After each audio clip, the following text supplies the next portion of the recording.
It's a matter is of 2022. Lordship. Any short date, Your Lordship. Counsel Why? is undergoing treatment, Your Lordship. He is not well. Okay. On the pair being made by Miss P. Portakur, learned counsel appearing on behalf of Mr. Aragusami, learned counsel for the petitioner. The appellant with consent from the other side, Eight- for listening the matter. 27 March. 27. Yeah, please, Your Lordship. I'd like to mention matter for listing, Your Lordship. WPC, Your Lordship. When? Next week, Your Lordship. Take it from. May it please, my lord. I beg to mention motion matter, my lord, for tomorrow, my lord. Similar matter was fixed tomorrow, my lord. May it please your lordship. Item 16, I'm appearing for the University Grants Commission. Our affidavit has not been filed. 1-6. 1/6, my lord. Okay. Can it be taken up on 3rd of April if not inconvenient? You are appearing on behalf of University Grants Commission. UGC. UGC. Okay. You inform the other side? Yes, sir, my friend is there. Mr.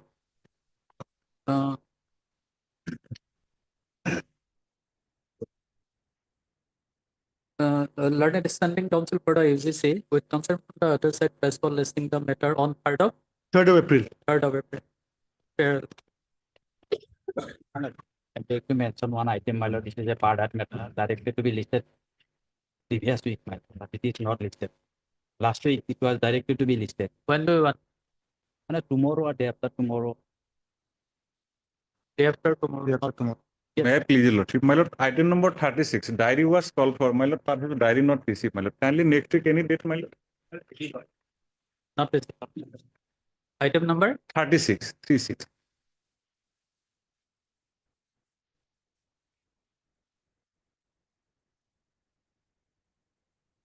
the learned additional 50 submits that he has not received the case that he emphasized for listing the matter on when 21st. Highly obliged. Regarding item number 20, Lordship, there is instruction to withdraw the matter, Lordship. You may dismiss the matter with. Mr. D. Monto, learned counsel for the petitioner, submits that he has the instruction to withdraw this matter. It is accordingly allowed. This WPC number sensor is disposed of on withdrawal.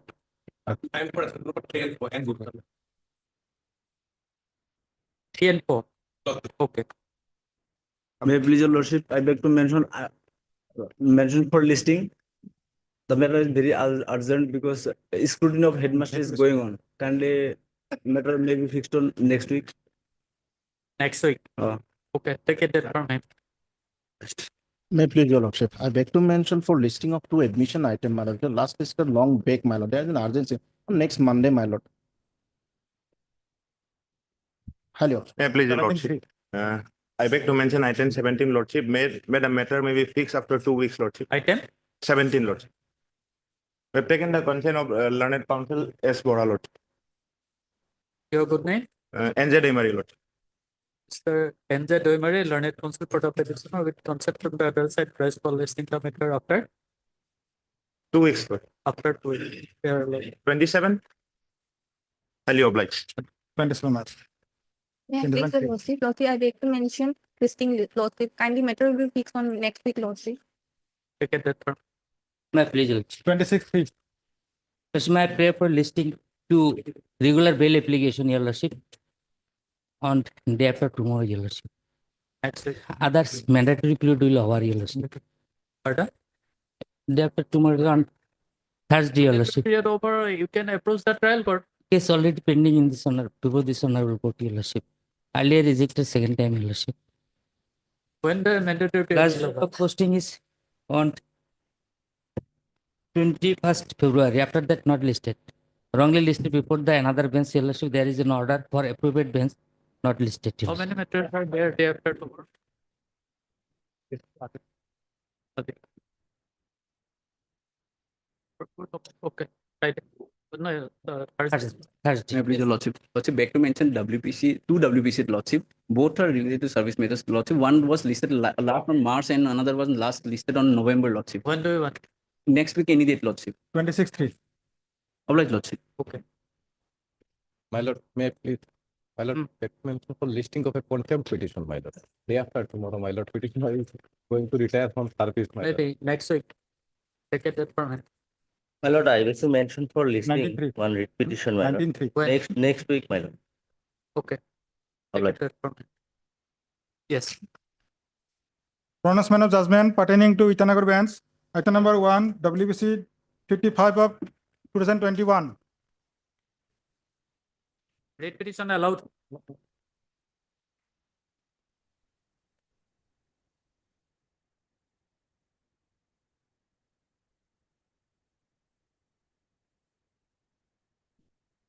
Item number 34 pertaining to principal seat, WBC 186 of 2025.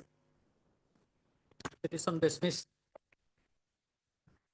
Item number 1,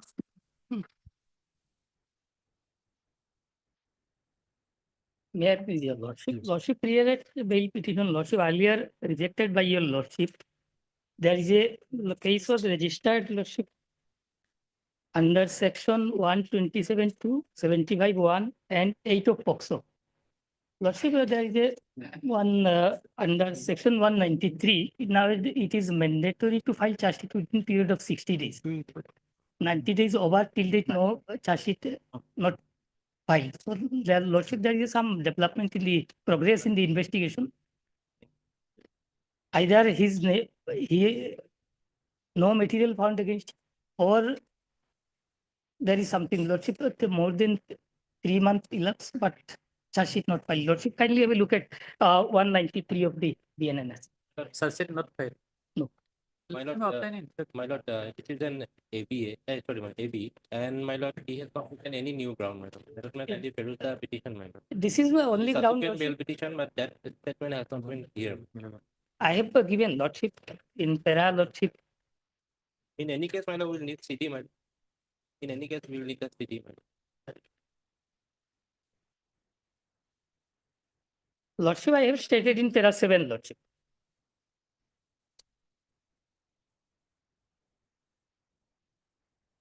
And Para my lord, 7. this is a POXO case, my lord, notice. Notice will go. Yes, my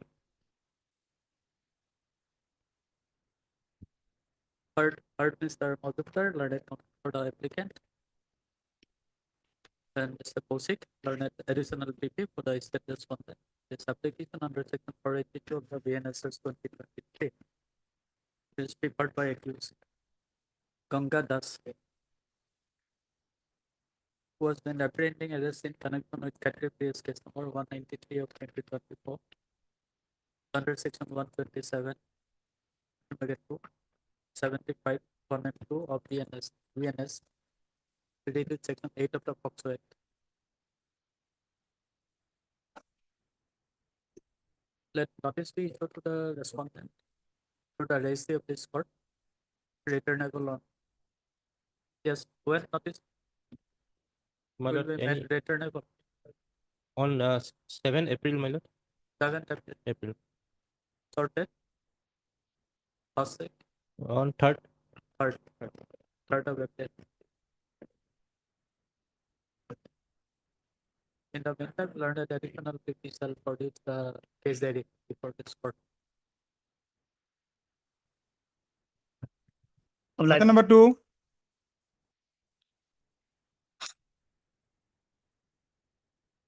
Lordship, after some time. Pardon? After some time, lordship. item number 3, for that matter, Lordship, in this matter, I am appearing for the Respondent Social Justice and Empowerment Department, Lordship. Oh, I have received the telephonic instructions. The department is seeking some time, Lordship. Already, my lord, hearing is Already. complete on my part, my lord, and the last occasion is almost concluded. At the end, my lord, learned friend in the other side has requested to submit some judgments. So this time is granted for today. Otherwise, affidavit is there, everything is there. Some development has taken place in this case, Lordship. That's why, Lordship. You have filed affidavit. Lordship. You have filed affidavit. Yes, yes, Lordship, we everything have is filed done. affidavit. After filing of the affidavit, some development has taken place in this case, Lordship. That's why. Lordship, Development in respect of. in favor of the petitioner also only, Lordship. That's why I just like to place the written instructions before your Lordship. That's why. At least a week time, Lordship. So not. Okay. Mr. D. Professor, learned counsel for application. Mr. Not learned. Senior government advocate for the respondent number 6. 6 and 8. And Mr. Yogundan. R.M. Das. R. M. Das. RM Das, learned. Standing Council, Social Justice and Lordship. Respondent number Respond number 1, 2, and 1 and 2. 1 and 2. 1 and Mr. Das submits that after filing of the affidavit by the respondent number 1 and 2, some development had taken place in respect of the petitioners, then he may be granted 1 week time to obtain necessary instruction in this regard. Pair is accordingly allowed to list the matter of 27-3. 27-3 as part of Item number 4 and 5.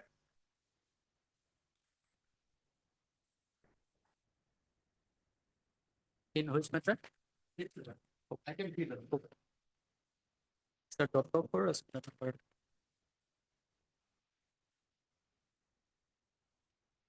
Yes.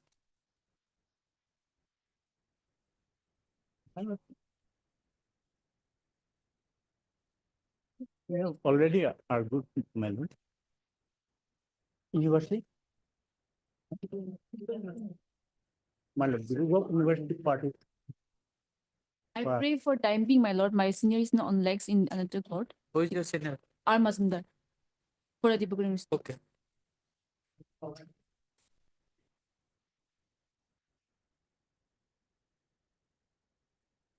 Number 6.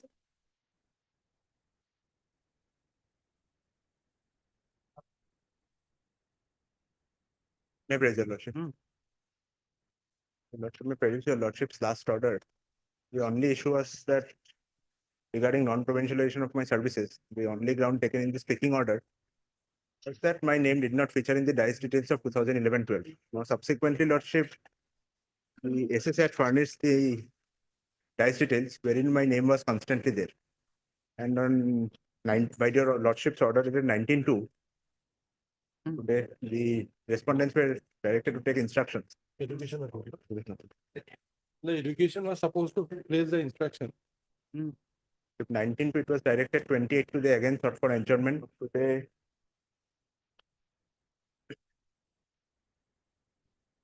So, Mr. Gogoi, as per your affidavit, have you filed your affidavit? No matter, I will be filing it today. I have the signed copy. It will be in record today. Okay. Yes. So, Along as with the per dice court record. on the other day, you have shown the data Yes. reflecting his name. In fact, my lord, now we will be filing a sworn affidavit that his name is, otherwise one name Mahar Ali is there in that particular script.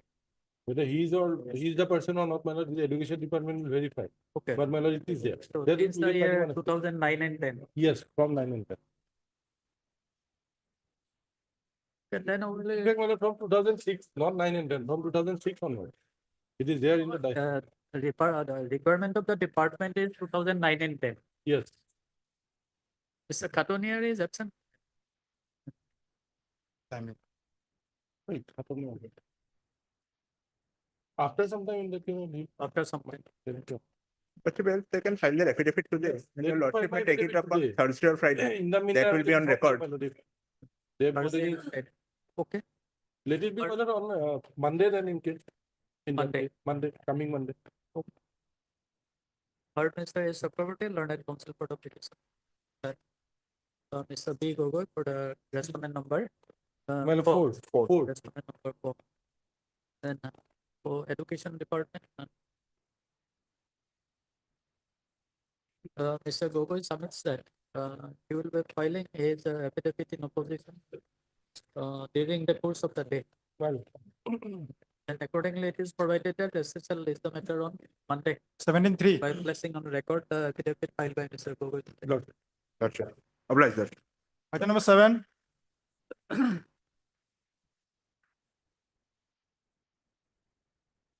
Lordship, I understand this is a long pending matter. I tried to contact my client in order to find reply, Your Lordship, but could not get hold of, I could not contact them, Your Lordship. So what to do then? So Angel Justice, last chance we given to ask, my lord. Okay. Maybe taken up in the first week of April, my lord. Agree. Oh, sure.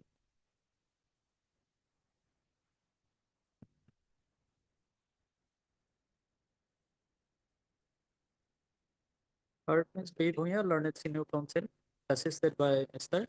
Jada. Learned Counsel for the petition. Who is for the respondent? Ms. Sophia, for respondent number 134. 134.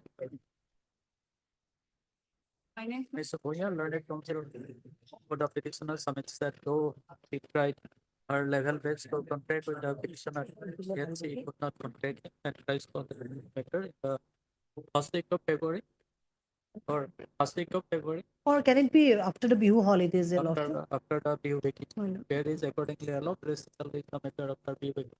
Deeply obliged, my lord. Item number 8,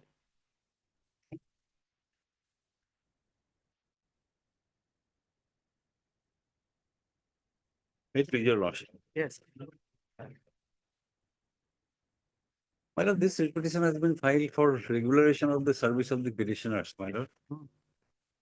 They were working in, my lord, Haflong College since 2001.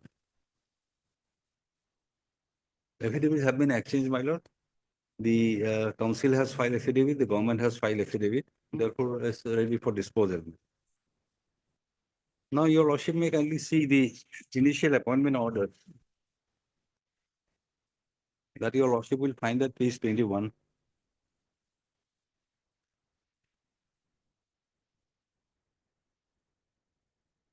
Annex 4, page 21. Subject to the discussion without any Okay. 1 minute. Who is for respondent number 5? APSC. You are. So all the respondents are represented by the MP's council. Okay. Yes. Now, this is their initial appointment order, At page number? page 21.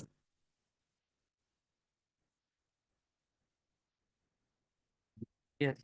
Under, my lord, 3F of the APSC regulation. Subject to this, my lord, this will be subject to, in fact, dismissal without notice, perhaps, and assigning any reason thereof with the approval of the state level empowered committee. The governor of Assam is pleased to appoint the following candidates for a period of 4 months as lecturers in Difu Government and Haflong Government College under Regulation 3F of the APSC Regulation 1951 in UGC scale of pay of such and such, plus other allowances as additional under rules and to the post.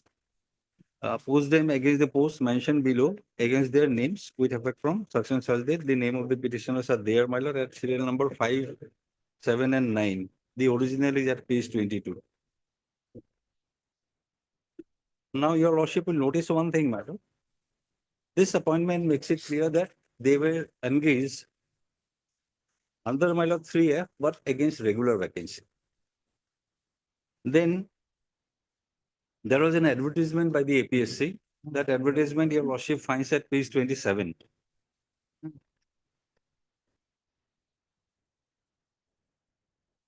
Now, my lord, they were selected. They appeared in the selection. They were selected, but they were not within the zone of consideration. Therefore, my lord, they did not secure the, my lord, regular appointment.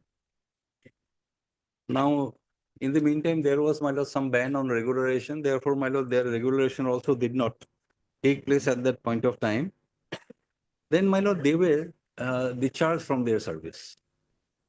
So, challenging that order of discharge, they filed a writ petition.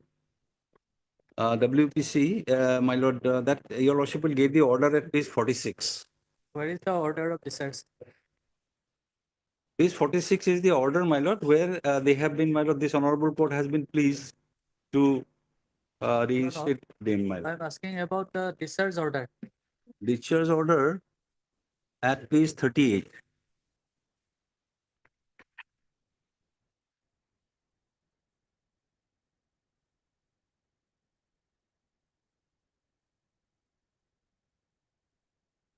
This is, my lord, issued by the government in the education higher department, pending receipt of police verification report and having received the recommendation of the APSC, the Governor of Assam is pleased to appoint temporarily the following persons in the Assam Education Service plus other answers so and so. Then, my lord, the persons who were selected, they were appointed. And my lord, that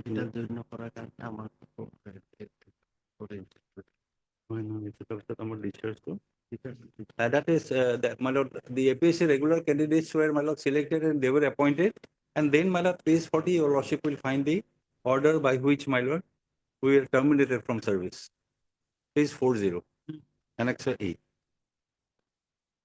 The Governor of Assam is pleased to terminate the service of the following lecturers who were appointed under Regulation 3F in government colleges by number such and such dated 12/6/99 and 23/3/2001 with immediate effect. Though they appeared in the interview for selection by APSC, got selected by later number such and such, they stood beyond the zone of consideration in respect of specialization, reservation according to roster point and clearance of backlog. So, my lord, they did not my lord, come within the zone of consideration, number of vacancies, and therefore, my lord, they were discharged. Now, what happened, my lord?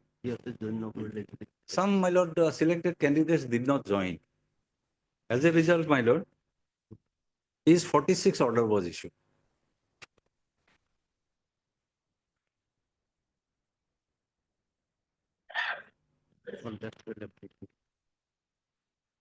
Yes. This is an order by the government in the Education Higher Department in addressed to the principal in charge of Haflong Government College. In recalling your kind attention to our telephonic discussion on such and such date, I would like to inform you as follows. Services of those Regulation 3F employees have been terminated. They stood allowed to continue their service till the cases are disposed of by the Honorable Guwahati High Court. Those fresh lecturers who were appointed against the post of terminated 3 employees, they should be asked to wait to join till the final decision pronounced by the Honorable Guwahati High Court in the pending cases. Those 3F employees who were working continuously in your college and have been regularized by the government notification dated 38/2003, they should be allowed to continue their service, allowing them to submit a fresh joining report after regularization.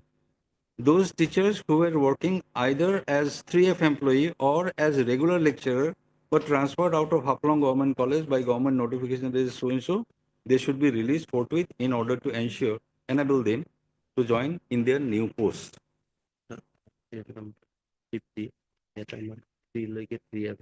Now, what happened, my lord? If your lordship kindly comes to page 50, I'm skipping some orders, my lord.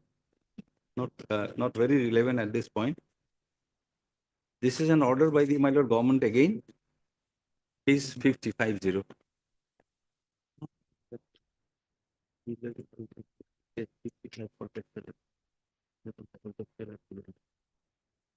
Subject to discharge without notice and without assigning any reason thereof, the Governor of Assam is pleased to extend the term of appointment under Regulation 3F in respect to the following lecturers of Dipu College.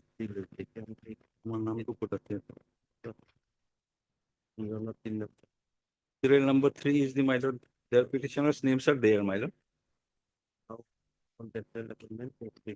Then, my lord, subsequently, page 55, that is the, my lord, type copy, original at page 56. Engagement of lecturers in Haflong Government College, contractual basis. Now, my lord, from 3F, it has been converted to, my lord, contractual basis.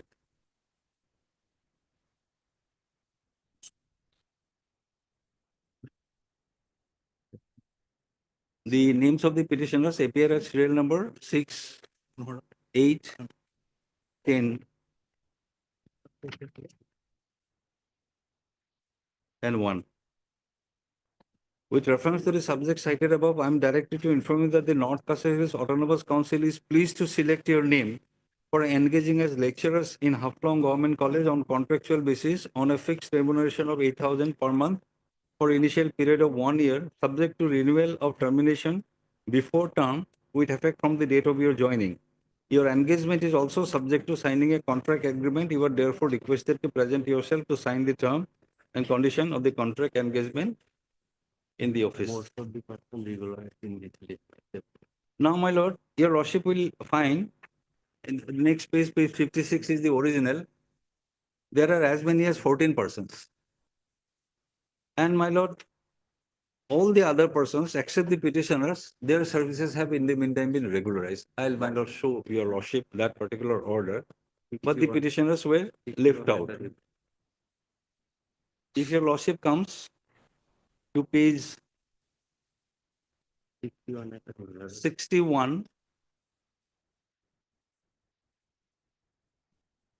in order to honor the commitment made in the meeting held by Honorable Minister Education Assam with representative of Karbi Anglong Autonomous District Council on 4/6/2004 in the office chamber of the Honorable Minister Education at Janta Bhavan, Dispur, pending receipt of police verification, the Governor of Assam is pleased to appoint the following persons temporarily on probation, initially for a period of 2 years in the state government pay scale of such and such, plus other allowances as admissible. Now, my lord, these persons, they have been regularized, leaving the, my lord, petitioners. 92. Your lordship will also find, my lord, another order at page 92. How, my lord, other similarly situated persons have been regularized. Page 92 is, my lord, interesting, my lord, there is a decision of the cabinet. Page 92. After careful consideration and with the approval of the state cabinet, the government of Assam is pleased to regularize the service of the following the 8 number of contractual teachers of Hapalong Government College in a state scale of pay. Some of the petitioners were left out. Apparently, my lord, they have been discriminated against. Now, what happened, my lord? They were all along, my lord, writing representations for regulation of service and also, my lord, treating them in the same manner as that of the other, my lord, 3F appointees or contractual appointees. Then, my lord, page 74, your lordship will find the government took a step, my lord, for regulation of their service and asked the college to give the particulars of the appointees. Page 74. The college sent the, my lord, particulars, but, my lord, that never, my lord, materialized. Page 74. This is a letter from the, my lord, government in the education department, higher education department to the, my lord, director of higher education. Regularization of service of lecturers working on contractual basis in Hapalong Government College. We are working on contractual basis. I am directed to request you to furnish the following information for regularization of service of the teachers working on contractual basis in Hapalong Government College. My lord, these particulars were asked for, and the particulars which were sent, my lord, that your lordship will find at page, what is the icon? Particulars, 79. Page 79, my lord, the particulars were given. 78 is the forwarding letter of the principal. And, my lord, our names along with some others, my lord, those were sent for regularization.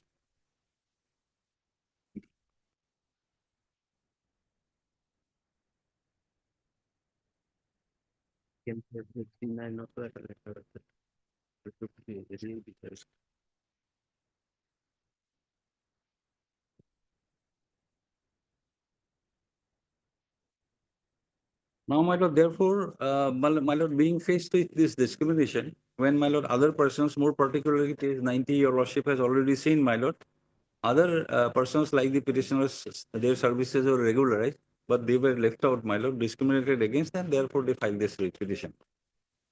And, my lord, there is an order, your lordship will find, there is an interim order, and by virtue of that, my lord, they are continuing. The last extension was given on 6/12/2022, my lord. That is not on record. I have got the document. And, my lord, for 5 years, their services have been extended. So, my lord, they are working.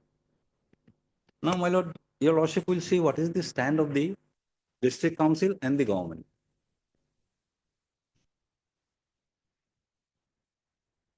Our case is very simple, my lord. We are working since 2001, and, my lord, 2015, we are working continuously. Since? 2001. Since the year My lord, since 2001. 2000? From 2001, my lord. 23/3/2001, my lord, they were initially appointed. And my lord, they were allowed to continue. There was a break, my lord, they were terminated. Then, my lord, this honorable court interfered. And my lord, they were allowed to continue. And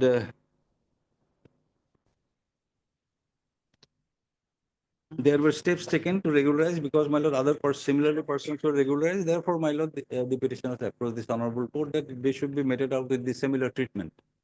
That is the, my lord, case in brief of the petitioners. Now, affidavits have been filed. The question, my lord, one of the questions that arose, my lord, whether it is the government or the district council who should be, my lord, appointed. If your lordship kindly comes to the affidavit in opposition of the NC Hills Autonomous Council,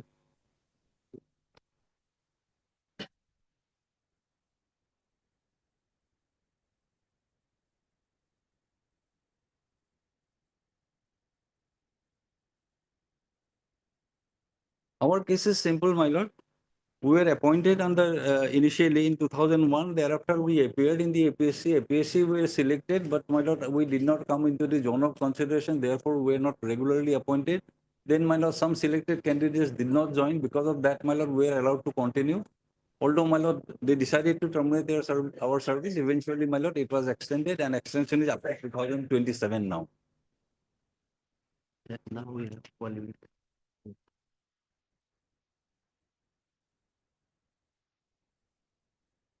Now, my lord, affidavit in opposition filed by the respondent number 3, that is the, my lord, NC Hills Autonomous Council. Your worship may here, my lord, these are not serially paginated because these are old, my lord, affidavits filed in 2015. That is an affidavit signed by one Lalni Bhoji Nampui. Yes, Mr. Gogoi, who is appearing for HCL?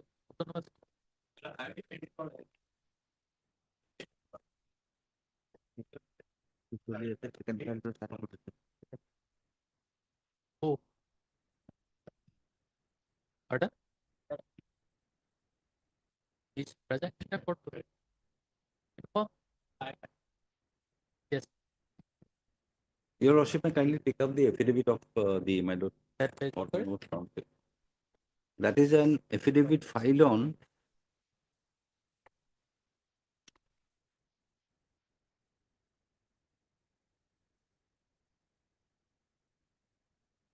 in March 2021, my lord, signed by one Srimati Lalni Jovi Nampui.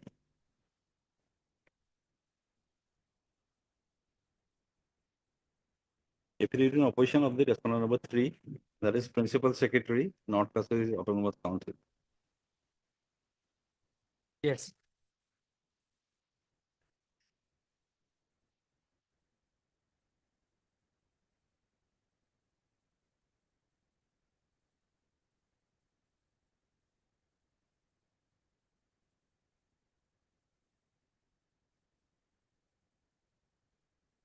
Yes. Your worship may kindly come to paragraph 8, my lord.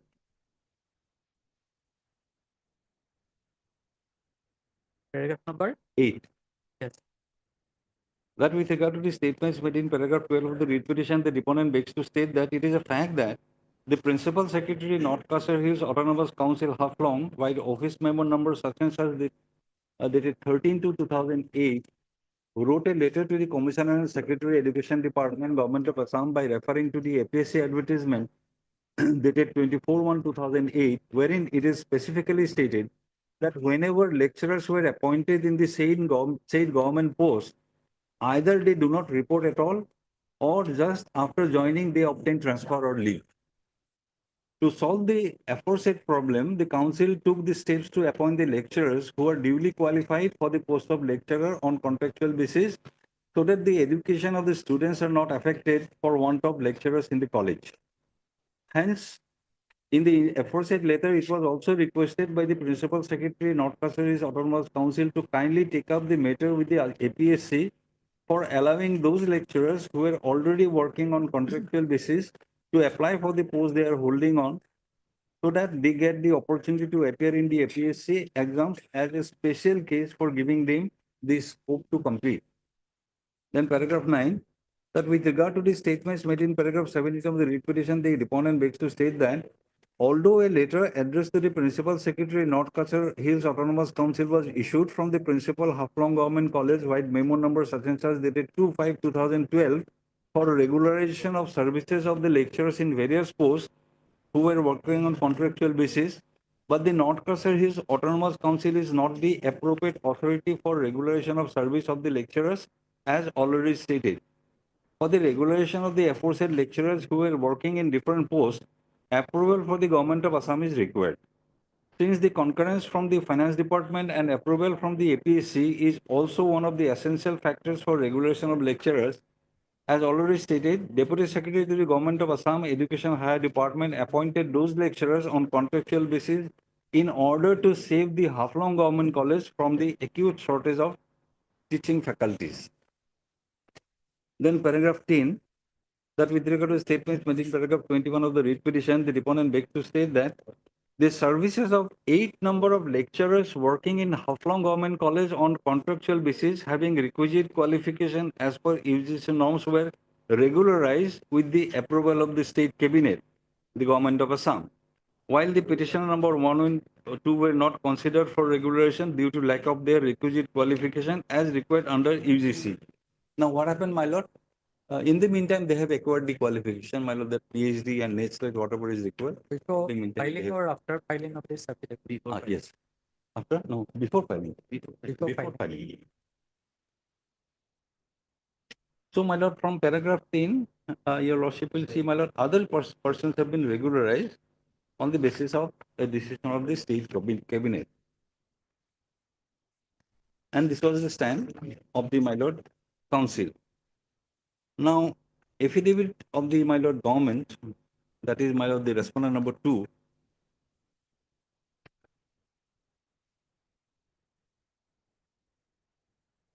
that is signed by one Dr. Deepak Muzumdar. No, this is government. Commissioner and Secretary to Government of Assam.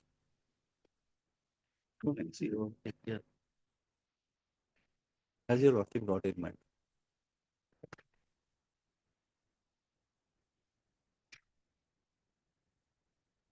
Respondent number 2. Respondent number 2. Yes, got it. There, my lord, 2 paragraphs are important. Paragraphs 9 and 14.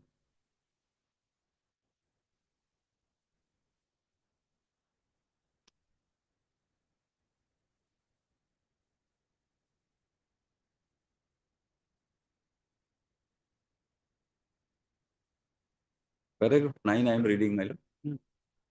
That the deponent begs to state that the petitioners, along with others, were terminated by the order of the Governor of Assam by notification dated 30/8/2003, wherein the reasons of termination have been clearly mentioned.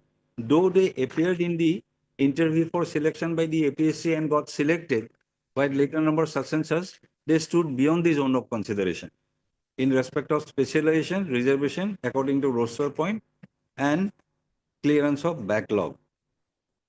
So, my lord, it has been admitted that they were selected, but then, my lord, they were beyond the zone of consideration. Then, my lord, paragraph 14, your lordship may kindly read.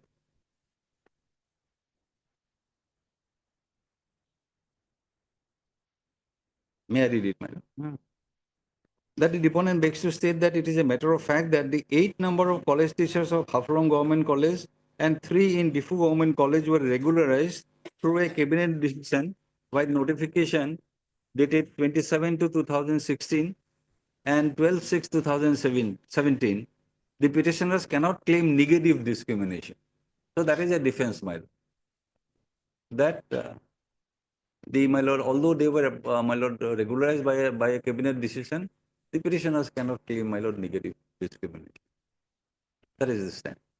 It is admitted, my lord, the other similarly situated persons have been, my lord, regularized. But, my lord, if we claim the same, my lord, treatment, then that is a negative discrimination.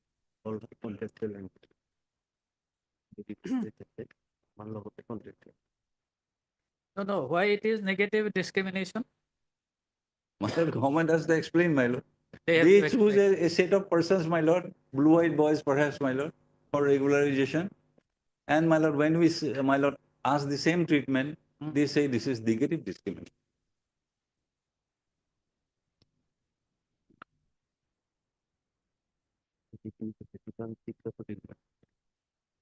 In fact, my lord, in 2006 also they have regularized without a cabinet decision. That is at page 61.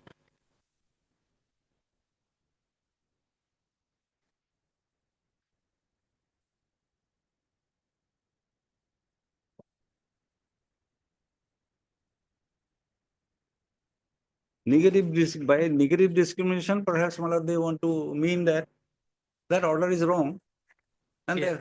Earlier order was wrong. wrong. Therefore, Cabinet my lord, decision was yes, wrong. and therefore, my lord, you cannot claim equal treatment. That is how I understand, my lord, negative discrimination. Because if there is a wrong order, you cannot take benefit of That order. the same wrong order. Your lordship is aware of the, my lord, proposition that, my lord, the government or any respondent, my lord, cannot argue against their own order. In a writ petition as a respondent, they cannot argue against their own order. It is an admitted fact that, my lord, other similarly situated persons have been regularized, some by cabinet decision, some without cabinet decision.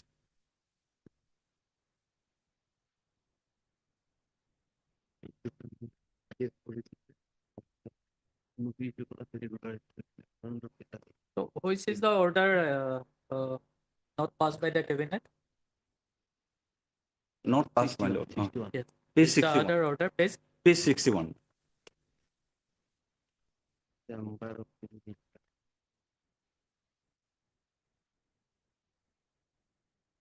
Page 61.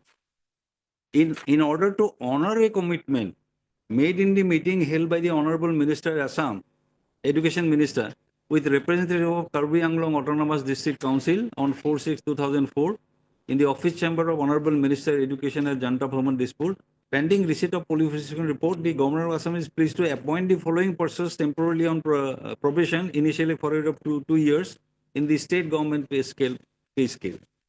They were all, my lord, similarly situated. And in this case, my lord, there is not a cabinet decision.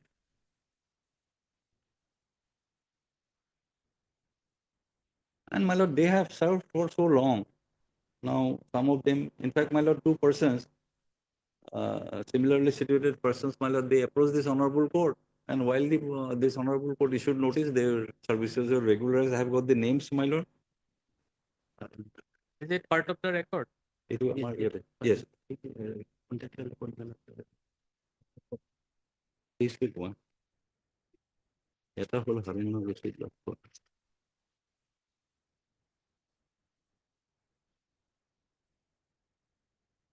I am giving that, my lord. Page number 50. Page 56, right? I think it's it.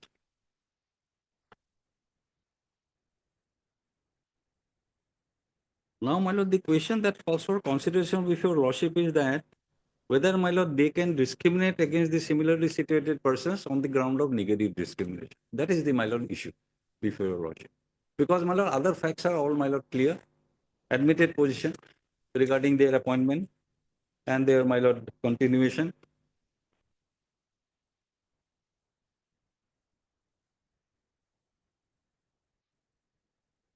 Understand?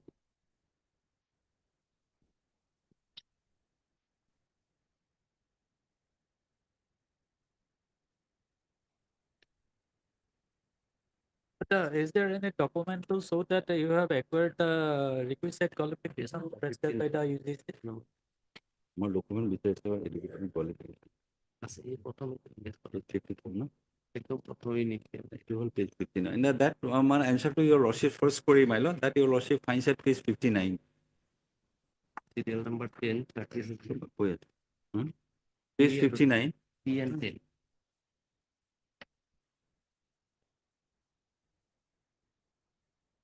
There your lordship will find, my lord, two persons who have made the averment, my lord, at serial number 3 and 10. They are exactly, my lord, similar to the petitioner, they approached this honorable court, and while the court, my lord, issued notice, they, my lord, their services were regularized.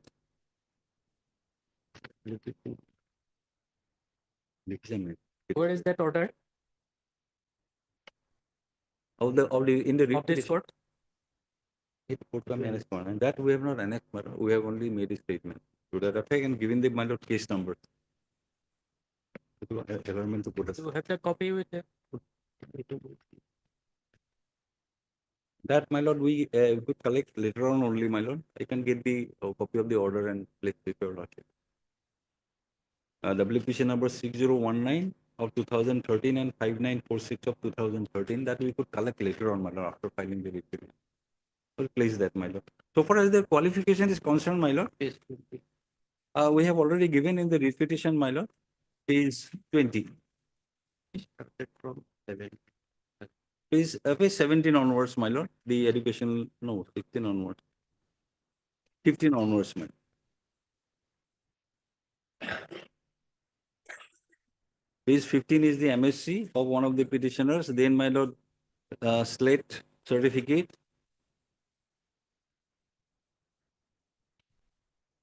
Then master degree certificate. Then, my lord, slate certificate of the another petitioner.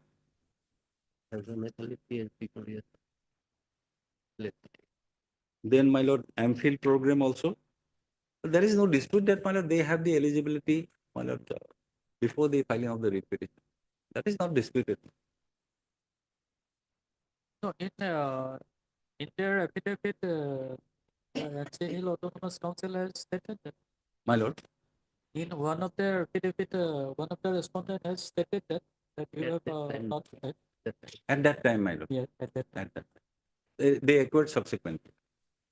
One is doing PhD, my lord, yet about to complete. All regular candidates taken subsequently. In fact, my lord, the persons who have been regularized, my lord, they also obtained their, my lord, eligibility subsequently only. Order বিলাক নাথাকিলে কেনেকে দেখো ৰেকৰ্ডৰ পৰা দেখাব লাগিব নে এই দুটা অৰ্ডাৰ উলিয়াব দিয়ে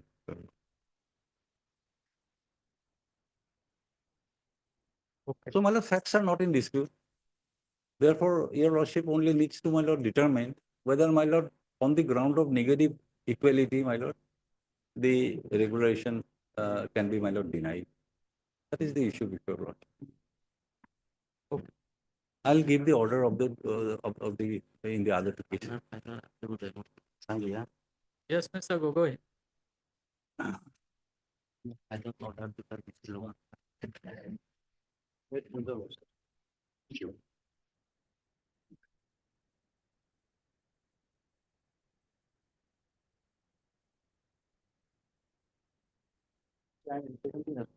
One and two. Because I'm using two or three government, particular government official. Otherwise, if they are absent, I can recommend. So for Malon may kindly come to page 13.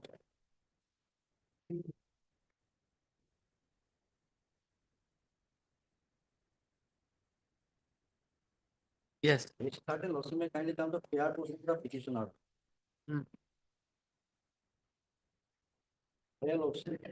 Read in the nature of mandamus should not be issued, directing the respondent to regularize the service of petitioners as lecturers, less assistant professor in physics, history, and zoology, subject in Haplong Government College. Malon may kindly mark it by relaxing of rules, and as has been done in case of such other similarly situated person by government order dated so and so. Their basic care is that lordship, the authority have to relax the rules, lordship. By relaxing the rules, their service will be regular. So lordship, that it's a Haplong Government College, lordship. Their basic care is for relaxing the rules. Whether that care can be granted by lordship or not, lordship have to decide. Whether in a 226 petition, lordship has directed the authority to relax the rule for accommodate someone or not. That part lordship have to decide. Otherwise, lordship, as per the law written by the Honorable Apex Court, The golden principles of law, Lordship, the other Article 226, even 32 also, Honorable Supreme Court also cannot relax the rules, Lordship, in exception, otherwise exceptional circumstances. No, relaxation power is not with the High Court or Supreme Court. It is the authority. Lordship. So, Lordship, their basic prayer is give a direction to the authority for relaxing the rules. Whether that direction can be come from the Lordships or not, that part Lordship to decide. Otherwise, it's a government college, Lordship, governed by a set of rules, the rules of 1982, Lordship. Hmm.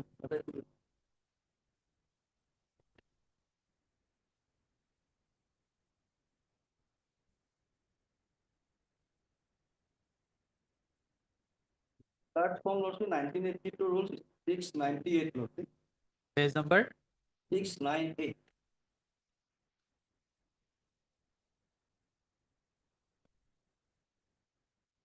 Assam Education Service Rules, 1982.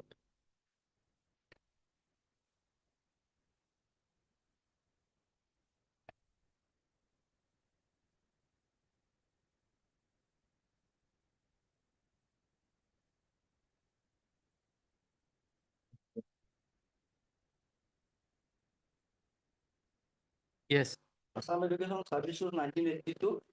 This rule is governed by the college where petitioners are Lordship engaged as a contractual employee in Haflong Government College. So Lordship, the method of recruitment is Lordship may directly come to Rule 5.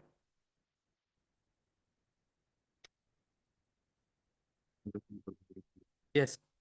Rule 5, method of recruitment, Lordship. Recruitment to the service shall be made in the manner prescribed herein under Lordship. 1. Recruitment to the post of director, so and so, so and so, so and so, Lordship, where petitioner's case is Lordship, lecturers of other colleges, lecturers of so and so shall be made by the direct recruitment only with qualification prescribed so and so. The mode of recruitment is direct recruitment.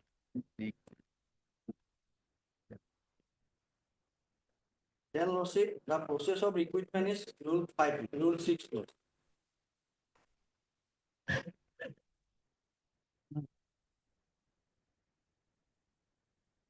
Direct recruitment to the post mentioned in sub-rule 1 of Rule 5 shall be made by the government on the basis of the recommendation made by the commission in accordance with the procedure herein under provided.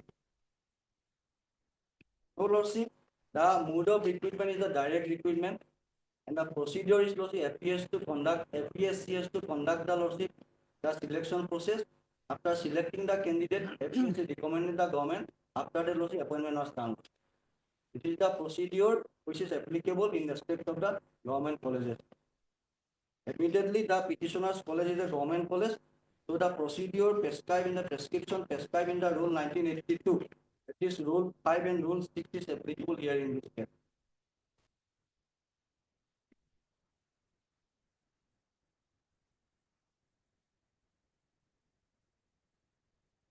Rule 6, Lordship, here it says that Lordship, before the end of this year, government shall make a assessment regarding the likely number of vacancies to be filled up by the direct recruitment during the next year and shall intimate the same to the commission together with the detail about the reservation for candidates belonging to scheduled caste, scheduled tribes or any other categories as may be. Then Lordship, the government shall simultaneously request the commission to recommend a list of candidates for direct recruitment in order of preferences. Then commission may hold such tests or interview as may be considered necessary. Then commission shall furnish to the government a list of candidates recommendation by it or other preference found suitable for direct recruitment. The number of candidates in such a list may be approximately double the number of vacancies. The commission shall simultaneously publish the list of in the Assam Gazette and such other places as commission may consider. This is the procedure Lordship in the 1982 rules Lordship. 1982 rules Lordship, there is no any provisions for Lordship absorption or regularization by any other mode. Only mode is for recruitment is the direct recruitment. And the candidates have to go through the proper selection process which shall be or will be conducted by the FPSC. And on the basis of recommendation given by the FPSC, the selection was now. This is the procedure of the rule lordship. We cannot travel beyond the rule lordship in respect of the direct recruitment. If something is done by violating the lordship provision prescribed by the state of lordship, that cannot be repeated. And Honorable Supreme Court also time and again reiterated lordship, that cannot be done. Basic proposition is that lordship, the recruitment should be lordship as per the direct recruitment, and the recruitment process will be conducted by the FPSC. On the recommendation of the FPSC, the selected candidate will be appointed lordship. Now, lordship, we have filed the affidavit, lordship. My lord, may kindly come to our affidavit. Is in lordship, running page 105, it starts from lordship.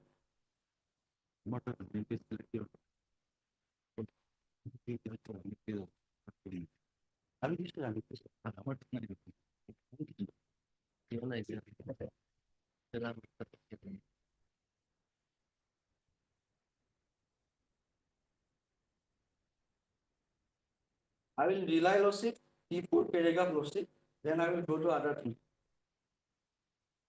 107 lordship. Paragraph I starts from paragraph 5 onwards. Yes, the deponent begs to state that Hatlong Government College, Hatlong at NC Hills, Assam is a government college. Proceed, got it. The service of the employee of the government college are governed by the Assam Education Service Rules 1982.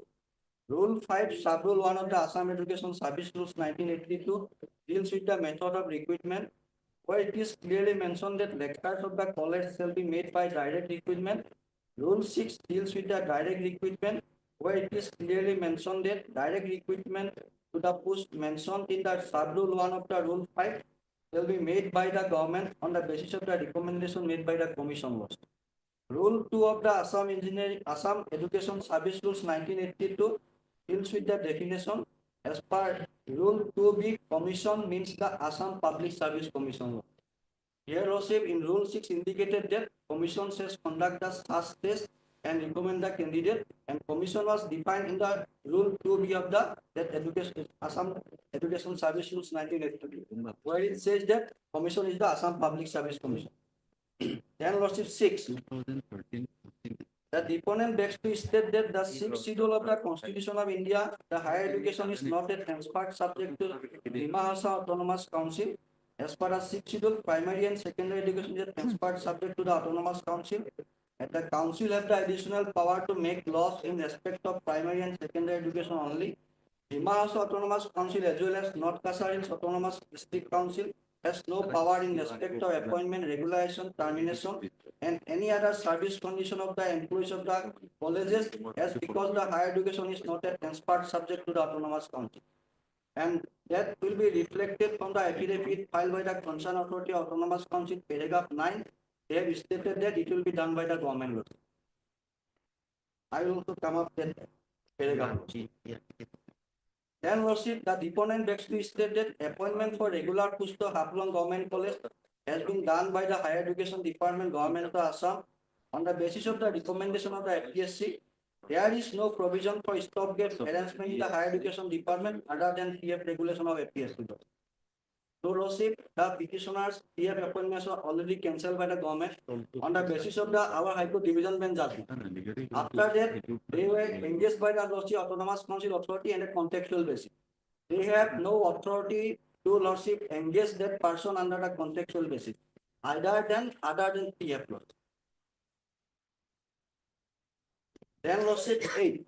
That the deponent begs to state that petitioner so and so was appointed as a lecturer under regulation PF of FPSC on so and so laws. Then 9 Lordship. The deponent begs to state the petitioners along with others terminated by the order of the Governor of Assam by notification dated so and so, when the reasons for termination have been clearly mentioned, though they appeared in the interview for selection by the FPSC and got selected by so and so, they stood beyond the zone of consideration in respect of the specialization reservation according to the roster point and clearance of backlog law. That's why the earlier selection which was conducted by the FPSC Lordship, they are not within the considered zone, And on the basis of that, their service was not regularized at the relevant point of time. The deponent begs to state that by letter dated so and so issued by the Secretary of the Government of Assam Education Higher Department informed the principal in charge of Haflong Government College that the service of those regulations TF employee have been terminated.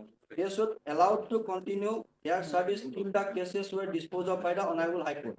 That's because Lordship, at that point of time, Lordship, when their service they are not regularized, Lordship, they have approached the Honorable Court, Lordship, regarding regulation.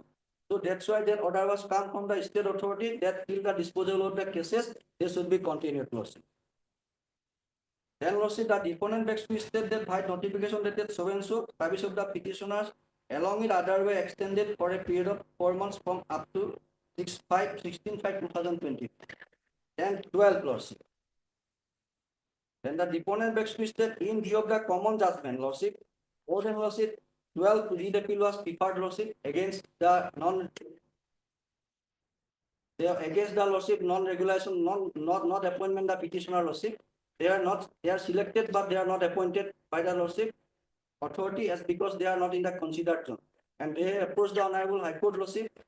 Single benches dismissed their petition. Accordingly, they have preferred the writ appeal, and upon writ appeal also dismissed, Lordship. And Lordship, the service of the petitioner along with others appointed in the regulation TF Assam Public Service Commission, the lectures were terminated with immediate effect by order dated so and so, and requested the principals of Dipu College, Dipu Government College, Dipu and Principal Haflong Government College, Haflong to release the petitioner along with others. After that, the petitioners were engaged by the NC Autonomous Council as a lecture of contextual basis. After the dismissal of the writ appeal, Lordship, the government has directed the authority to, Lordship, release them from the service, Lordship. And they are released from the TF appointee, and after that they are engaged by the Lordship, by the Autonomous Council on a contextual basis, Lordship. The government is not responsible for that, Lordship. We are not engaged them. If we engage, we buy TF only, Lordship. Not as a contextual basis, Lordship. That the deponent begs to state that government degree college and service condition of the employees of the government degree college are governed by the Assam Education Service Rules 1982. NCL's Autonomous Council Haflong has no authority to appoint the petitioner as a contextual teacher without following the rules and procedure applicable to the government colleges prescribed recruitment procedure as per 6th schedule of the Constitution of India. Higher education is not entrusted, not a transferred subject to the NCL's Karbi Anglong Autonomous Council and Dima Hasa Autonomous Council. Therefore, Autonomous Council is not the authority in respect of the matter relating to the higher education. That the deponent begs to state that the matter of fact that 8 numbers of police teachers of Haflong Government College and 3 Dipu Government College were regularized for a cabinet decision by notification dated so and so. Petitioner cannot claim negative discrimination for the persons who have been granted the benefit of regulation on the basis of the cabinet decision without following the rules and procedure applicable in the government colleges prescribed recruitment procedure under rules 14 and 15 of the Constitution of India. Then, Lordship, paragraph 16, Lordship, that the deponent begs to state that government have framed rules, the Assam Service Rules 1982, laying down the procedure to be followed for making appointment to the post of lecturer, assistant professor in a government college. It is not open to the respondent authorities to go by the statutory provisions, Lordship. It is the salutary principles of the administrative law, which is the golden principle of law in the Nazir Ahmed Khan that was quoted here, Lordship. Then, Lordship, our basic argument is that, Lordship, they are not fulfill the conditions prescribed in the 1982 rules, Lordship. For regularization, there is no procedure for regularization in the 1982 rules, Lordship. And somewhere something was done by the cabinet has taken a decision. The concerned minister has taken a decision, Lordship, that cannot be a right to the petitioner. That's because, Lordship, we go by the procedure prescribed by the statute. Beyond that, we cannot travel, Lordship. This is our basic submission, Lordship. Now I am relying to judgment, Lordship.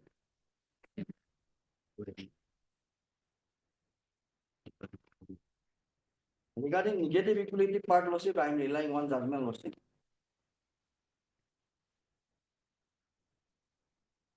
Yes,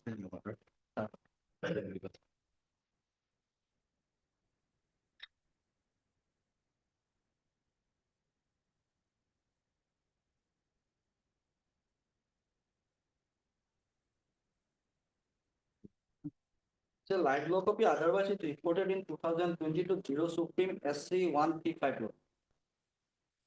I am relying paragraph 24.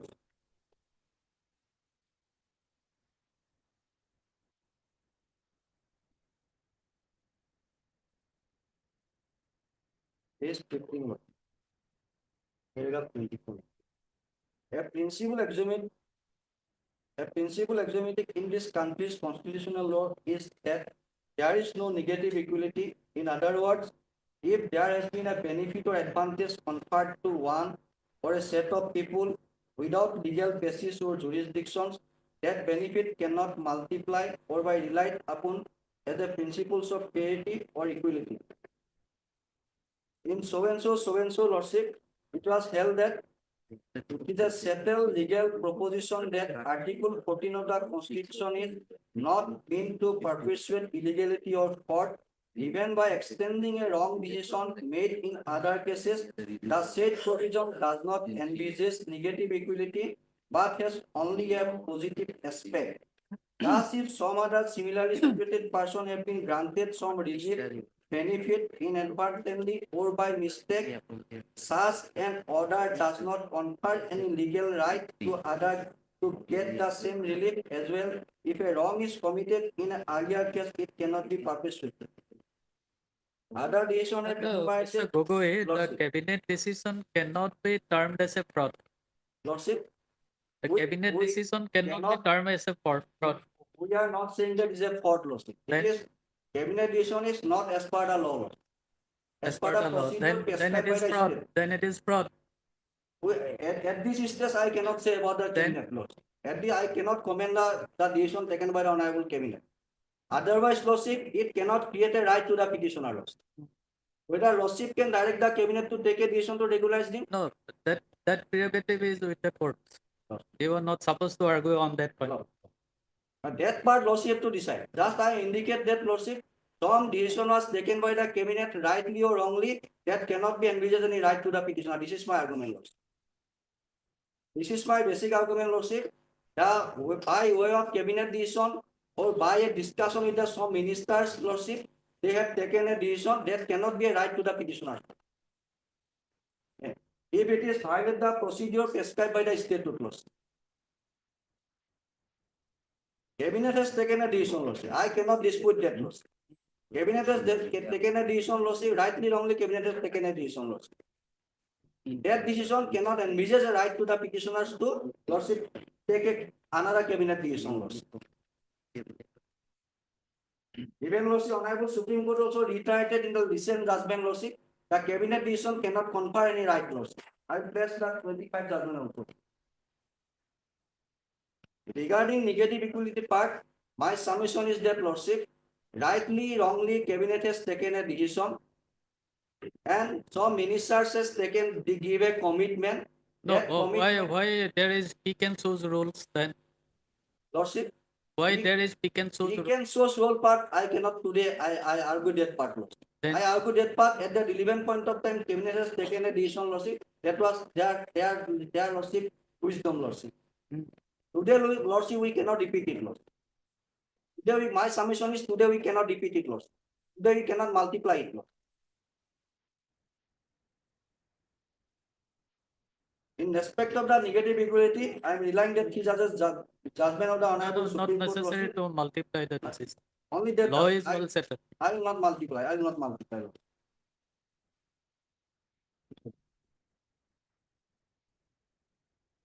Regarding lordship,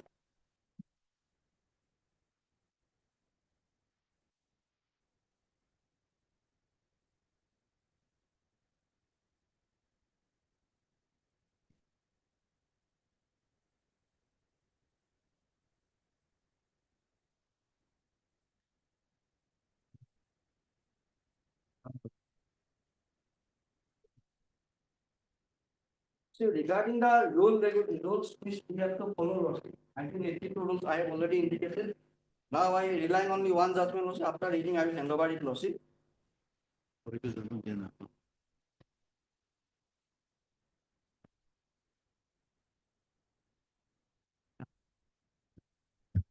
Here, lordship, is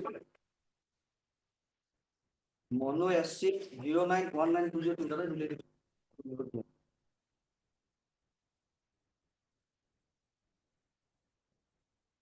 What is the citation? Actually, I have already given the.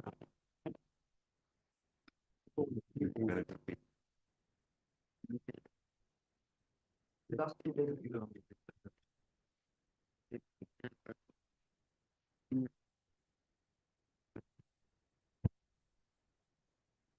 SC 09192022. And last two paragraph, then I will hand over it. Paragraph 15, 16, 17, Lordship, I am relying. It says that thus, Lordship, main principles I am relying, Lordship. Where the law prescribes a thing to be done in a particular manner, following the particular procedure, it shall be done in the same manner, following the provisions of law without deviating the prescribed procedure. Paragraph 16 and 17.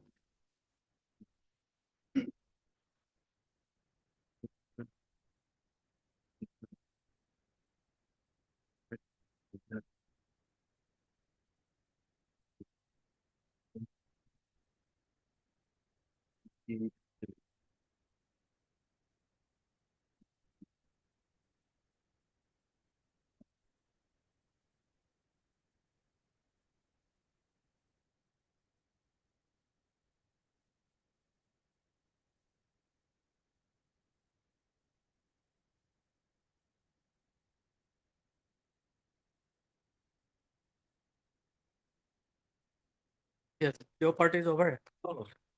Regarding regulation, there are contextual employee, I am relying to judgment of the honorable address code, Lordship.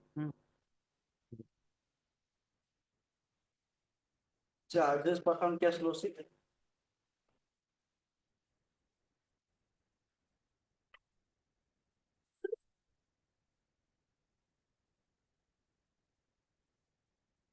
Here, Lordship, petitioners are engaged, Lordship, more than 17 years, Lordship. After that, Honorable Supreme Court says that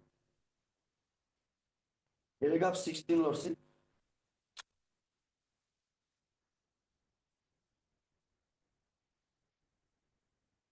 Yes. Thus, I am only one paragraph, otherwise, Lordship, the whole judgment is required, Lordship. Last findings, Lordship.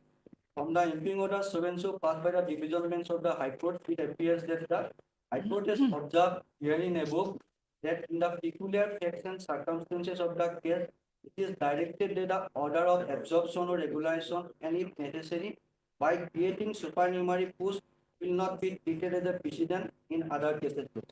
That particular cases, Lordship, the Honorable High Court of Lordship, State of Gujarat High Court, Lordship, directed the respondent authorities to regularize the person's, Lordship, even necessary, then creating a supernumerary post. Then Honorable Supreme Court says that, Lordship, even such a direction could not have been passed by the division bench of the High Court, as there is no peculiar facts and circumstances which warranted the above observation. No such order of absorption or regulation, even if required for creating a supernumerary post and not to be said to be precedent, could not have been passed by the High Court in exercise of the powers conferred under Article 222 of the Constitution of India.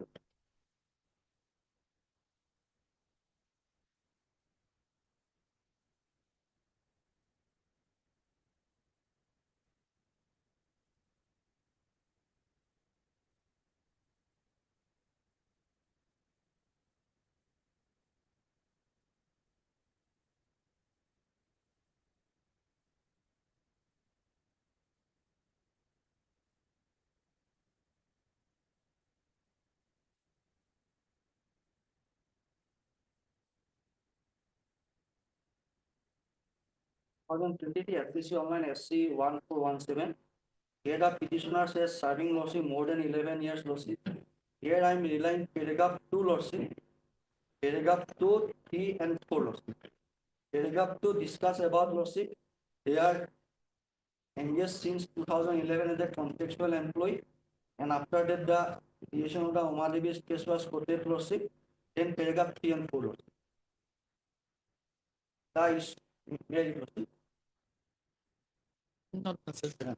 The issue with which we are concerned in Mr. this Gogoi, provision not is as to whether by working for a long period of time, a contextual basis, the petitioner has acquired any. Mr. Gogoi, it is not necessary to read out the. Okay, I will say. Any other point? Regarding cabinet decision, I have one judgment, which is the judgment of the American.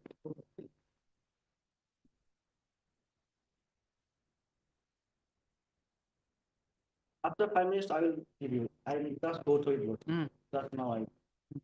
Otherwise, my basic submission is that, Lordship, the petitioner's case, Lordship, cannot be considered at this stage, as because there is a statutory prescription prescribed by the statute 1982 rules, Lordship.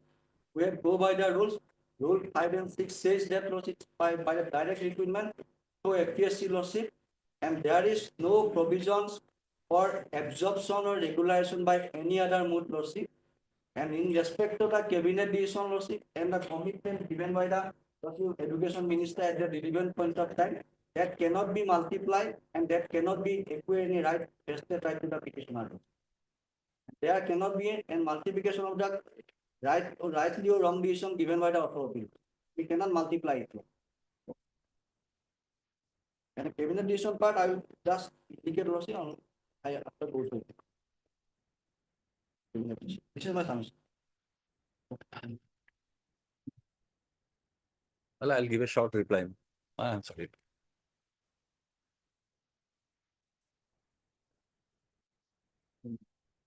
Mr. Dotto, anything to submit? I have received some requisition from the government for appointment of that proposal, but after a order of the honorable court, that process is kept on hold. I didn't get it. I'm sorry. Have you got a requisition for?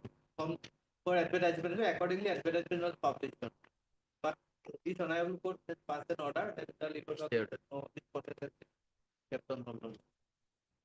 At this status of that advertisement is that no process. After that order of this honorable court, no process has started.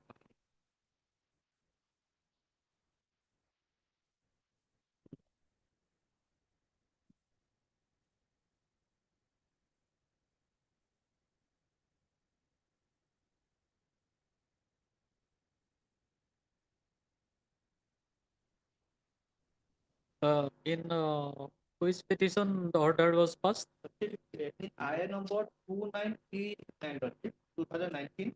IA number 939. Of 2019 in petition number 5428 of 19. This case. This case. 54? This case, fine. 28. The present case. This case. Yes, sir. Okay. Order dated 4/9/2019, Lord. Okay. This is the stage of advertisement. Yes.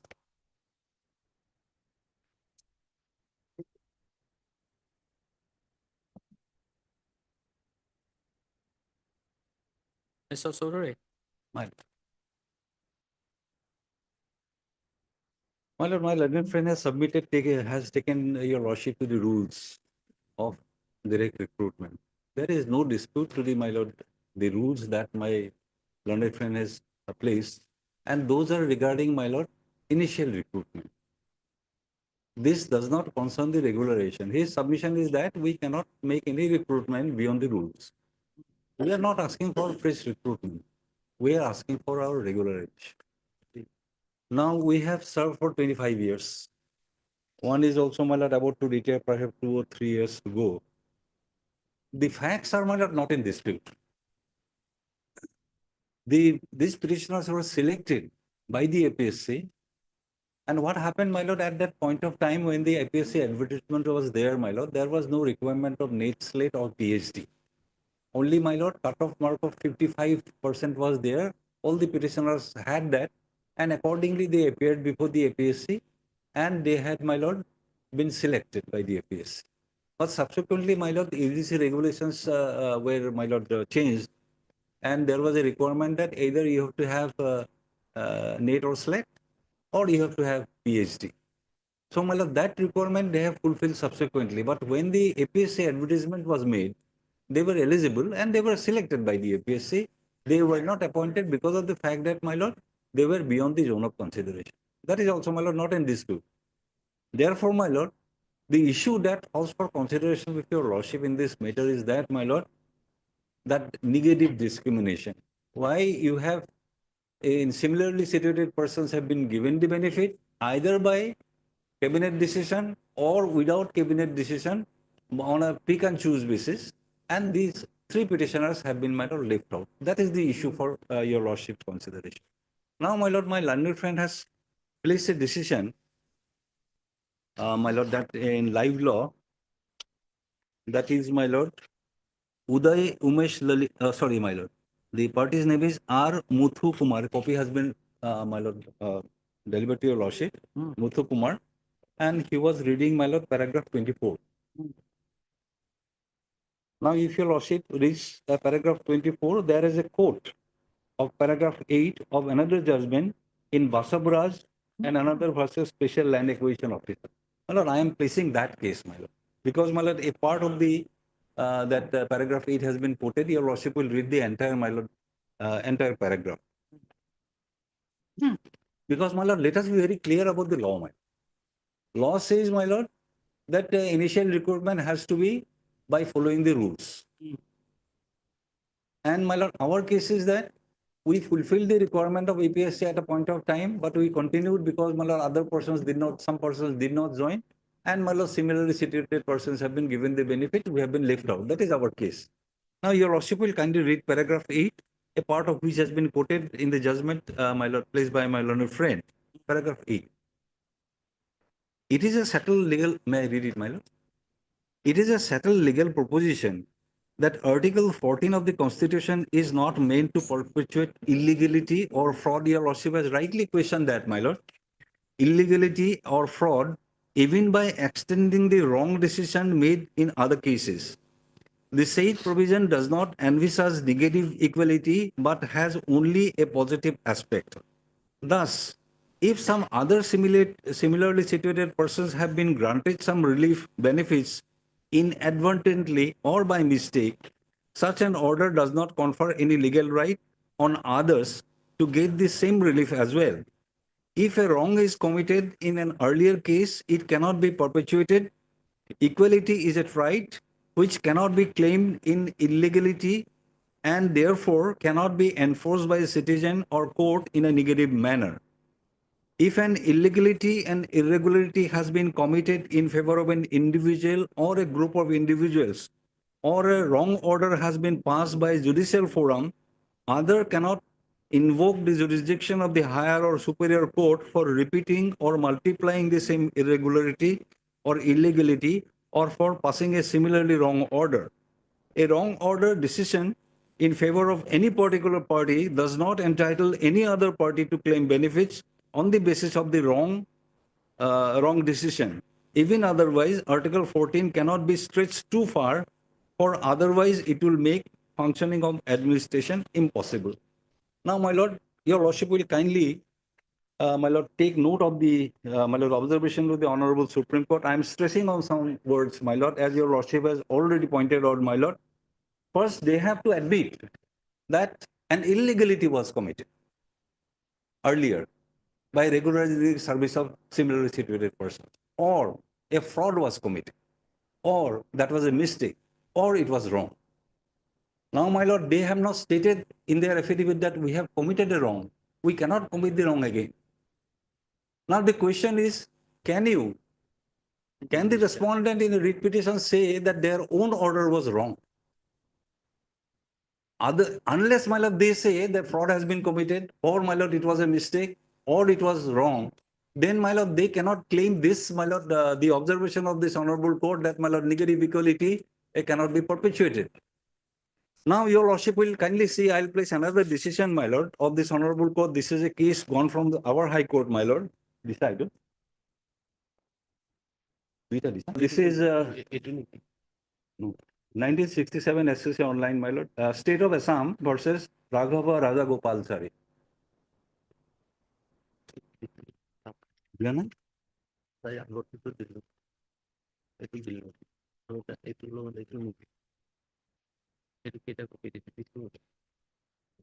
Itu দিছা না? Itu দিয়া না, no? My lord, I have got only one copy. My lord, only one paragraph. Your lordship will kindly, my lord, I read and thereafter hand over, my lord. Paragraph 13 of this judgment, my lord. State of Assam versus Raghava Rajagopalachari. Paragraph 13. My lord, there, in that case, my lord, government took a stand that, my lord, we made a mistake earlier. Now the Honorable Supreme Court has said, my lord, the respondent to a writ petition cannot be allowed to attack its own order as a respondent. Paragraph 13, my lord. Therefore, my lord, to claim that negative equality cannot be given, they have to first say that we made a mistake, or it was a fraud, or it was a wrong committed by the government. But that they cannot do because, my lord, they cannot attack their own orders in a writ petition as a respondent. Whether there is cabinet decision or not, my lord, your lordship has rightly put that question, my lord. There is a cabinet decision, and can you say that that decision was wrong? Unless you say that that decision was wrong, you cannot say that negative equality operates.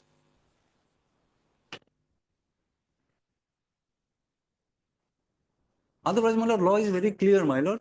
My lord, contractual appointee may not have any right of regularization. But here the facts are that, my lord, other persons have been given this benefit. Only 3 persons have been left out. Why? That reason has not been given, my lord. For giving reason, they say negative equality. So, my lord, to bring home this point that there is negative equality, you have to first admit that you have committed a wrong, that the cabinet decision was wrong, that, my lord, earlier regulation without cabinet decision was wrong. In fact, my lord, all the orders by which were given the, my lord, the extension, the contractual appointment, and, my lord, other persons who have been given benefit, all the copies have been endorsed to the, my lord, government. Government is aware that from 2001 we are continuing. They cannot ignore, my lord, feign ignorance that the government does not know. My lord, if these orders were wrong, your lordship is aware, my lord, the government can, my lord, review its own order and cancel those. They did not. Government has the power, my lord, to review its own order within a period of 3 years. Your lordship is aware. But in any case, my lord, they have not recalled the earlier orders. Therefore, they cannot say that those orders are wrong. If you cannot say that those orders are wrong, then you cannot, my lord, claim the, my lord, this principle of negative equality. Now, your lordship,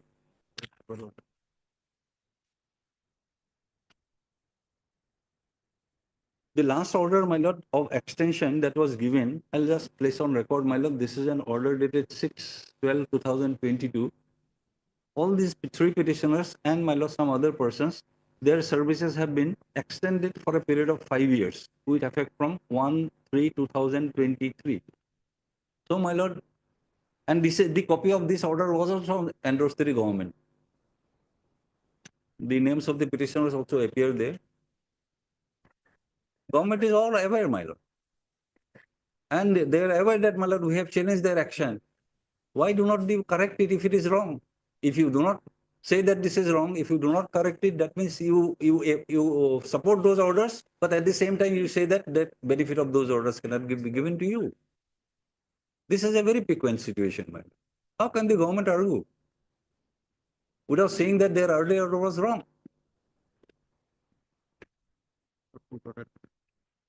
My lord, the earlier orders that your lordship asked for, that copies have been given here. So therefore, my lord, my submission is that, my lord, we have been discriminated against, and, my lord, government cannot take the ground of, my lord, negative equality without admitting that, my lord, they have committed the wrong earlier. That they have not admitted. And if the earlier orders were right, then we have got a right.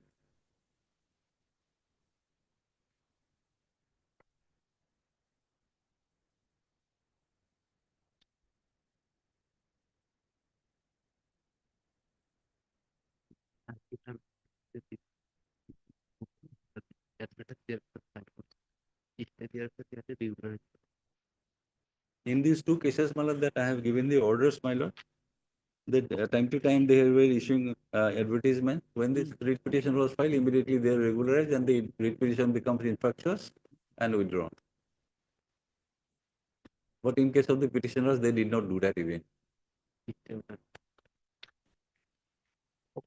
Third, Mr. MP, third.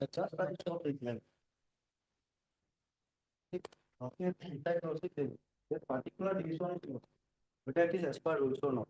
My only submission is that Lordship, rightly wrongly cabinet has taken a decision. This decision is not as per the rules. This is my. No, is there any averment in your affidavit in opposition? Lordship, that part we have retired the Lordship. Which- Negative equality part. Pardon? Negative equality part, paragraph 14, it will include everything. No, you have pleaded negative equality, but have you admitted your mistake? That the cabinet decision is wrong? Lordship, my submission is that Lordship, we go by the rules, Lordship. No, that's all right. You go by the rules. Executive decision was taken, whether executive decision can override the rules or not. My submission is that Lordship, that the executive decision. That is an taken by the argument cabinet against their own order, my lord. They cannot make that. That cannot, I'm still reiterating, Lordship. No, that's all right. I'm still reiterating the executive decision, Lordship. It is not by as per the rules, Lordship. And also heard Mr. Gogoi, learned standing counsel for the respondent number 1 and 2. And for two. 2. And Mr. Dotto for respondent number 5. And Mr. Das, respondent number 3. Argument concluded, order reserved. Highly obliged.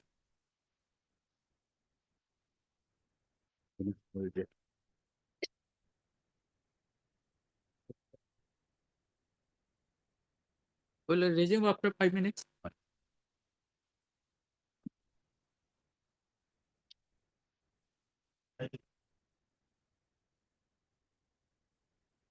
My lord, Lordship, the last order, my lord, by which my lord, the direction was given to the advocate concerned to produce a letter regarding my lord, the communication that is mentioned in letter dated, my lord, 1/3/2025, my lord.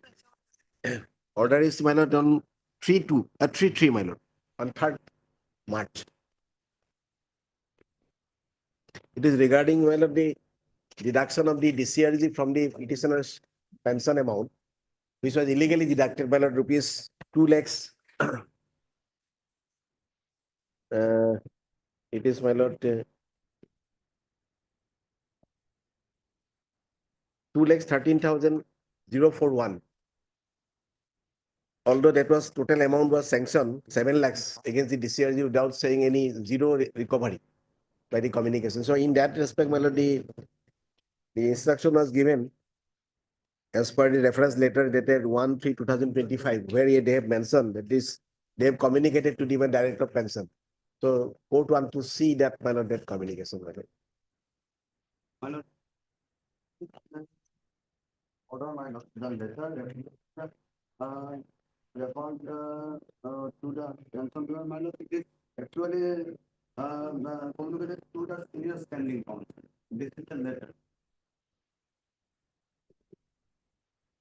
GDC ESP MP 4507/24/278 dated 18/2/2025. In the last time.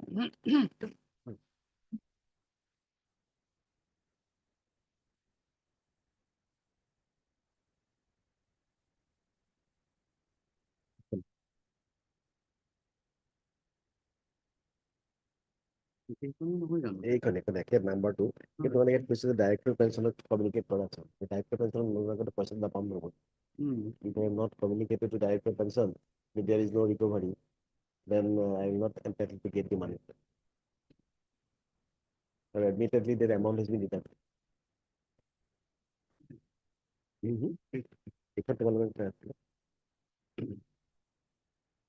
Mention question number is same.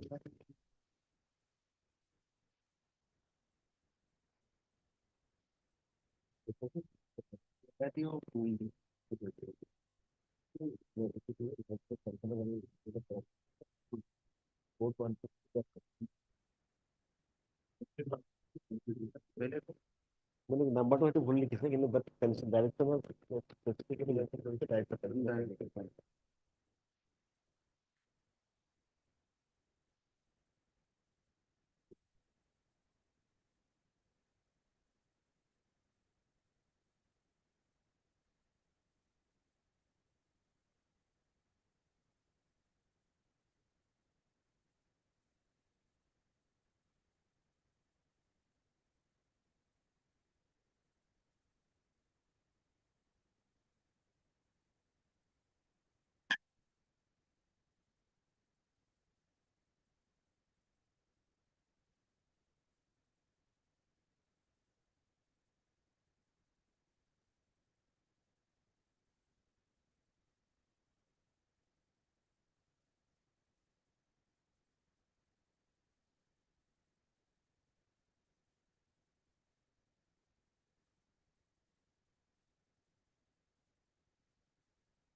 So her entitlement amount is rupees 7 lakhs. Entitlement was total 7 lakhs, my lord. But whenever they sanction the amount, initially they deducted the money, but later on they recognized that there is no excess drawal. Accordingly, report was submitted. But the direction was given, the PP order was there to release the amount. But while the amount was released by the treasury, that amount was deducted. And this certificate to that aspect also issued that I have received only 4 lakhs 76,039, to that effect. So my amount has been illegally deducted and keeping till today also.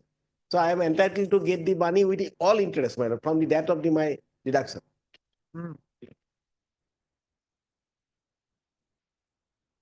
Yes, Mr. Sharma? My lord. As per this letter, my lord, so communication has been.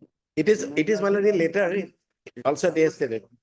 Paragraph paragraph 6 and 7.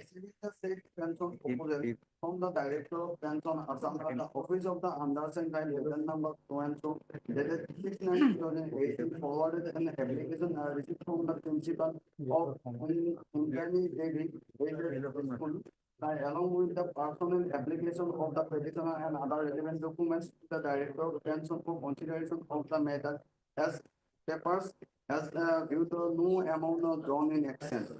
Number 5, the Director of Pension Assam by order number 22 dated 22 sanction an amount of rupees 7 lakhs as DCRG, but the same order it was shown rupees 6 lakhs 89,080 as provisional DCRG. Thereafter, as per a certificate issued by the Treasury Officer thereupon, dated 3/2020, that an amount of rupees 4,76,039 was disbursed to the petitioner. Thereafter, the Office of the Undersigned further resubmitted the original service book in respect of the petitioner and Director of Pension by letter numbers 2 and 2, and stating that there was no excess royal amount found and original records are found correct in respect of the petitioner.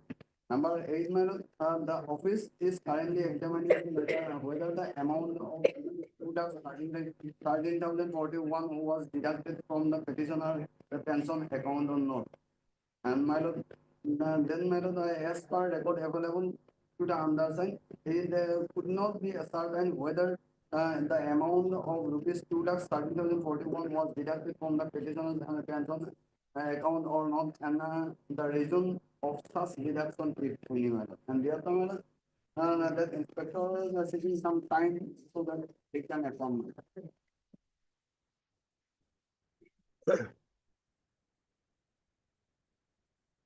Lordship, my lord, in this respect, I want to show one document, my lord, from which it is clear that the amount was, my lord, illegally deducted from me.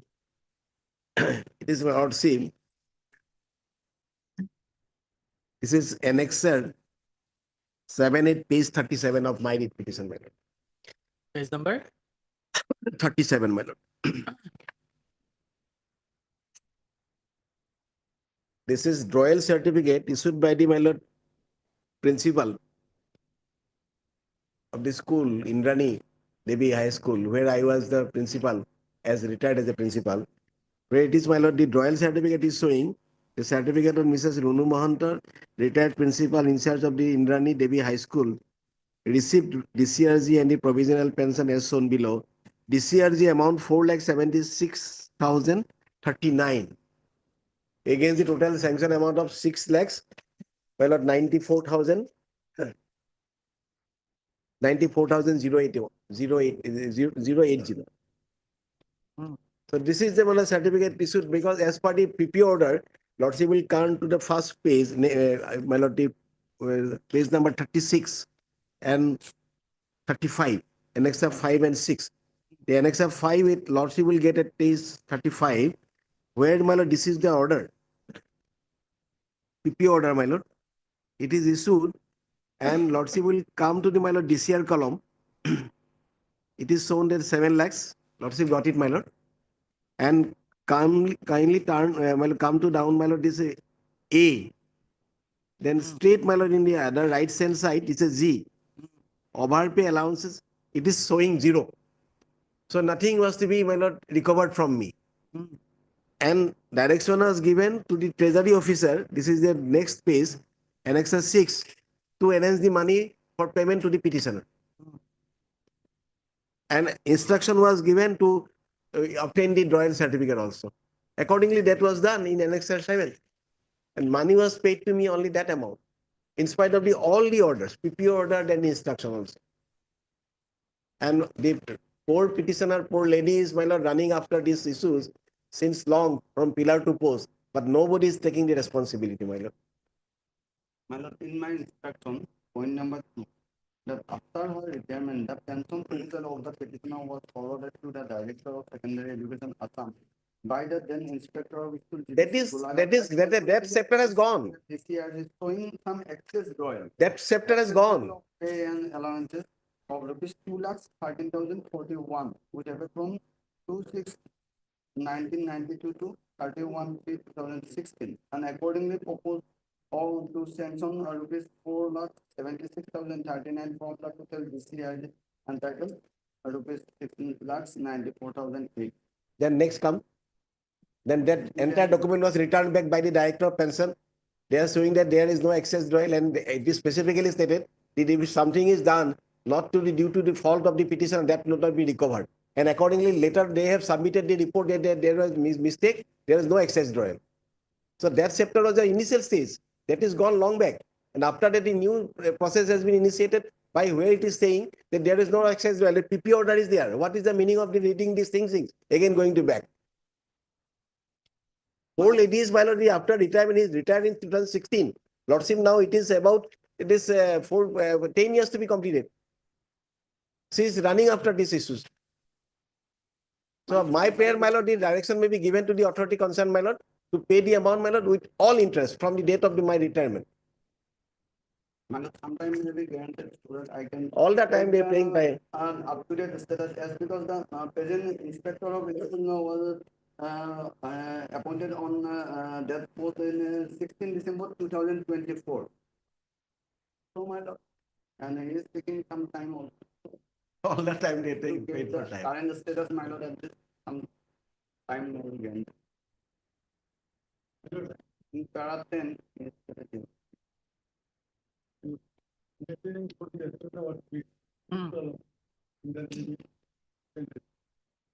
Respondent number?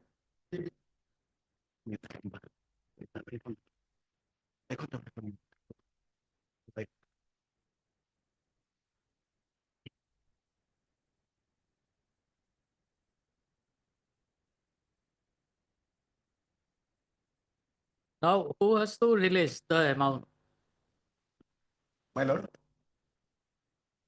Direction should be issued to which authority? This is Treasury Officer. As per my instruction, my lord, there was some misunderstanding between the Treasury Officer and my poor lady, my lord. She did not bow down to some request. For that reason only that amount was released. As per my instruction, my lord. At that time, the Treasury Officer.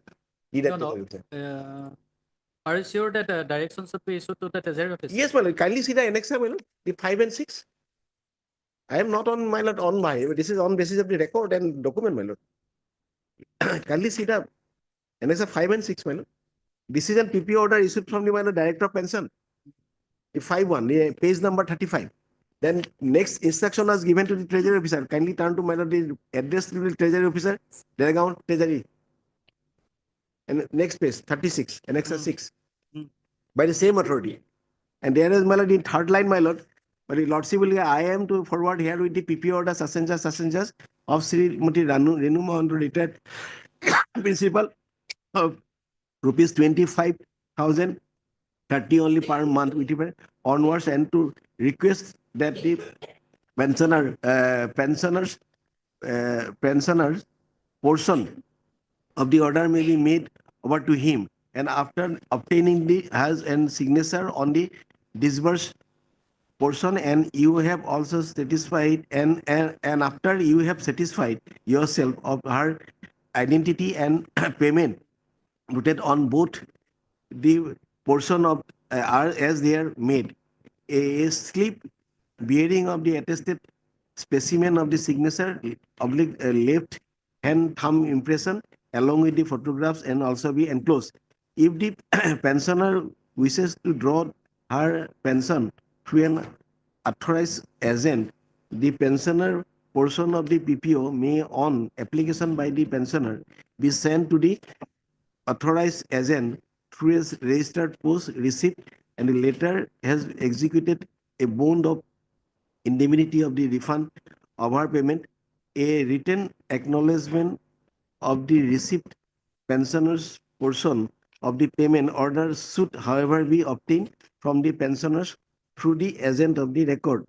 A certificate from the pensioner's DDO to the effect of the draw of non-drawal of the provisional pension of pension discharge duly countersigned by the respective treasury officer may be obtained, and the amount shown therein may be recovered from this first payment. So that was the order. So whenever there was no, my lord, recovery, amount was shown and the PP order was there, and that amount should have been released, the entire amount. That was not done. So kindly turn to the next page. It is drawal certificate, where it is specifically mentioned the DCRG amount, my lord, 4,76,039 has been paid to me against the total DCRG that was sanctioned. And the other amount, it is, my lord, provisional pension.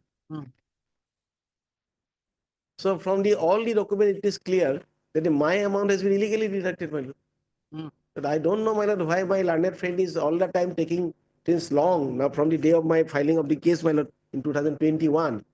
It is the same thing is happening. They roaming around the on one issue that we have to take the instruction, or we have to take the instruction, my lord.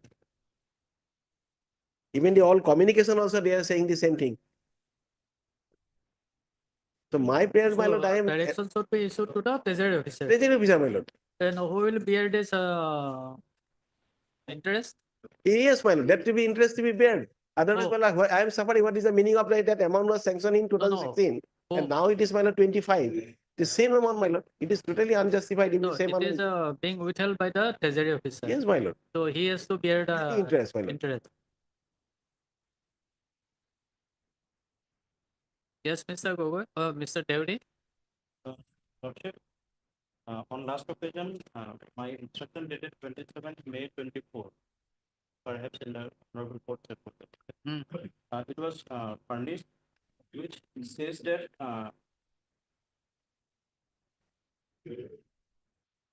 the WPC is, such has been filed due to grievance on the part of the petitioner for deduction of an amount of rupees 2,13,041 from the provisional DCRG by the Director of Secondary Education, Assam, being excess drawal of pay and allowances, which was neither practically deducted from the final DCRG nor from the account of the retiree.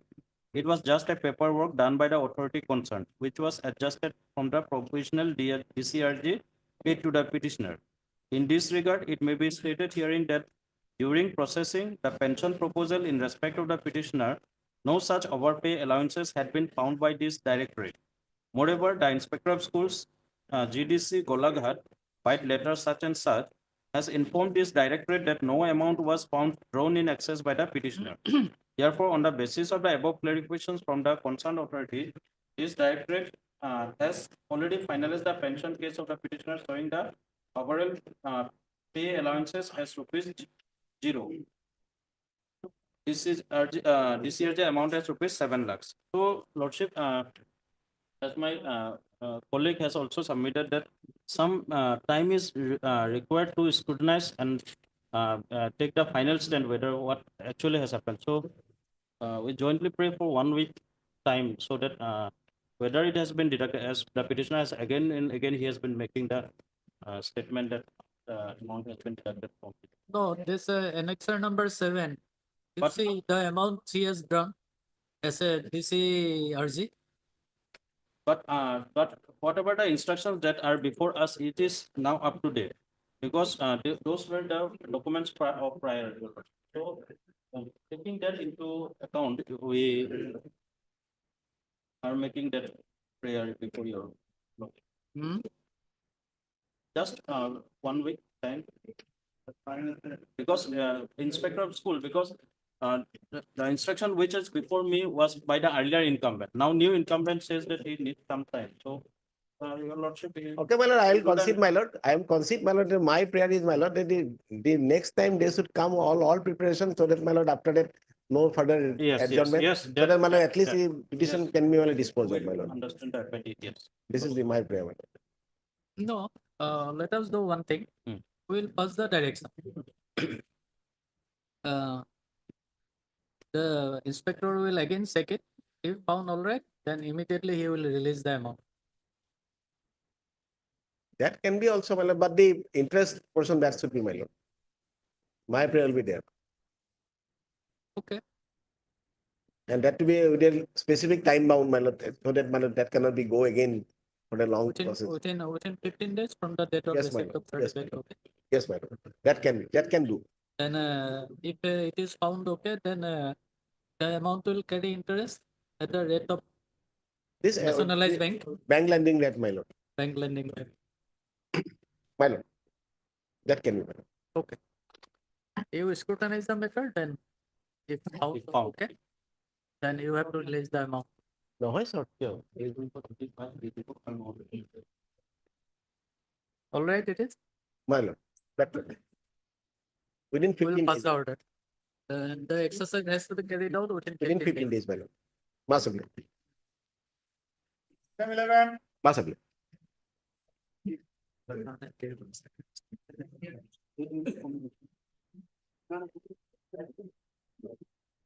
Lordship, this may be taken.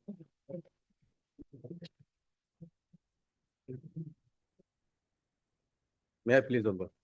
My lord, this is fifth round of litigation, my lord. My lord, petitioner is a teacher of LP school, my lord. He was implicated in a criminal case, my lord, and he was convicted, my lord, for life imprisonment, my lord. And he was taken into custody, my lord. He filed appeal, my lord, criminal appeal, and he was honorably acquitted by this honorable court, my lord. After acquittal, my lord, he filed a representation to resume, allow him to resume his duty, my lord. His representation was not considered, my lord. Then, my lord, he filed writ petition, my lord. Your lordship will find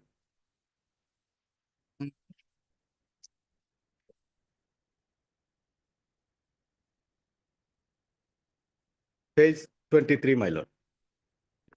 My lord, writ petition was disposed of directing the authorities to allow him to representation, to consider his representation within 1 month, my lord. That was also not considered. He filed a contempt petition, my lord.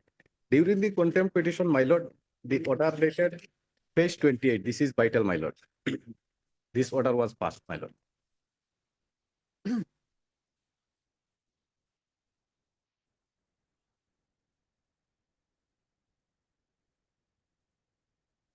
Your lordship will find order column, my lord, bottom, my lord.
Oh, your prayer is for granting this back wages.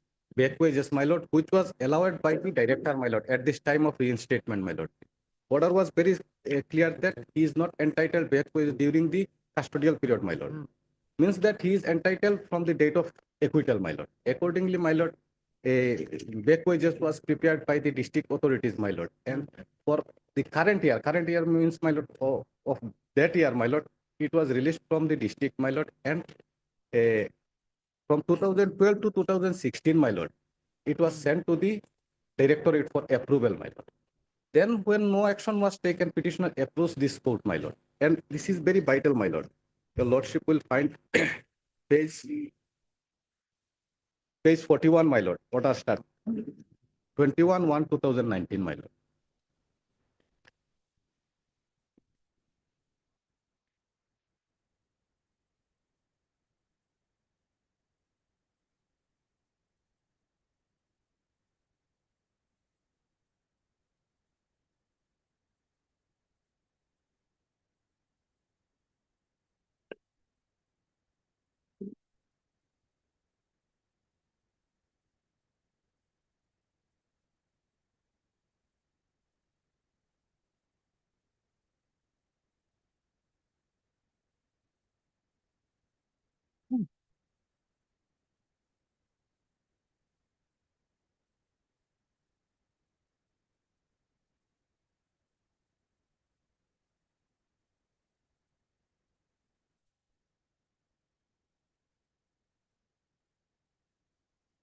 So this letter of 4th January 2020 was issued by the elementary director, elementary education, Kailipara,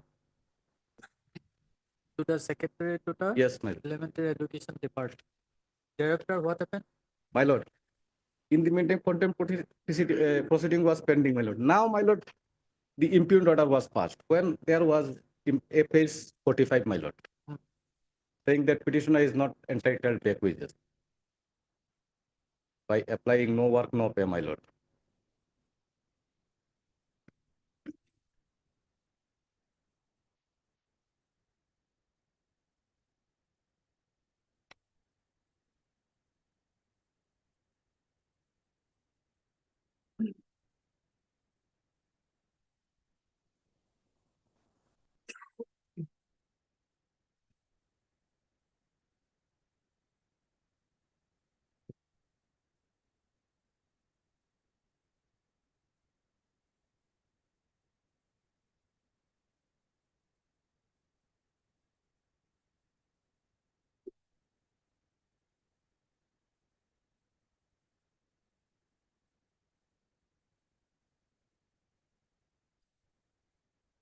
So there was a direction of this court for releasing the arrear salary with effect from 6/4/2012 Yes, till my lord. 29/2/2016. Yes, my lord. The entitlement of the petitioner of that period, there was no dispute, my lord. Suddenly, even my lord, proposal was sent to the government, my lord. But because of COVID, my lord, COVID period, it could not be released, my lord. Now, suddenly, my lord, the authorities, same authorities, my lord, reviews his own order, my lord. Despite the order of this honorable court, my lord.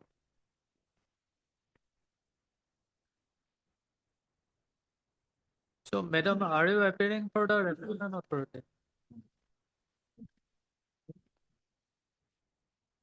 You are for respondent authority. Yes. So, madam, there was a direction of this court for releasing his salary. Ma'am. So, the authority has no discretion to disobey the order of the court. My lord, one departmental inquiry was done. My lord, kindly see our affidavit page 61. Page 61.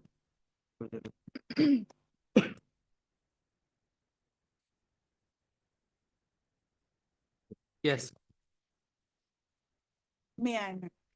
In pursuance to the gov letter dated so and so, the office of the answering deponent requested the director, district elementary education officer, Hailakandi, to submit all the requisite information, and accordingly, the DO Hailakandi submitted a report in which it appeared that the petitioner was in jail with effect from 29/11/2007 and acquitted by this honorable court on 5/4/2012. But he resumed duty only on 8/3/2017, Annexa 5 to the writ petition, which proves that he was not performing his duty during the period of 6/4/2012 to 29/2/2016, for which the area salary proposal was submitted without proper verification. Keeping in view the stated fact and to comply the order of this honorable court, a director level committee was constituted to examine the matter in detail and furnish report. Accordingly, the director level committee furnished its report and the same was endorsed to the senior finance and accounts officer of this directorate for views in the light of existing financial rules and guidelines. Senior finance and accounts officer of this directorate, after review of the proposal and all relevant records, stated that the honorable court's order dated so and so to look into the matter of arrears salary of the petitioner from so and so is the period during which the petitioner was not performing his duties. The petitioner was in jail custody from so and rejoined school only on so and so. Therefore, the petitioner was absent in duty from so and so as per the report of the DO Hailakandi and Deputy Inspector of Schools Hailakandi and other relevant documents. The period of suspension counted as period of service without break in the order dated so and so, passed by the answering deponent, may be considered only for the pensionary benefit as it means and not entitled to arrears salary as the petitioner was not in duty during the period of claim of the arrears settlement. So at that time, he was not in duty.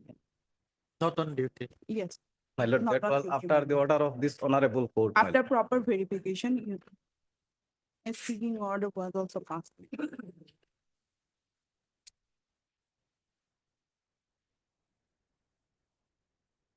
So where is that order passed by this court? My lord, Page number? my lord, page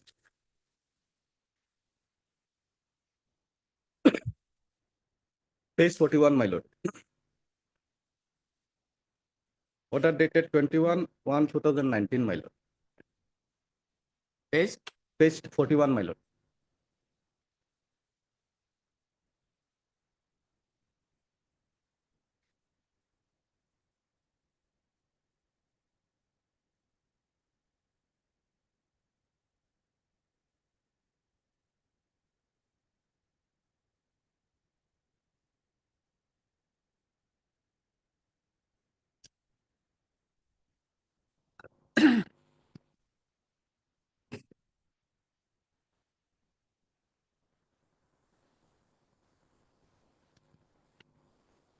So when the departmental inquiry was conducted,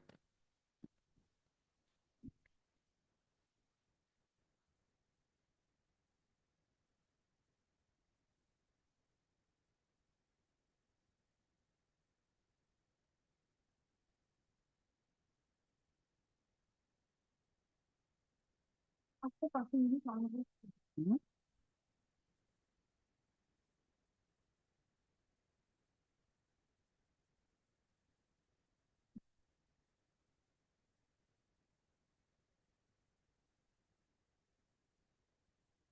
Page 50 is the speaking order.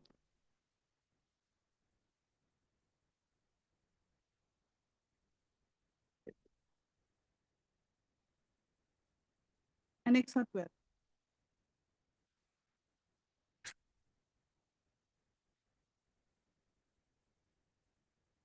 annexer? 12.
What is the inquiry report? By the kindly see page 51. Proceedings, at proceedings, serial number 8. 51. The directorate level committee constituted by so and so dated so and so has reviewed the aspects of the area proposal in the light of the honorable court's order dated so and so. The committee has stated that the petitioner is liable to receive areas on the ground of regularization of this service uh, service by director elementary education order that is so is based on the idea on the other available record. Further, the committee stated that as per report of Hailakandi, since petitioner is putting a permanent necessity for creation of a supernumerary post may not arise for the release of areas. Further, it is also reported that departmental proceedings have been completed following all the norms and guidelines, and the report of this service has been regularized.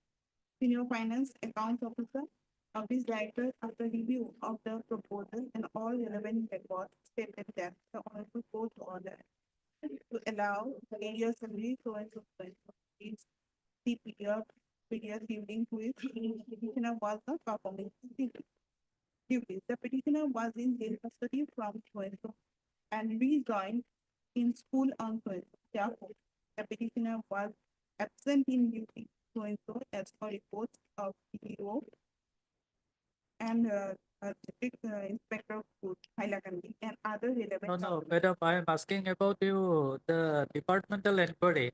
I have to. No departmental inquiry was conducted, my lord. One more thing, now they are saying that petitioner was not discharging his duty, my lord. From the date after a acquittal, my lord, he immediately approached the authority to allow him to resume his duty. Then he filed writ petition, then he contempt petition, my lord. They did not allow him, my lord. It is only on, my lord, page 28, my lord. Order dated 23 November 2016, my lord. He was allowed to resume his duty with the condition that he is not entitled back wages during the period of judicial custody, my lord. That order was very specific, my lord. Then, my lord. Where is that order? My lord, page 28, my lord.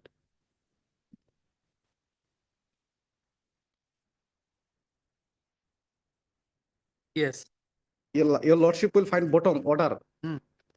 Since the petitioner Hussain Ahmad was acquitted by this honorable court and disciplinary action was taken against the accused person, he is to be allowed to join in his service. However, he is not entitled to back wages from the date of his arrest up to the date of his acquittal by the honorable court, by the order dated, my lord. By that order, he was reinstated with the condition that he is not entitled back wages during the period in which he was in custody, my lord. Then, my lord, accordingly, he joined his service, resumed his duty, my lord. His statement was prepared, statement of area salary, my lord. But as no action was taken, my lord, he approached this honorable court with the two ground, my lord, claiming the back wages of that period also, my lord.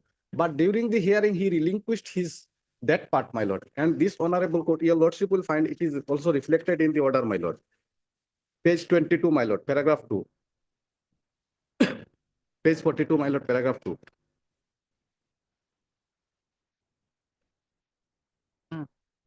Paragraph. Also, learned counsel for the submits that he had accepted the order of rejoining with all conditions. As presently, he is only restricting his claim for the period from the date of acquittal to the date of rejoining. The same was also the condition in the order dated date 23/11/2000, subsequent to which the order dated 7/3/2017 was passed. The Learned Council also submitted that in the meantime, statement of arrear of salaries of the petitioner has also been prepared by the district elementary and is presently pending before the district elementary director elementary education. Sri J. Abedin Learned Elementary has fairly submitted that a direction may perhaps be issued to finalize the proposal and pass necessary order of release of the arrear salaries of the petitioner for the period mentioned above, my lord. There was no dispute regarding that period, my lord. And accordingly, my lord, proposal was also sent to the government, my lord, but because of COVID, my lord, it could not be released. Now, my lord, they have passed the impugned order by reviewing his own order, even after passing of the order of this honorable court, my lord. And now they are saying that the petitioner was not discharging his duty, my lord. They did not allow the petitioner to discharge his duty.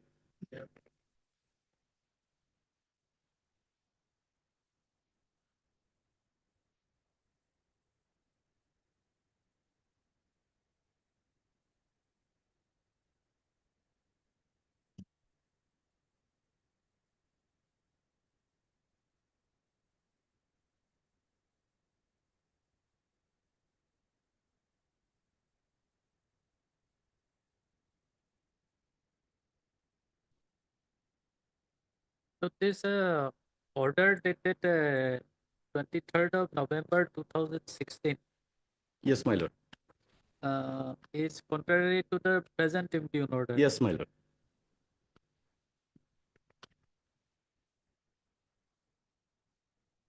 Then this order dated 23rd of November 2016 was taken into account by this court Yes, my lord. while passing the order dated 21/1/2019. Yes, my lord.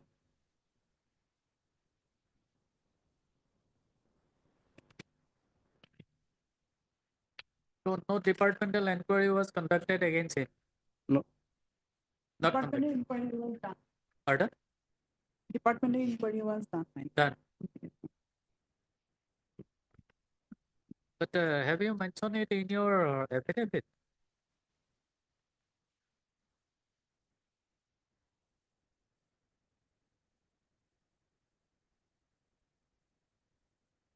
In which paragraph of your affidavit you have mentioned that departmental inquiry was conducted against him? And can you see page 59? 59. In the meantime, the petitioner approves this honorable court in WPC so and so, followed by the contempt petitioner so and so, in compliance with the order dated so and so. By this honorable court in the office of In which paragraph you were reading? hello, my lord, second paragraph. Second paragraph. Yes. Yes, in the year 2012. Yes, ma'am. In the meantime, the petitioner approves this honorable court in WPC number. Page number 59. Yes, madam, 59 hour affidavit.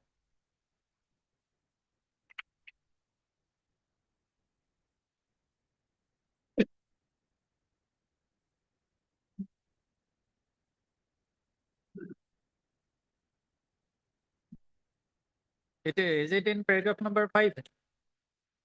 No, madam. Para 2, madam. Para 2. But the designation is different. Para 2. Para 1, my lord, 1. In the meantime, page 59.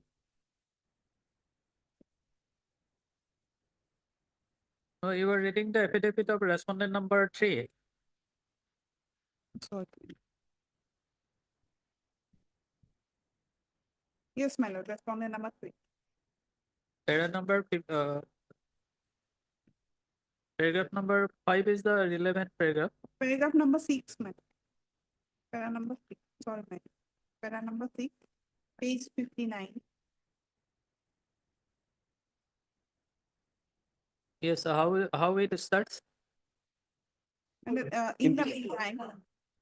in the meantime, the petitioner approves this honorable court in WPC so and so, followed by the contempt petitioner so and so, in compliance to the order dated so and so, passed in WPC number so and so. By this honorable. No, madam, this averment is not in this affidavit.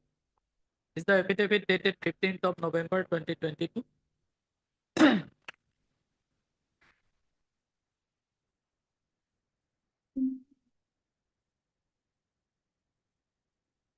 Sorry. Date is not mentioned. 1st February 2024. 1st February, ma'am.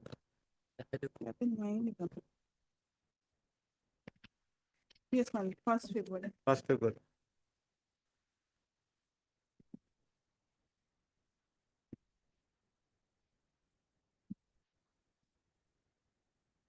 More deep.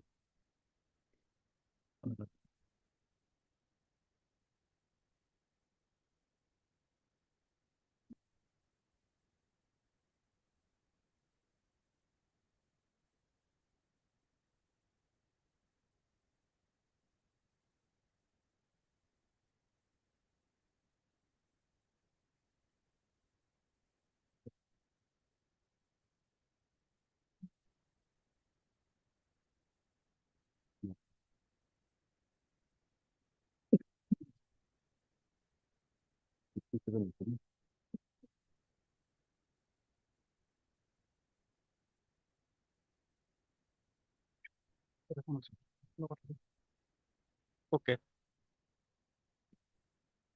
Yes. May I? Hmm.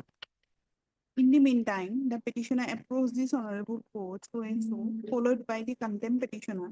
In compliance to the order that is so and so, passed in WPC number so and so by this honorable court. The office of the answering by the order that is so and so allowed the petitioner to join in his service. Since being a government servant in police custody and as disciplinary action was taken, earlier the petitioner has been deemed to have been suspended with effect from the date of his arrest as per Assam Services Rules 1964. The period of suspension has been counted as period of service without any break. However, he is not entitled to take wages during the period of his custody till the date of his acquittal by this honorable court. Thereafter, the petitioner, by his joining report so and so, resumed his service from so and so.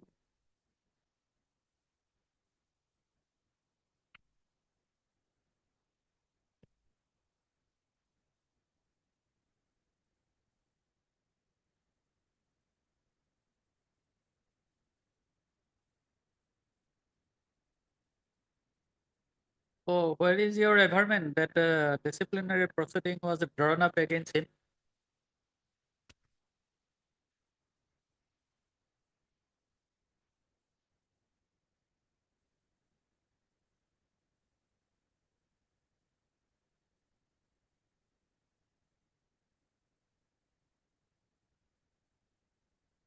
No disciplinary proceeding.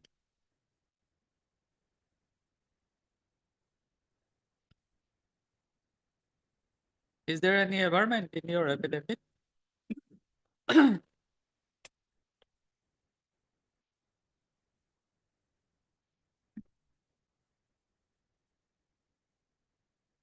Madam, may I? Madam, may be taken day after tomorrow. I will take instruction from them, madam. Day after tomorrow? Madam. My lord. Order is there, my lord. Where? My lord, at 2, my lord, I will. I have some difficulty. My lord, Order is there. Where? I think order is there, my lord. Where? Page number?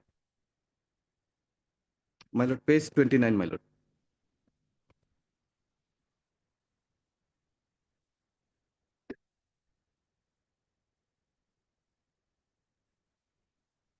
Is the order passed by the additional deputy commissioner?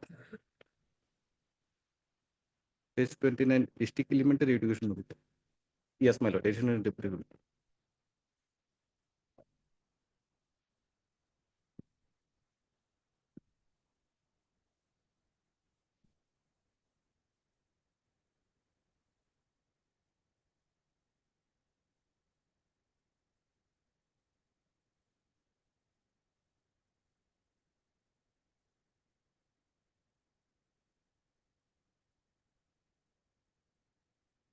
Okay, here it is mentioned that allowed to join his service with immediate effect, followed by completion of the departmental proceeding of the petitioner, if any. First paragraph, Yes, ma'am. last line, if any. I have the copy, my lord. In earlier writ petition, I annexed, I remember, my lord. But since it was not a question, my lord, I have not annexed. But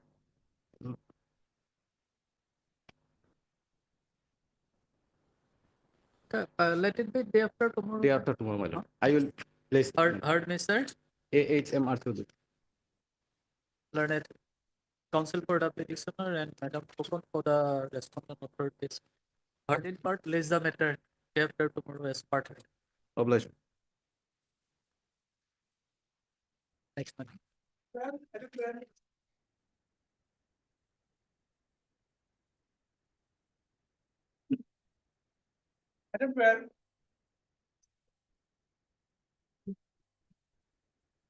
Today I have some difficulty. Can it be on 18th, Lordship? On? On 18th, Lordship. No, 18th. sorry, not 18th, 20th, Lordship. 20th of March. 22. As read for by Mr. Deka, learned counsel for the petitioner, this is the matter on 22nd of March. 20. 20.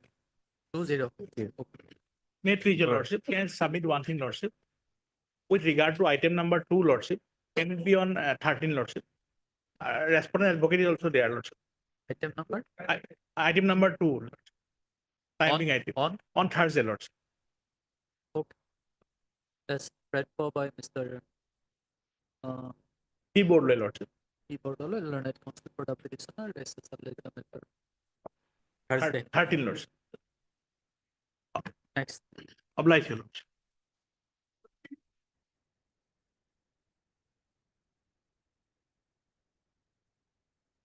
Item 13.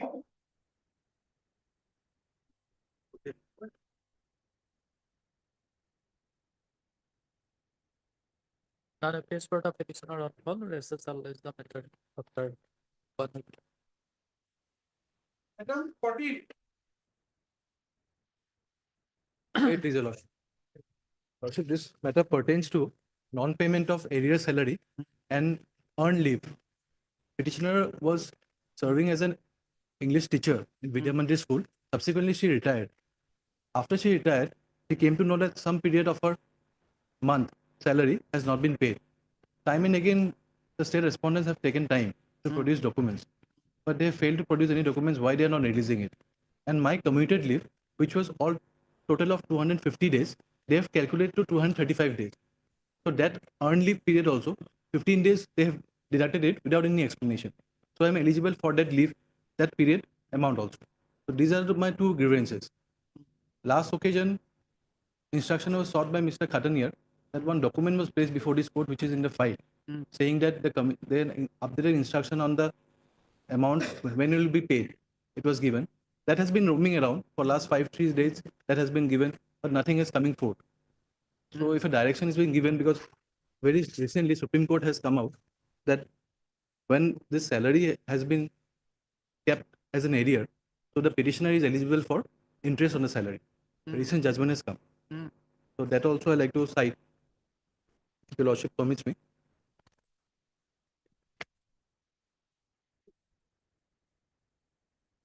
Okay, wait.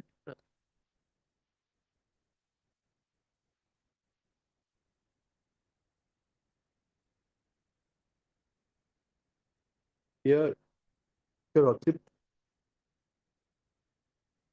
Paragraph number? paragraph number 13, your lordship. If I may read it slowly, your lordship. Yes. The direction for the payment of deferred portions of the salaries and pensions is unexceptionable. Salaries are due to the employees of the state for services rendered. Salaries, in other words, constitute a rightful entitlement of the employees and are payable in accordance with law. Likewise, it is well settled that the payment of pension is for years of past service rendered by the pensioners to the state. Pensions are hence a matter of rightful entitlement recognized by the applicable rules and regulations which govern the service of the employees of the state. The state government has complied with the direction of this court for the payment of the outstanding dues in 2 tranches Insofar as the interest is concerned, we have the view that the rate of 12% per annum, which has been fixed by the High Court, should be suitably scaled down. While learned counsel for the respondent submits that the award of interest was on account of the action of the government, which was contrary to law, we have the view that the payment of interest cannot be used as a means to penalize the state government. There can be no gainsaying, this is to be marked, Your Lordship. There can be no gainsaying the fact that the government, which has delayed the payment of salaries and pensions, should be directed to pay interest at an appropriate rate. So this judgment covers my case, Your Lordship, because the petitioner, admittedly, if Your Lordship sees, annexure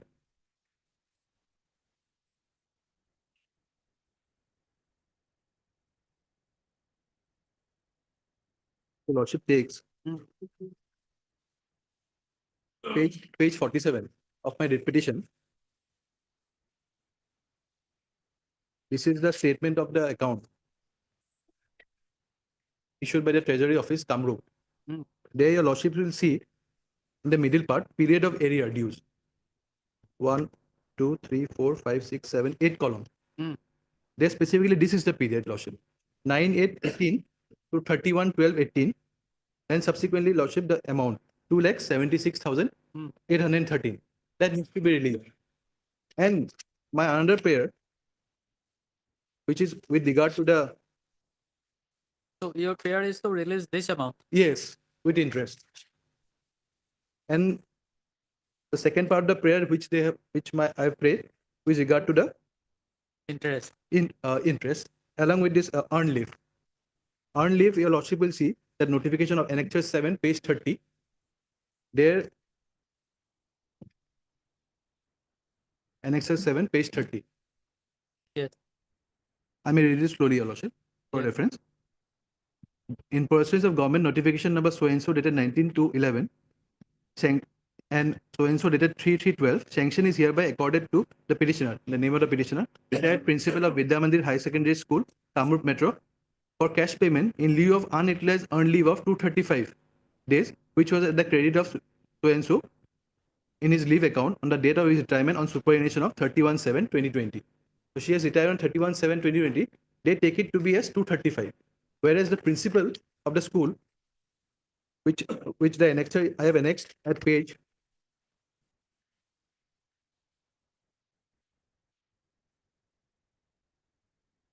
Lordship will find page 42. Page 41 it starts. This is the form of leave account. As per the All India Service Rules, Schedule 3. From the date she has joined, that has been always recorded.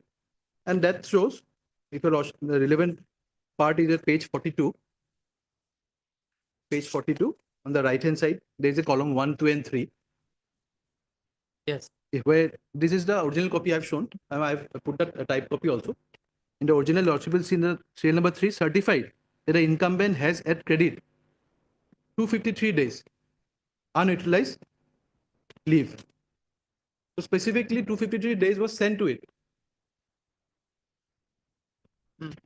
Government has now taken it as 235 without any explanation.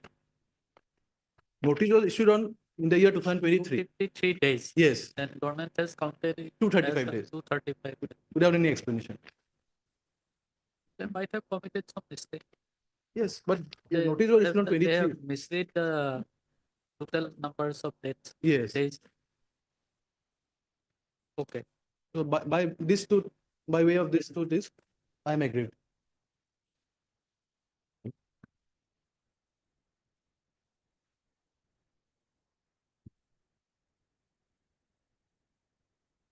Notice was issued in the year 2023. Subsequently, a lot of time has been taken. 4/10/23 notice was issued. But there any affidavit was filed? Last on 15/12/23 days, short time. Then subsequently, they failed to do it, and instructions were exchanged, which is in the file, but nothing is coming forth here. Any idea? Any idea? Last order, Lordship will see 5/3. 24. Here, Mr. Khatanier appears Mr. Mazumdar, are you appearing in this? My lord, the department I will appear now, what I have is an instruction of 4/3/25, perhaps it is on record. I do not know. Pardon? On 4/3/25, the director has informed us that that the entire proposal has been sent to the government for payment of rupees 2,76,813. That is the last instruction I have on my on the website. We have Philip, send the proposal. Once the sanction comes, we pay. That is entitled to that arrears salary is not disputed. Once the proposal goes, no dispute on that. The affidavit in opposition as such perhaps should not come. Required. It would not be required because you have sent a proposal to pay her 2,78,000 as arrears salary. That is on record. With a non-royal certificate also that she did not do that salary. Then regarding that leave period, Yes, Lordship, that But here, the instruction which is before me doesn't show the calculation. It only tells me that this is the amount we have sent a proposal for. The proposal so form, the other pair, other parameter that is not with me. Here they say it is only for salary. What has been sent to us by the principal is what we have given. Leave part, maybe I'll have to take instructions. Otherwise, his matter is under you come process. with We are paying the instruction salary. after 2 p.m. then Yes, I'll try to find after out. 2 p.m. I'll try to-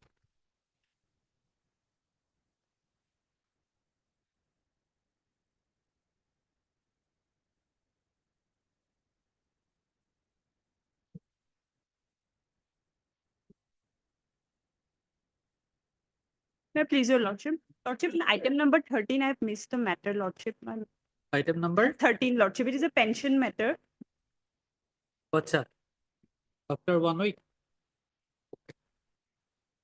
Miss, your good name, please. Miss A. Talukdar, lordship. Miss A. Talukdar, learned counsel for the petitioner, pays for listening the matter. On 1 week. Lordship, the matter instruction was sought for in the matter. Let them produce the instruction, lordship.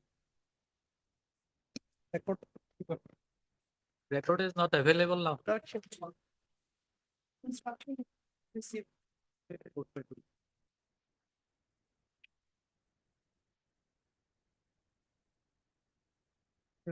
Lordship, after 1 week, lordship, I'll go through the instruction. The file is not available.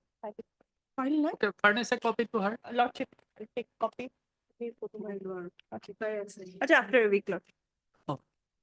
So Much obliged, lordship. the matter after a week. Item number 14 to continue.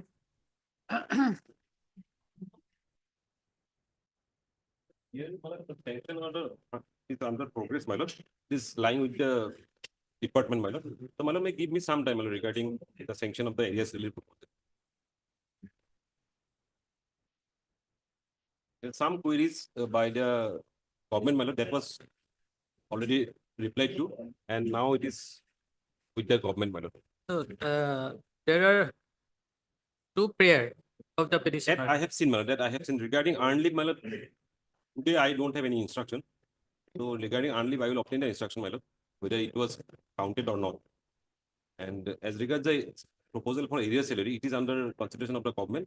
It will be sanctioned, my lord, once it is verified. Lordship, last 2-3 orders, Lordship, last order also. Some concrete directions, written instruction from the Secretary to Government of Assam was sought. That was, my learned friend was supposed to produce that today. I did not get the written instruction, my lord, but our telephoning instruction, in fact, I got a message from the secretary, my lord, deputy secretary. So it is in with the senior secretary of the department, my lord. So after 1 week, Yes, my lord. in respect of both, Yes, my Yes. lord, in The respect of prayer. both, my lord. heard Mr. K.M. Mohanto.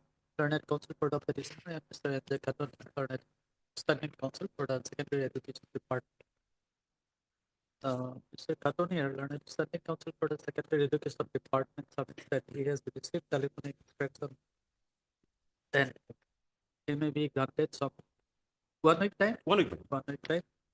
So as to enable him to obtain complete instruction in respect of the area amount of rupees 2,76,813 rupees And also in respect of the earned leave, Yes, deduction of earned leave. deduction of earned leave. Here is accordingly allowed. That is the method on COVID 70. 36 as parted. Number 35. Oblige, Your Honor.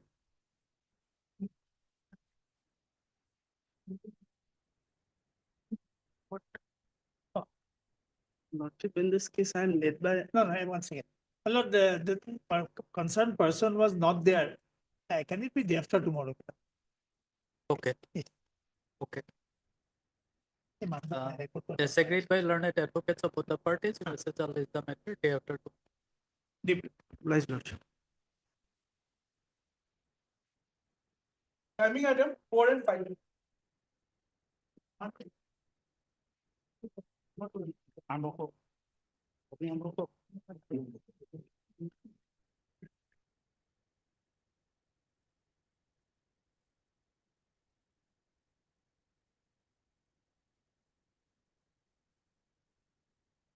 Occasion I was impressed.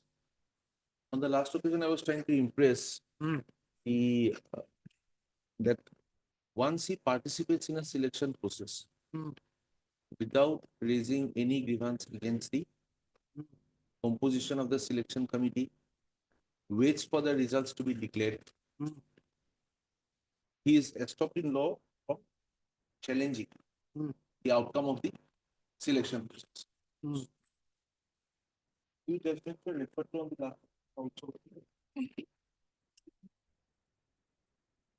This time, my lord, I would.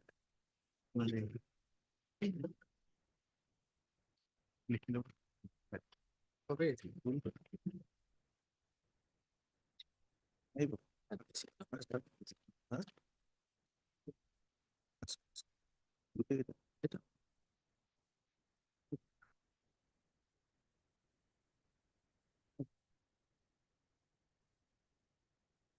Last occasion, I had referred to one judgment of 3 judges. It was, my lord, AR 1976 Supreme Court 2428. That is when it started. It was a judgment by 3 judges.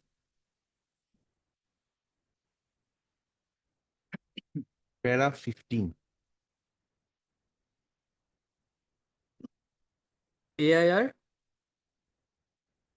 AR 1976 Supreme Court page number 2428. The relevant prayer would be, relevant portion would be paragraph 15. This is by 3 judges.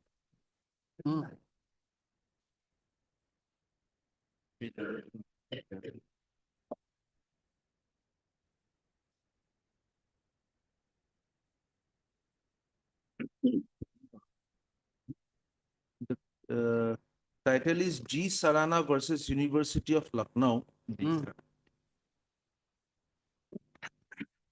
Proceed with paragraph 15. We do not, however, consider it necessary in the present case to go into the question of the reasonableness of bias or reasonable likelihood of bias, as despite the fact that the opponent knew all the relevant facts, he did not, before appearing for the interview or at the time of interview, raise even his little finger against the constitution of the selection committee. He seems to have voluntarily appeared before the committee and taken a chance of having a favorable recommendation from it. Having done so, it is not now open to him to turn around and question the constitution of the committee. This view gains strength from a decision of this court in Manaklal's case, AIR 1957 Supreme Court 425, wherein in more or less similar circumstances, it was held that the failure of the opponent to take the identical plea at the early stage of the proceedings created an effective bar of waiver against him. The following observations made therein are worth quoting. It seems clear that the appellant wanted to take a chance to secure a favorable report from the tribunal which was constituted, and when he found that he was confronted with an unfavorable report, he adopted the device of raising the present technical point. This is of three judges. Clearly says that once a person knows the constitution of the committee, appears before it without any demand, and thereafter he finds that. But the question is, at the time of appearing in the interview board, whether the petitioner had knowledge Yes. that the Why- person is only BA and his profession is agriculture. The petitioner is a person who was already serving in that college. The petitioner well No, knew maybe- who was the maybe- governing body. There is no, that has to be established by the petitioner in his pleadings. He does not plead that prior to my participating, I did not know that he was an agriculturist. He doesn't say so. He doesn't say that I came to know about it later on. He knows the constitution of the governing body. Being a serving member of that particular very institution, can we go forward to put it in his mouth that he did not know? He has to make the pleading. That pleading is not there. And at least when the matter was argued, that sentence did not fell from the concept. That I only came to know about it at a later stage. What was tried to be argued by the petitioner side was No. that a two-judge bench. There is RTI reply. Only in that reply, it is indicated that he is agriculturist. That does not lead us to infer that he did not have knowledge of it beforehand, unless he asserts that I did not know it beforehand. That has to be an assertion. That I did not know it. It is only from the RTI I come to know that this man is not qualified enough. Where is that assertion? That assertion has to be there before we come to that conclusion. Otherwise, we cannot arrive at that conclusion to give him a benefit to say that he might not have known. The exact opposite is possible. He very well knew. So those are things which one would not infer without there being a statement to that effect. That is the importance of pleadings. Why plead? Why do we make a pleading? We put in everything that we want to say to the honorable, so that it does not have There is an environment that after obtaining the this RTI reply, she came to know about the qualification and the profession of that person.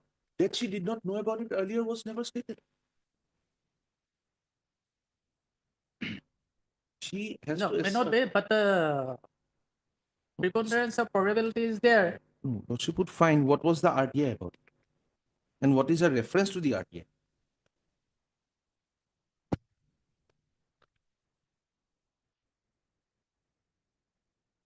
RTI is referred to as economic opening. Okay, please check it. RTI এখনো কথা কত করলে? Yes.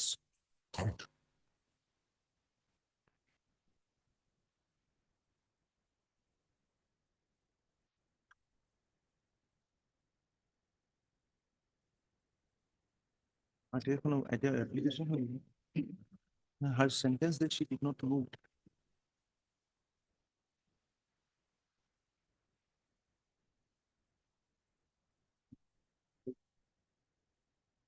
$71. Annex 71, Annex 11. তেওঁ তাৰ আগতেই কৈছে। তেওঁ RTI এখনৰ আগতে কৈছে। Annex 6 বুলি কৈছে।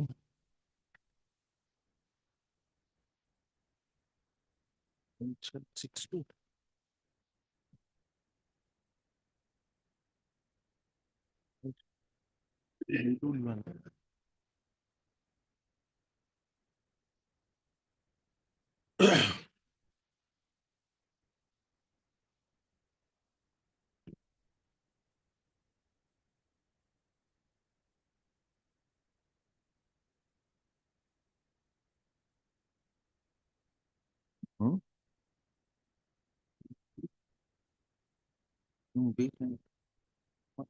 বেলেগ নেকি?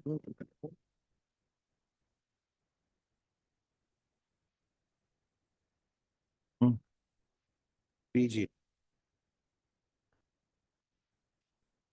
সেইটো চাইছিলো।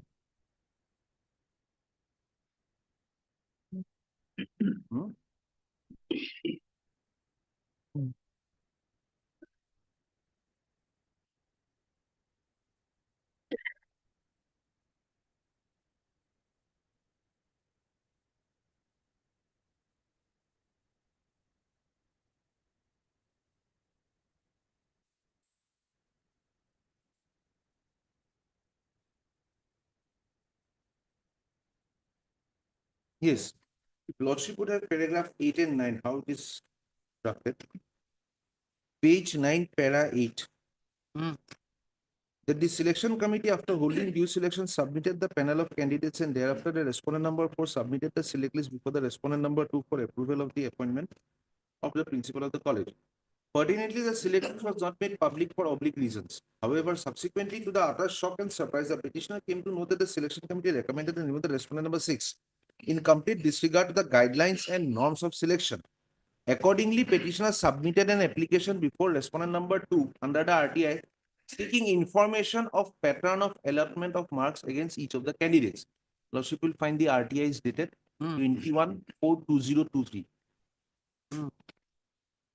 That the petitioner states that the very inception of the interview, the petitioner felt bias and favoritism on the process, and therefore on 24/2023, petitioner submitted a representation before the Honorable Vice Chancellor Dibrugarh, categorically pointing out the insolence, unpredictable and vindictive attitude of the selection committee towards the petitioner, and thereby requested for his personal verification in the matter in as much as the educational qualification of the guardian member of the HCDC college governing body in the panel of the interviews concerned who happens to be a BA degree holder only.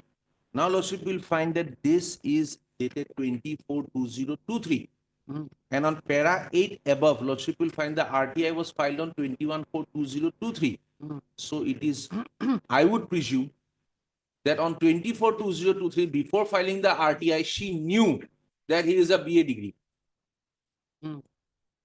The results were forwarded on 18. There was no demand, she did not object to it before 20th. The first letter of the Vice Chancellor, where she says that he is a BA, is of the 20th, when she knew he was a BA. But the RTI comes on 21st. So the assumption that she knew it only from the RTI is wrong. She knew it prior to the RTI. When she faced the selection, she knew it. Annexure 8, Lordship will have the writ petition. I am having 3298, my lord. Page 63.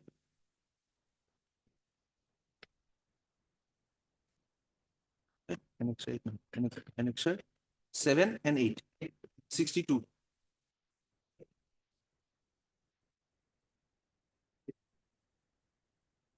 Page 63, Lordship would have.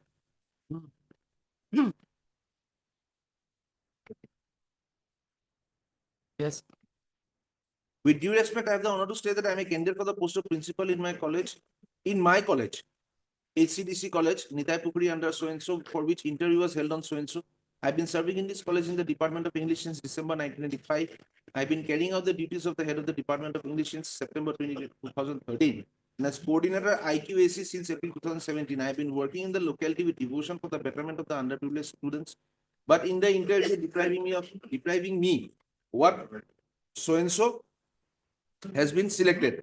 Sir, I have a good academic career. I persistently devote time to research activities and extension works in the nearby remote areas to uplift the society. It is indeed injustice to me and the institution also. Now, one page before that, it is page 62.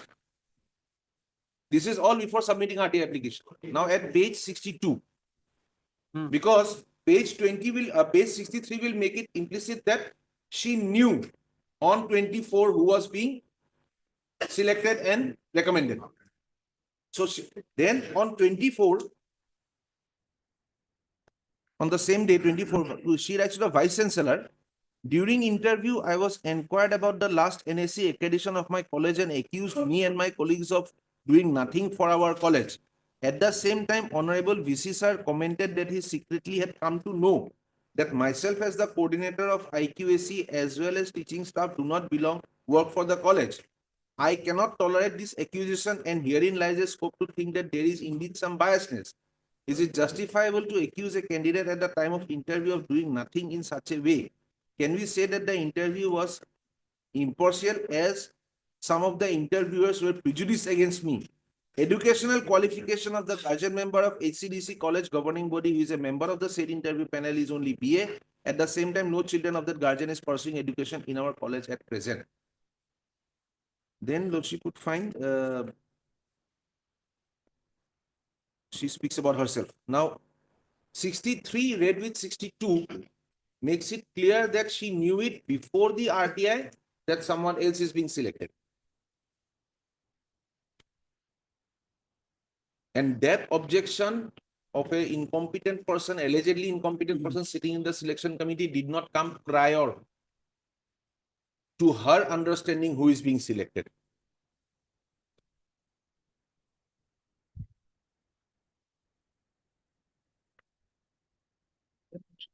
That was one judgment I referred to.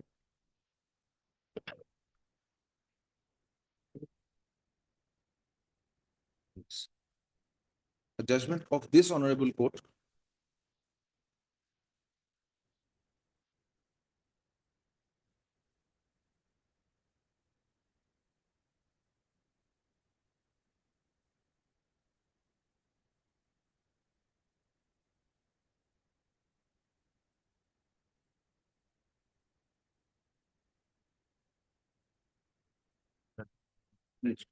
Is it on the same point?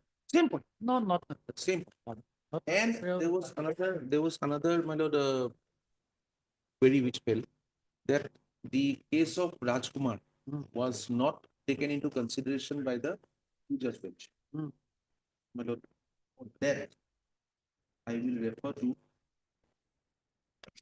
the judgment of Ramjit Singh Kardam versus Sanjeev Kumar.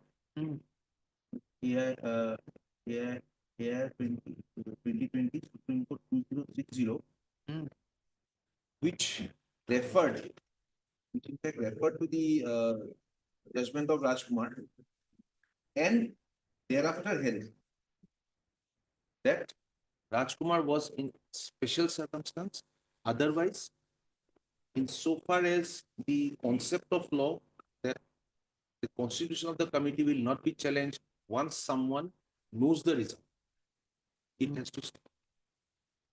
That has to be done only the moment one felt aggrieved, faced an interview, came to know about it, has to be done at that moment, and one cannot wait for the results to be given. Because the simple concept is, I know it is being illegally constituted, I take a part in that particular interview, and then I wait for the results. If it is in my favor, I keep silent. I take the appointment, I carry on the job, knowing it's an illegal appointment. But if someone else gets it, I raise a grievance, technical grievance. This man was not. And further, from the records, if Lordship sees, let us assume for a moment that this man was not correctly there. The others, there is no grievance. The others have correctly given the marks. Barring that man mark, if the others, even in that case, if the selected candidate scores over the petitioner, what remains? An entire selection will not be set at naught. Mr. Mazumdar, you tell me, there must be some reasonable nexus in selecting a person for a particular purpose. Yes. So that person was selected for selecting the principal of the college. Yes. So whether his academic qualification and his profession is has reasonable nexus with the purpose for which the committee was constituted. Let us take it this way. No, you first answer my. That is what I was trying to answer. Yes. There are 7 selectors in a particular constitution, in a particular selection. One man, he gives 0 to a particular candidate for whatever reasons he has, and all the others give him the best of marks because he's an excellent candidate. Would the simple presence of 0 by one particular person take away the selection of that candidate?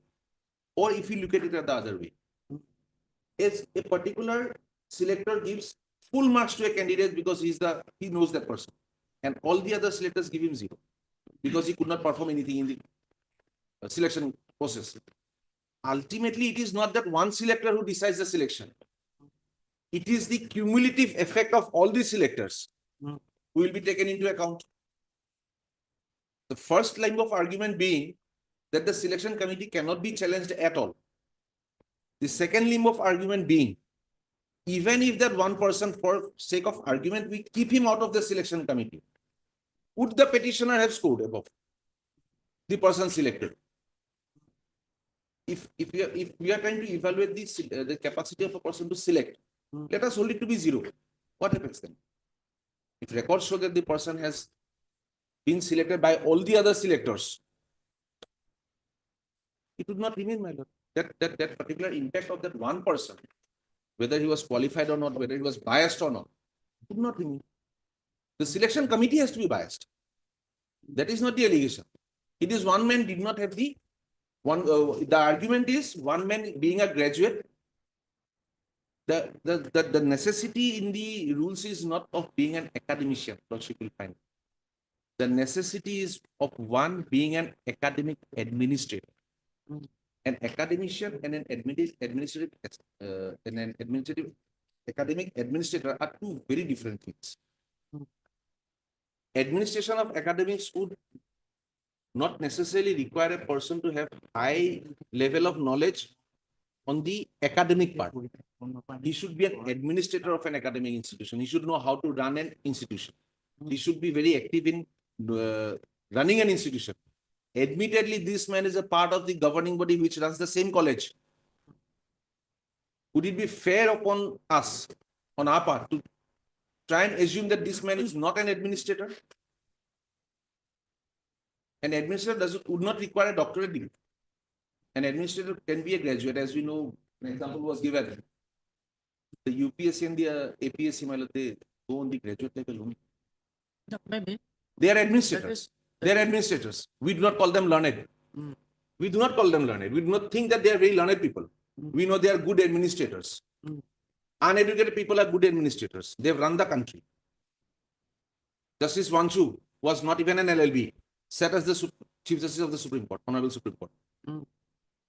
Degrees would not give the administrative, would not define the administrative capacity of a person. The position he held, he was a member of the governing body. A governing body administers the college. This man was a person whom the governing body felt was good enough to sit in there to find out the administrative capacity of the person who's going to be selected as a principal. A principal is not only an educator, he also needs to administer the entire college. Therefore, my lord, the wisdom of the selection committee, honorable courts have always been very loath to go into or try to decide the capacity of the selection committee. Therefore, in my humble submission, my lord, the less we go into that area, the more safe we will be on the law side. We just have to evaluate, my lord, the allegation level by. Allegation is a graduate is not an administrator.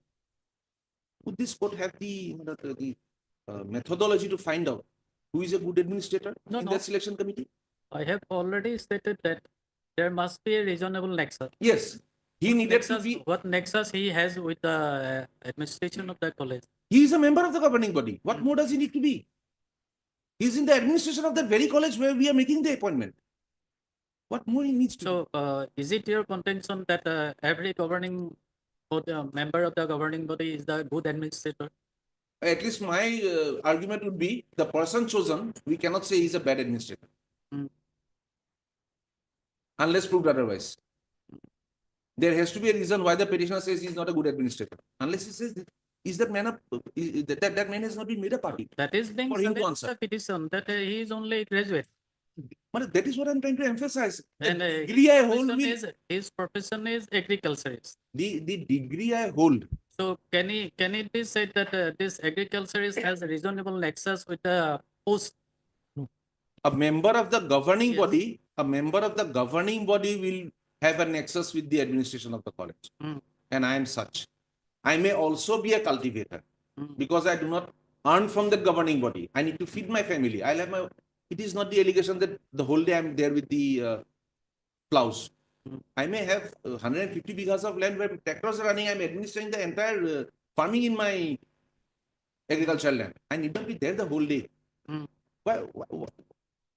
I would not be led to, my lord, at least believe that I will be wearing something at topian and going and trying to plow the land. I would not be doing that. I may be an administrator of that agricultural field where I am having 100 people working under me. I may be an administrator in that sense also. The profession which I have otherwise than being a governing body, it will have no nexus. The only thing that will have a nexus is I am a member of the governing body whose decision to administer the college in a particular manner is always given proper weight by the governing body of that college. I may have 100 other professions. But what would have an excess here is that undisputedly, I am a member of the governing body.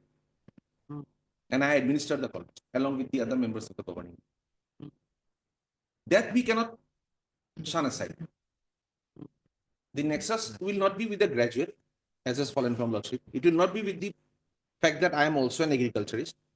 The nexus that we have, that this honorable court would like to have, is that he is a member of the governing. And therefore, he has a part in the administration. Okay, we'll see. Any other point? Madam, these were the 2 points that I had heard. I represent the Disciplinary University. I would only try to uphold the selection because there has been no ground shown as such. Okay, we'll see. Yes, Mr. Fukon, any reply? My lord. First, my lord, in response to my learned friend's my lord, submission, my lord, regarding awareness of the petitioner regarding the selection committee as well as the result of the selection. My lord, may I take your lordship straight to paragraph 8 of my petition?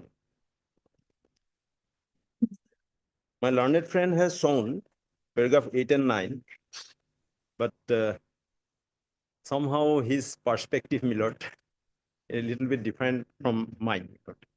Page 9. First, let him complete. No, please sit down. Yes. Page 9, my lord. Second read petition, my lord. 3298 of 2023. Paragraph 8. Page 9. Yes. I'll read slowly. That the selection committee, it is important, my lord, after holding due selection, it is preceded by that word after. After holding due selection, submitted the panel of candidates and thereafter, the respondent number 4 submitted the select list before respondent number 2 for approval for appointment of the principal of the college. Now, pertinently, the select list was not made public for oblique reasons. Select list was not made public till date. Next sentence. However, it is important, my lord, this sentence. Subsequently, that word subsequently, my lord. Subsequently to the utter shock and surprise, the petitioner came to know. She came to know subsequently, my lord, that selection committee recommended the name of respondent 6 in complete disregard to the guidelines and norms of selection. So what are the guidelines, my lord? That expert in academic administration. He is a BA, he is an agriculturist. And my learned friend is opening up another arena, my lord. My lord, that selection committee member, he belongs to governing body and he also belongs to selection committee. It cannot be, my lord. The decision-making process in selection committee, after completion of that decision-making process, it goes to the governing body for another selection process, my lord, decision-making process, my lord. So, my lord, that member, that BA agriculturist, he cannot be member of both the bodies. It will open up another arena, my lord, for argument. My lord, I'm not I'm not focusing on that arena right at this moment, my lord. Since, my lord, it is shocking to the judicial conscience that a BA and agriculturist has been in the selection committee for selecting the principal. What the advertisement says, my lord, if we come straight to the advertisement, my lord, it is simple ABCD of the service jurisprudence, my lord. We have been relegated to the ABCD of service jurisprudence, my lord. Anyway, my lord, if we come to the advertisement, my lord, page 58. The reasonable nexus, my lord, your lordship has pointed out the reasonable nexus of a BA agriculturist to the contents of the advertisement, my lord, for selecting the principal. Page 58.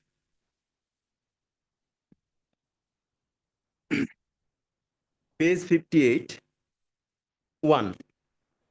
We can skip the first para. As prescribed by the UGC and Govt of Assam guidelines are given below. These guidelines, my lord, a master degree with at least 55% marks and so and so. 2. A PhD degree in the concerned allied subject in the institutions concerned with evidence of published works. Associate professor, professor with a total experience of 15 years, so and so. 4. Minimum score as stipulated in the academic performance indicator API based on performance-based appraisal in Appendix 3 for direct recruitment of professors in college. 5. A minimum of 10 research publications in peer-reviewed or UGC-listed journals. Milord, he is a BA, Milord. Milord, so Milord, he will go through the research publications also, Milord. He will come to the PhD degree arena, Milord. Then 6, a minimum 110 research score as per Appendix 2 of Table 2 as per UGC Regulation 2018.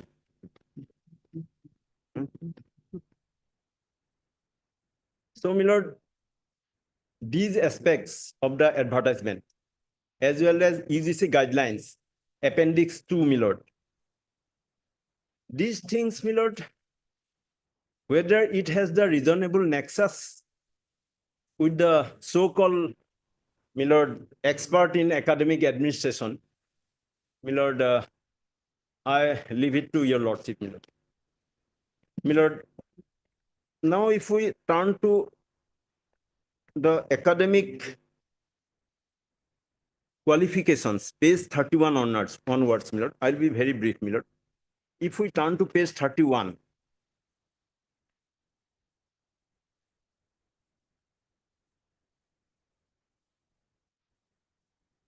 page 31, Milord.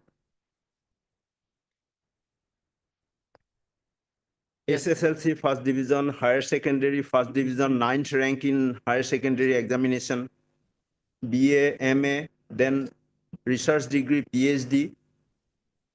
Now page 32, participation in corporate life of the institution, coordinator, internal quality assurance cell. Then page 33, research experience 10 years, PhD, UGC sponsored. Milord, these academic qualifications and credentials would be verified by that, Milord, expert in academic administration, Milord. Being a graduate, being an agriculturist, that too a member of the governing body. Milord, can it be, Milord, acceptable in the eyes of law? Milord? So, Milord, this is one part, Milord. Now, whether taking part in the selection process, a candidate can challenge, Milord, the selection process. I have shown that the select list has not been made public as yet. The RTI application has been made after 3 days. And paragraph 8 is clear. She has come to know subsequently after the selection process is over. And what the RTI application, Milord, contains, Milord? The RTI application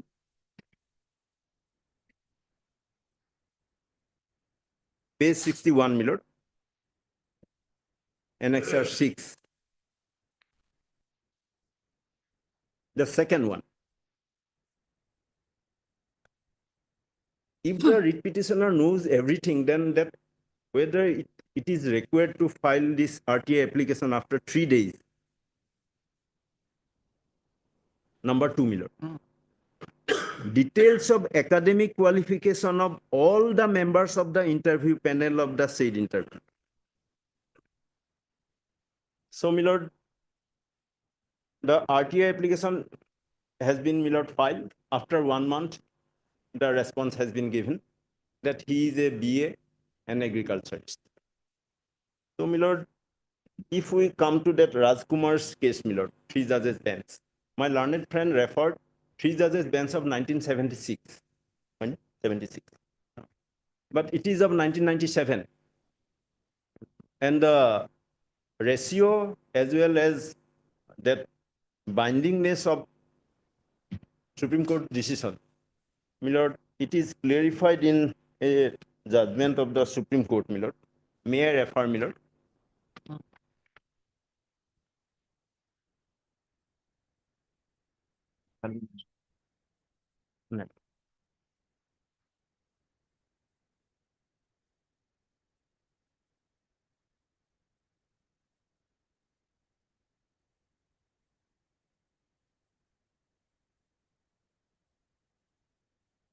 Purvanchal Cables and Conductors Private Limited, 2012 7 SCC 462. I'll refer only para 60, 60.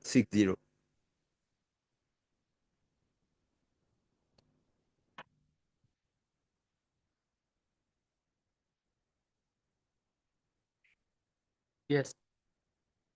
May I read para 60? In state of so and so, His Lordship R.M. Sahai, Justice, in his concurring judgment, set out the principles of par incuriam and sub silencio and has held thus. Incuria literally means carelessness. In practice, par incuriam appears to mean par ignoritiam. English courts have developed this principle in relaxation of the rule of stare decisis. The quotable of law is avoided and ignored if it is rendered in ignoritiam of a statute or other binding authority.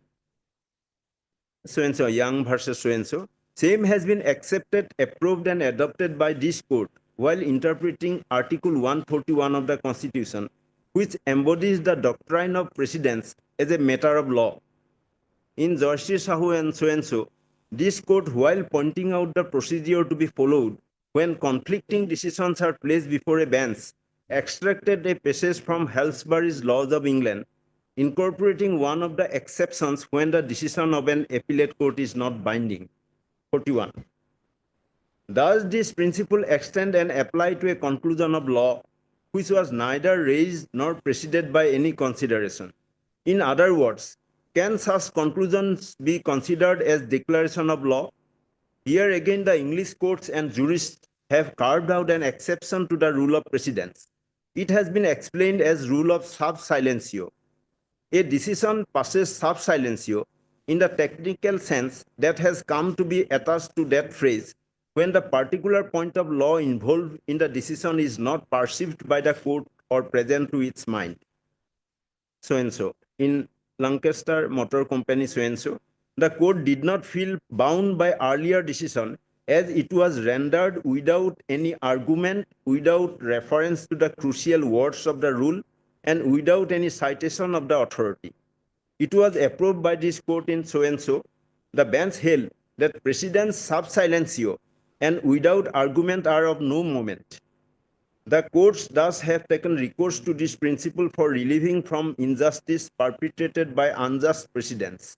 A decision which is not expressed and is not founded on reasons, nor it proceeds on consideration of issue, cannot be deemed to be a law declared to have binding effect as is contemplated by Article 141. Informity and consistency are core of judicial discipline, but that which escapes in a judgment without any occasion is not ratio decidendi. In so and so, it was observed, it is tried to say that a decision is binding not because of its conclusions, but in regard to its ratio and the principles laid down therein. Any declaration or conclusion arrived without application of mind or preceded without any reason cannot be deemed to be declaration of law or authority of a general nature, binding as a precedent. Restraint in dissenting or overruling is for sake of stability and uniformity, but rigidity beyond reasonable limits is inimical to the growth of law. So, my lord, my learned friend referred that 1976 judgment.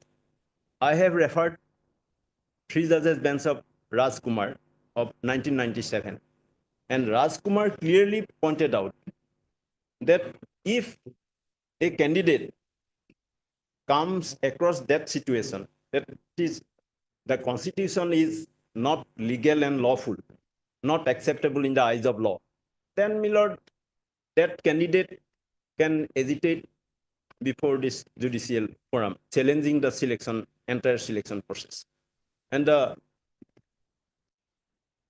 in this, my lord,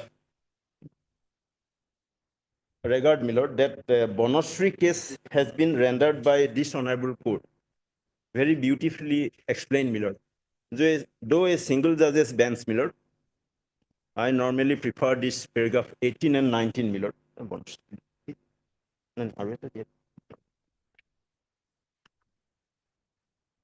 Bonasri Bhardas, 2015.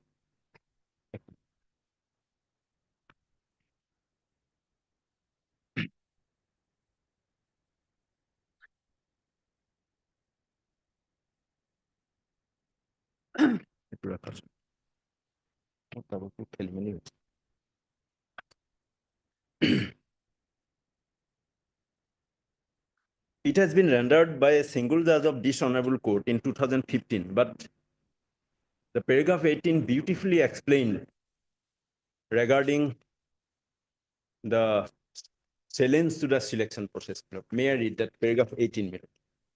Last but one para. In my opinion, any selection made in contravention of the provision of recruitment rules will render the same illegal and cannot be sustained in law. Perpetuation of illegality, these are important sentences, Miller, cannot be sustained in law. Perpetuation of illegality cannot be allowed. It is not a question of estoppel. There can be no estoppel against statute. The composition of the board, here Miller, the selection committee, for interview made by the APSC is rather ultra vires the provision of the UGC regulations. Moreover, if an illegal selection is not challenged by an unsuccessful candidate, it is important, Milord. If an illegal selection is not challenged by an unsuccessful candidate, who will challenge it? After all, an unsuccessful candidate is held to be barred from filing a writ of quo warranto inasmuch as he is said to have a personal interest. PIL in service matter is not maintainable either. In my judgment, to non-suit the petitioner on the mere ground of his participation in the selection process, no matter how illegal the selection process was, will amount to conferring immunity to the illegal action of the APSC or perpetuation of illegality. We live in an age when whistleblowers are welcome to expose any commission of bribery and corruption by public officials. Can we really non-suit a candidate who wishes to bring to the notice of the Court of Equity writ court the violation of recruitment rules by the APSC while constituting the board for interview for the selection process just because he had already participated therein? The answer must be in the negative, and any view contrary to this will give a wrong signal to others. It must be a remarkable candidate. She is a lady candidate, Milord. That is one aspect, Milord. I don't want to focus on those things, Milord. She has the courage to, Milord, challenge the selection process, Milord. It must be a remarkable candidate who is practically begging for job to challenge the recruiting agency on the composition of the board for interview board even before she faces the interview. However, I hasten to add that this observation is not a reflection on the integrity of Chairman APSC or the board of interview, nor is this case of the petition. In my opinion, violation of UGC regulations by the APSC in the instant case could stem from bona fide mistake in construing the UGC regulations and not due to extraneous considerations or malice in fact. Nevertheless, an illegality can be committed even for bona fide reason or unwittingly, but illegality is still illegal no matter even when it is committed due to bona fide reason or ignorance of law or for mala fide reason. The impugn selection is therefore liable to be quashed for this reason alone. My lord, I can skip, my lord, other lines, my lord. My lord, in the regarding the applicability of UGC regulations, my lord. My lord, Kalyani Mathavinan relied upon a 5 judges constitution bench in 2015. That Kalyani Mathavinan has been, my lord, relied upon by Gambhidar judgment in 2022. The sum and substance of the entire, my lord, judgments are that UGC regulations are not optional, mandatory even to the states. In 2010, my lord, if I come to that judgment of my learned friend Gogoi, my lord, 3 judges bench of 2013, prior to Gambhidan and Kalyani, my lord, Jagdish Prasad.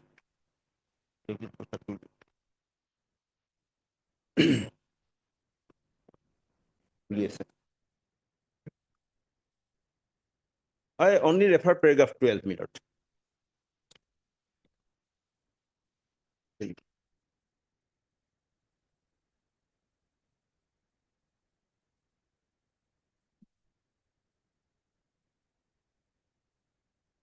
UGC regulations of 2010, whether mandatory or optional, my lord,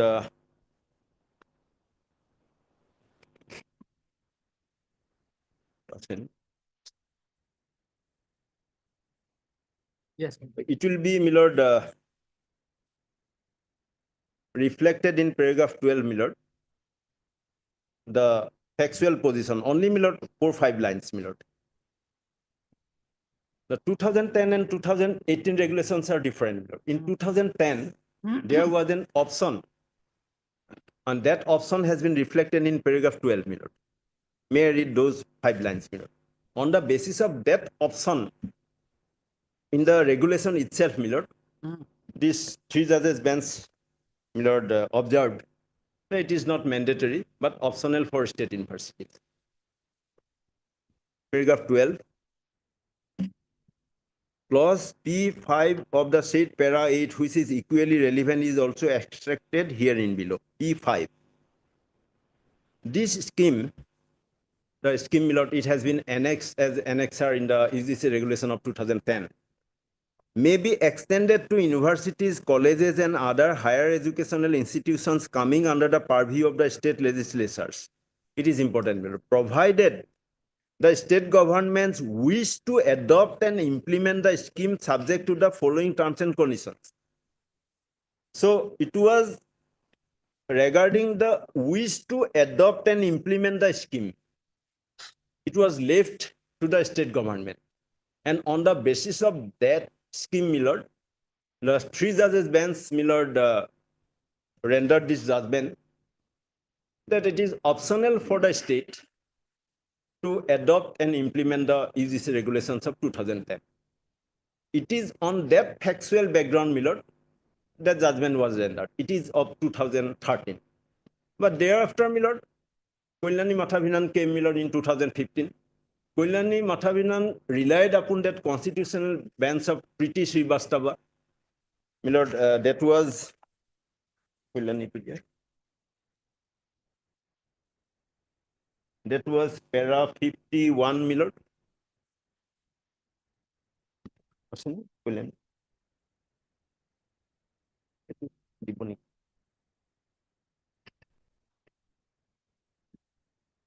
Para 51, my lord, of Kalyani Mathavinan.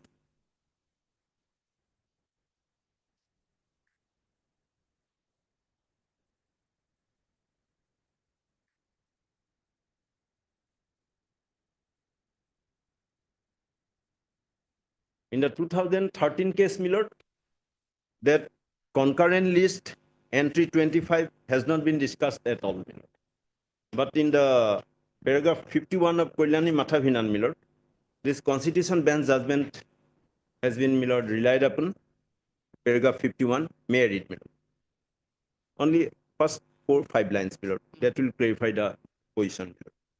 In British Srivastava versus State of MP, a Constitution bench of 5 judges, paragraph 51, my lord, dealt with the state competence under list 3 entry 25 to control or regulate higher education, which is subject to standards laid down by the Union of India. The court noticed that the standards of higher education can be laid down under list 1 entry 66 by the central legislation and held as follows. The legislative competence of Parliament and the legislatures of the states to make laws under Article 246 is regulated by the 7th schedule to the Constitution. In the 7th schedule, as originally in force, entry 11 of list 2 gave to the state an exclusive power to legislate on education, including universities, subject to the provision of entry 63, 64, 65, and 66 of list 1 and entry 25 of list 3. Entry 11 of list 2 was deleted. It is important, my lord. Entry 11 of list 2, the state power, exclusive power in the education arena, was deleted, and entry 25 of list 3 was amended with effect from 3/1/1977. As a result of the Constitution 42nd Amendment Act of 1976, the present entry 25 in the concurrent list is as follows. 25. Education, including technical education, medical education, and universities, subject to the provisions of entry 63, 4, 5, and 6 of list 1, vocational and technical training of labor. Entry 25 is subject inter alia to entry 66 of list 1. So the exclusive domain aspect of the Parliament is here. So this has been discussed in British Srivastava Constitutional Bench judgment, which has been relied upon by the Koilani Mathavinan case in 2015, and thereafter, my lord, that Gambhiran case. The paragraph 53 is the conclusive, we can say conclusive, my lord, judgment, my lord. Paragraph, my lord. Paragraph 53. The aforesaid judgment makes it clear that to the extent the state legislation is in conflict with the central legislation, including subordinate legislation made by the central legislation under entry 25 of the concurrent list, shall be repugnant to the central legislation and would be inoperative. So the mandatory aspect of the UGC regulations is clear from these judgments, including that Constitution bench judgment. But my learned friend relied upon that 2013 judgment, which dealt with the optional aspect of the state government, which is clear from paragraph 12 of that judgment. Now, my entire arguments revolve around 3 aspects. 1, whether UGC regulation is mandatory or optional. Lord, I have explained, my lord, mandatory. So, my lord, entire selection process, my lord, is vitiated, my lord, since it is in violation of UGC regulation. Number 2, whether taking part in a selection process, a candidate can challenge, my lord. I have shown, my lord, that if it is, my lord, statutory violation, and if it is not acceptable in the eyes of law, then, my lord, one can challenge, my lord. And third one, most important, whether a BA, an agriculturist, could take part in the selection process of the principal, where, my lord, the high-level research publications are involved, whether there is a reasonable nexus, whether a governing body member can be inducted in a selection committee, my lord, panel, my lord. That is another question, my lord. And that Black's Law Dictionary clearly shows, my lord, that expert in academic administration must be, my lord, he should be highly skillful from education or training, my lord. After that, my lord, he can be called expert in academic administration. So, my lord, exceptions are there, my lord. I admit, my lord. But exception proves the rule. So that is my submission. Okay. Yes, Mr. Majumdar? Trying to show two things, my lord, that the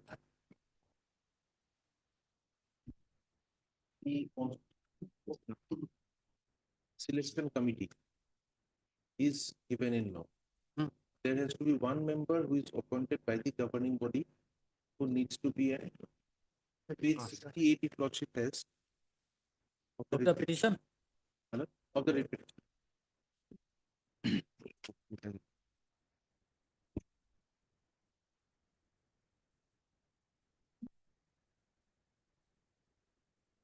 That is recorded in an order of this honorable court, which is there at page 68 of the writ petition. It says that one of the member, one nominee of the governing body of the college who shall be an expert in academic administration. So the nomination has to come from the governing body who would determine whether a person is an expert in academic administration or not. Now, whether a person from the governing body should be a member in the selection committee, lordship should have the book, my lord, this book at page 437. Page 437 of the education manual, my lord.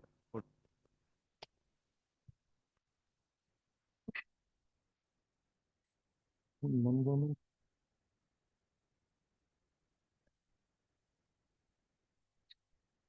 Yes. Page 437. I will read page 439, my lord. Page 439 is the composition of the governing body, lordship finds.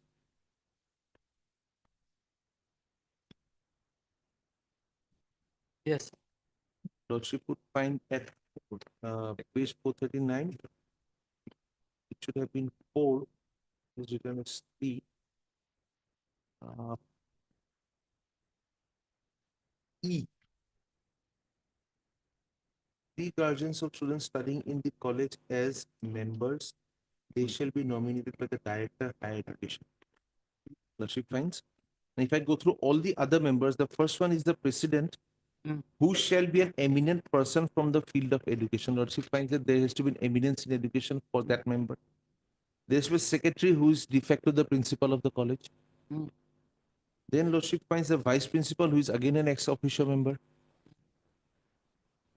The two members to be nominated by the affiliating university concerned, so they have to come from the field of education, they have to be nominated by the university only. Then Lordship would find E. 3 guardians of students studying in the college as members, they shall be nominated by the Director of Higher Education. One of them shall be a lady. The term shall be for 3 years. Then Lordship would find F. 2 teachers. G. 1 member from the non-teaching staff to be nominated by the principal annually from the date of constitution of the governing body. Lordship would find that E and G do not require a particular level of education to have been achieved by the members to become members of the governing body. Now, once these people become the members of the governing body, and at page 68, when I show that it is the governing body's wisdom to find out, to nominate a person whom they feel has academic administration, who is an expert in the academic administration. Blackstone Dictionary was referred to show who is an expert.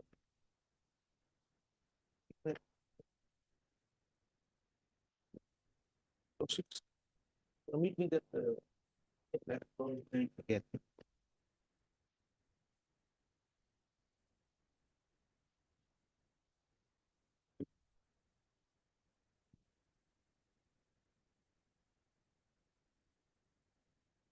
At page 688, Lordship's right, Lordship will find the last paragraph.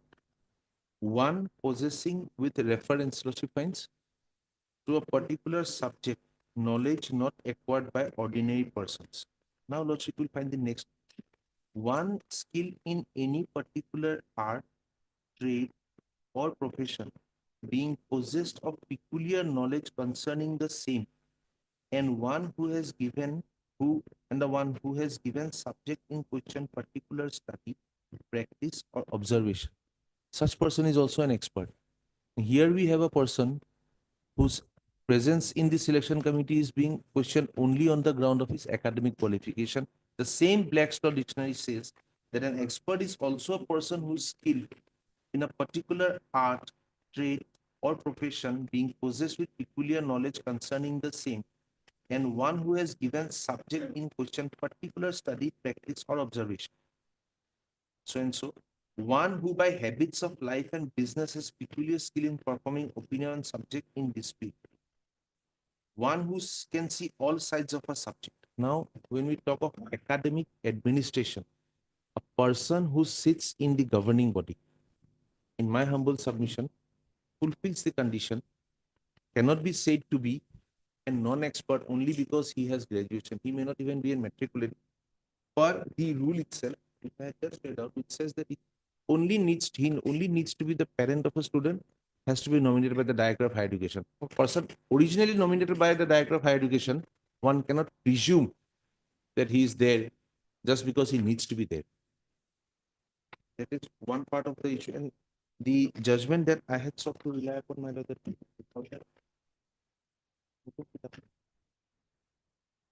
Madanlal's will keep on responding, my lord. If it is a case of responding again and again, it will be too late in the day to do so. So the Madanlal's case, I'll just read one paragraph from Madanlal's case.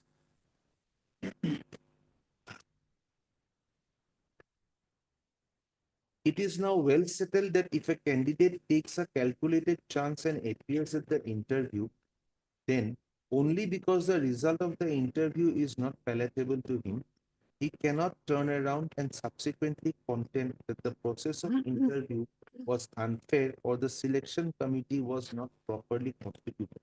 In Om Prakash Shukla versus Akhilesh Kumar Shukla, it has been clearly laid down by a bench of three learned Which paragraph you were reading? my lord, this is 2020 SCC,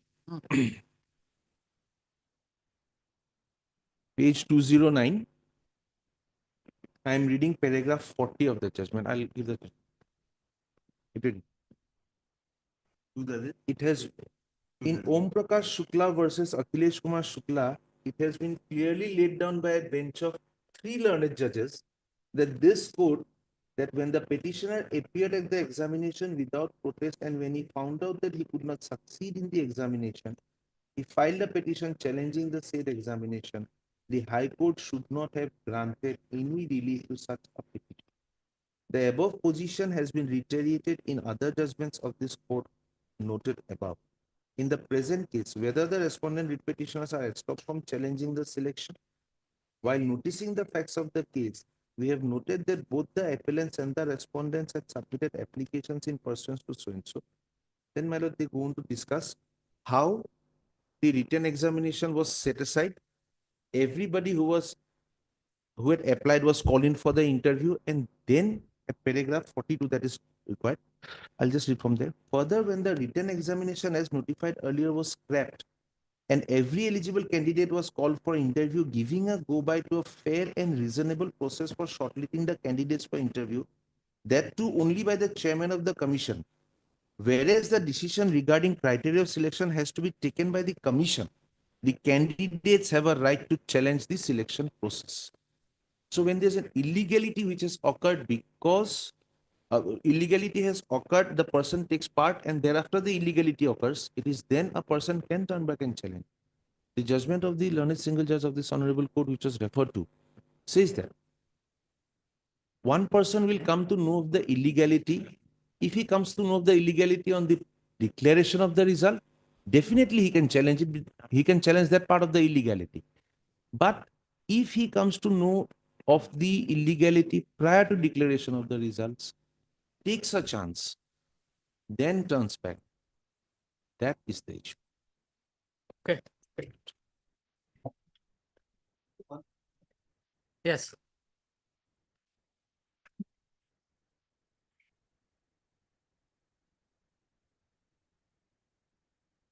Lordship, my learned friend has cited Bonotri Bhorda's case, Lordship. So Bhutte's his argument that he can challenge even after appearance in the interview, Lordship. I will not go on to that, but I would like to find that Bonotri Bhorda's case, what happened. the APSC did not include the expert member from the UGC lot as provided in the UGC regulation. There was an infraction to that UGC regulation. On that context, Honorable Voters, this Honorable Court held that even the unsuccessful candidate, if there is any violation of the rule, can challenge lordship. There is no estoppel against the rule. I am concurring with that view, lordship, but this case and Bonossi Bhoda's case was different, lordship. Here in this case, lordship, in Bonossi Bhoda's case, there was a violation of UGC regulation. And now, lordship, in present case, there is no violation of the statutory rule in respect of constitution of lordship selection committee.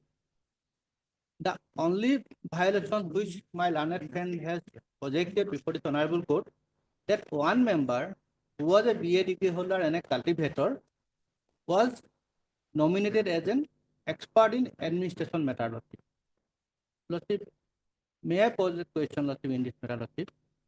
What is the yardstick to determine who would be the expert in the academic administration? And what is the regulation? There is no regulation, no guideline framed by any authority to determine the expertise of a person in academic administration. In absence of any rule to that regard, lordship, the argument of my learned friend, lordship, in this respect does not hold any water, lordship. And second point, lordship, in the decision of the governing body to nominate him as an expert has never been challenged before this Honorable Court, and the person who was appointed, nominated as an expert has not also been made a party in this present petition. And that is a disputed question of fact, lordship, for which primary under section 226 is not amenable, lordship. Okay. And I have submitted my affidavit in opposition, raising the point of maintainability and everything, but same has not been disputed and denied till today by the petitioner, lordship. Paragraph 10 and paragraph 15 on my affidavit in opposition, and paragraph 1, lordship. That 3 points, lordship. Paragraph 1, paragraph 10 and paragraph 15 of my affidavit in opposition. I have specifically dealt with the contention which has never been denied, lordship. Yeah, just point out only one fact. On which point? No, on which point? Regarding lordship, that candidate taking part in three judgment No, recent. no, not necessary. I am relying lordship. Everybody has get no, chance. I am relying recent judgment lordship. Recent judgment of the APS court. He is relying 97 lordship. No, that law is well settled, not Now necessary. here, all the lordship says one point indicated that two judges, three judges. That I have to clarify. He has the three judgment 97. I have the three judgment 17. Where the 97 was lordship discussed, lordship.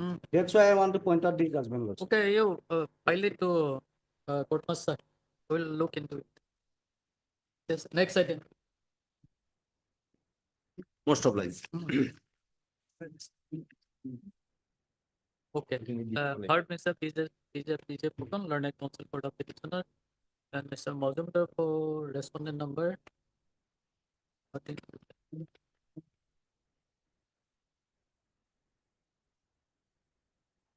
And Mr. Dotto for respondent number 5.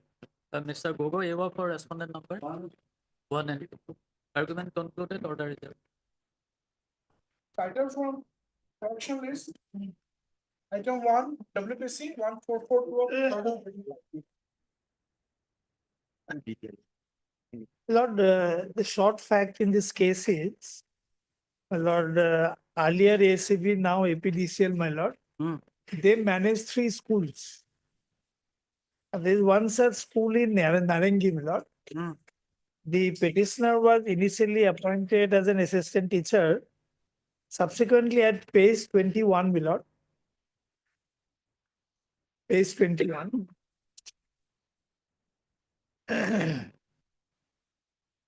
Yes. 17 as per the recommendation of the DPC2 and in the interest of work, Vinod Sharma, assistant teacher graduate, ACB High School, Narangi, Guwahati is promoted to the rank of headmaster in the usual pay band and grade pay with other allowances as may be admissible as per the company's rules, and posted temporarily and until further orders as headmaster, ACB High School, Narangi, Guwahati. So he was promoted, my lord, following recommendation of the DPC. Hmm. Then, my lord, at page 24, he joined the post. Sorry, my lord, page number 22. With reference to the order number cited above, I would like to inform you that I have joined today on the 1st February 24 as headmaster. Well, I was discharging my duties. All of a sudden, my lord, at page 26, without notice, without anything, in pursuance to the board resolution number 44 of the Board of Directors meeting dated so and so, and as per recommendation of the DPC2 meeting dated 17/2/25, the office, our order dated so and so regarding promotion of Sri Binod Sharma to the rank of headmaster and promotion of Srimati Bobita Adhikari to the rank of assistant headmaster are hereby stands cancelled with immediate effect. Well, no, nothing, Miller, out of the blue, Miller. Exactly on a similar point, Miller. There's a judgment order of our High Court. I can't do that. Miller, at least I'm entitled to a notice, Miller. All of a sudden, how can you do that?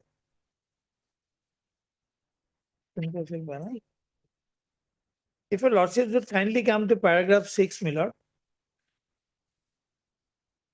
I have considered the submissions made at the bar and have gone through the materials available on record. The basic facts as noted herein above are not in dispute. What is apparent from the materials on record is that petitioner was promoted from the post of LDA to the post of UDA on 13/2/22 in terms of resolution number 4 of the SMB. However, there is nothing to show that the petitioner was ever promoted to the post of head assistant. Rather, it appears that he was only asked to hold the charge of the head assistant, which was apparently temporary. In that view of the matter, no substantive right of the petitioner in the post of head assistant can be recognized by this court in the facts and circumstances of the case. However, the same cannot be said with regard to the promotion of the petitioner from the post of LDA and UDA, which appears to be a regular promotion given on the basis of resolution adopted in the meeting of the board. If such an order of promotion is revoked and petitioner is demoted to the post of LDA or whatever may be the reason, it would certainly have adverse civil consequence on the petitioner. Under such circumstances, the order of demotion is passed without giving opportunity of being heard to the petitioner. Same would undoubtedly militate against the principles of natural justice and administrative hence would be unsustainably high. Settled position, my lord. Without anything, my lord, out of the blue. So, my lord, my humble submission is, my lord, lordship will protect me during the pendency of this case, my lord. Yes. His lordship will obtain the instructions and will file our response, my lord. In the meantime, they may not be granted. So regarding his interim period, That is what I'm saying, my lord. no objection. I cannot. My learned friend cannot agree, my lord. Third, Mr. K. Sururi, learned senior counsel assisted by Miss N. Mohanta. learned counsel for the petitioner and Mr. B. Dasman. learned standing counsel for the respondent. In this petition under Article 226 of the Constitution of India, the petitioner has challenged the order dated 6/3/25.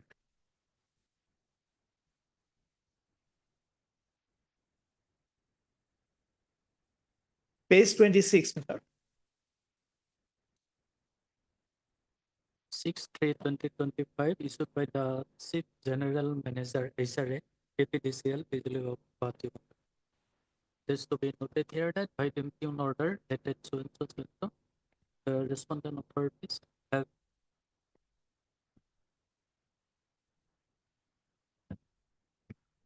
cancelled the appointment of Promotion, the petitioner, promotion of the petitioner.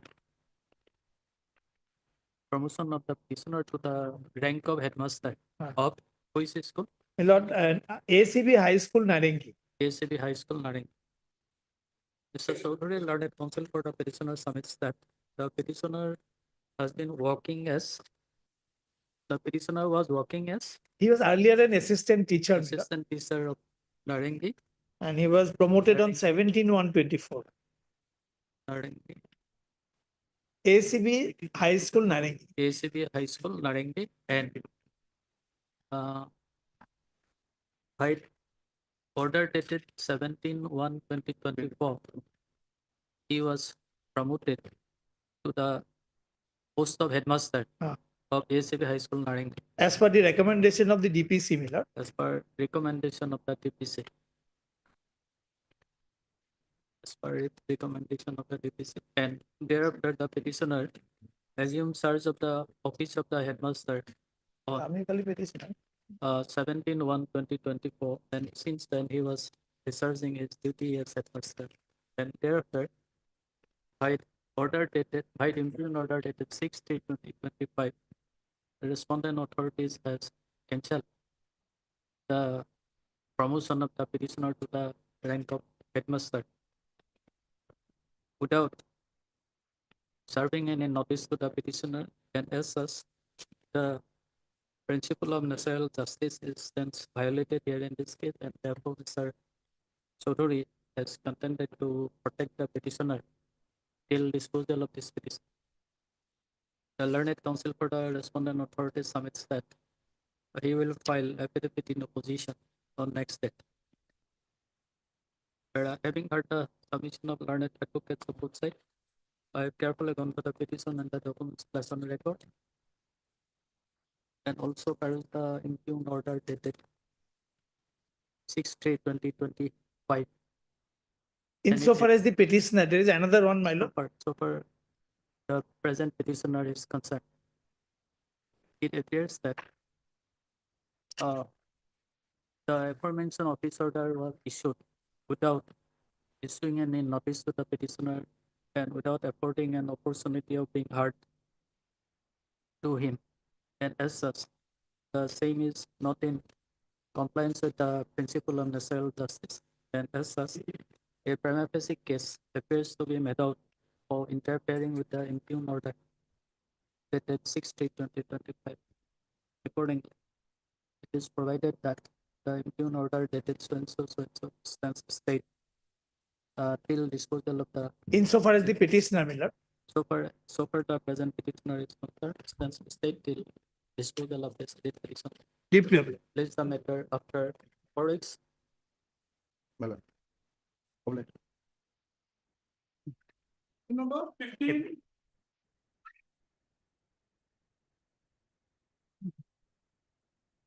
May I please, your lordship? So here, actually, grievance of the petitioner is also non-payment of area of pay, lordship, in terms of the pay scale. Lordship, this is the second round of litigation, lordship. Lordship may kindly have annexure 15, page 61. Already there was a mandamus was given, but they have not complied the order. Page 61. A party portion, lordship, from page 62. Paragraph 2 is matter page 62. Matter pertains to claim of payment of area pay in terms of pay scale attached to the post of assistant teacher in MEMD schools under Nagaon district. It has been submitted their services were regularized with effect from 2498, I'd ordered at 99. Earlier, the petitioners association, namely All Assam Operation Blackboard 4040 MEMEMB, Teachers Association has approached the court by filing WBC so-and-so for grant of regularization of their service from 98 and also for making regular payment of salary as per pay scale prior to 2010 with pay protection and irregular increments, which was allowed by this court by directing the respondent authorities to finalize the regularization, also to make payment of regular salary and also fix the pension by order dated 19/5/2015. Now, this is important. Pursuant to the said direction of the court, that is the case filed by the association, we also belong to the same association. The authorities also passed an order on 29/6/2019, granting the aforesaid relief. However, the case of the present petitioner had been left out. Since the petitioners are also member of the said association, since the petitioners are also member of the said association who had filed that petition and in whose favor the authorities had already passed the compliance order, giving benefits to the schools teachers of the association. The petitioners in the present petitioner are also seeking similar benefit. In view of above, the present petition disposes of directing the authorities to verify the said claim, and if it is found that the petitioners are similarly situated as those claimants in WBC so-and-so, the respondent authorities will pass appropriate orders for grant of area timescale with effect from 98 till the date of adjustment order dated 5/10/2013. This exercise shall be undertaken. So within a time frame, Lordship, direction is given to pass a speaking order. Now, in compliance of this order, Lordship, the authorities has placed the proposal that Lordship will find at page 65, Annexure 17. This was after the order on 29th of February 2020. This is from the district eligibility division. This proposal submitted before the director. But thereafter also, after this proposal, again the DO Lordship submitted the report along with the proposal that Lordship will find at Annexure 18 regarding area salary in respect of the petitioner so-and-so in connection with the WBC so-and-so. The area amount is also calculated. Now, thereafter, some clarification sought from the director, page 6, Annexure 19, page 67, from the director to the DO who submitted the area proposal. These are the clarification, Annexure 19. Now, the clarification in reply, Lordship, this letter, the BO has also filed the report of the clarification that Lordship will find at page Annexure 20, page 868. This is the clarification report. So thereafter also the matter is now lying before the authority. So internal communication is going on since the 2019, but till that they have not come to a conclusion whether we're entitled or not, although we are also belong to the same association, Lordship. So last occasion also they are directed to obtain instruction as well as to file affidavit, but till then they have not filed. Lordship, matter, I am obtaining matter. I have received instructions from the department matter, and my lord, I would like to bring this on record, matter. Pardon? I would like to bring it on record, matter, in the form of an affidavit. So far the proposal already submitted. If your lordship checks the last order, my lord, the instructions was supposed to be called for. The instructions have been got, my lord. Would like to place it in the form of an affidavit. My lord will grant me 3 weeks time, my lord, because I'll be filing this. Why 3 weeks time is this? Because my lord, it's quite detailed. Because my lord, there is a lot of thing which has to be. Let them also clarify regarding this area proposal, Lordship. The proposal on twice, Lordship, they have submitted. Thereafter, clarification sought. Then reply also filed to those clarifications. Now they are submitting some instruction is received. But what about this proposal, which was Lordship submitted by the authorities after due verification? My lord, we'll reply to that also. There are a lot of things which have been given here, my lord. I've got it. Lordship, No, what is it there?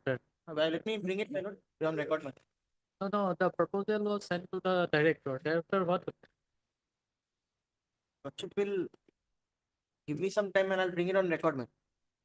Okay, tell me what instruction you have received.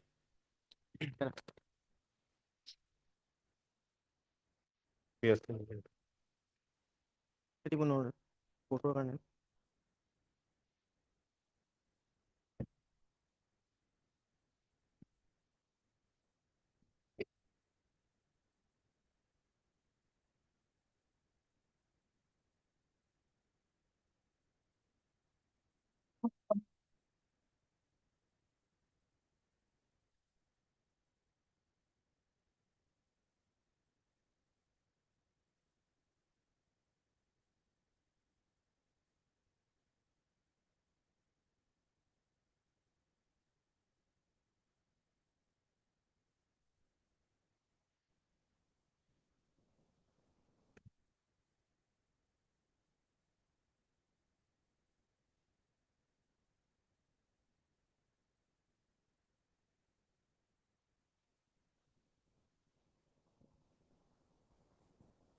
Heard Mr. Tekla learned counsel for the application. Then Mr. Pukan learned standing counsel for the elementary education department. Mr. Pukan submits that he has been received instruction and he will be placing on record the same by filing an affidavit and advice for granting him 3 weeks time. However, 1 week time is granted to Mr. Pukan. List the matter after 1 week on 21st March. So within that period, they have to file the affidavit, Lord. Within 31st of March, they have to file the affidavit, Lord. Therefore, he was granted Yes. 1 week time. Apply, Lord. Can I get the thing? Man? I'll May it please, your Lord. Because it's a second bail application, my lord.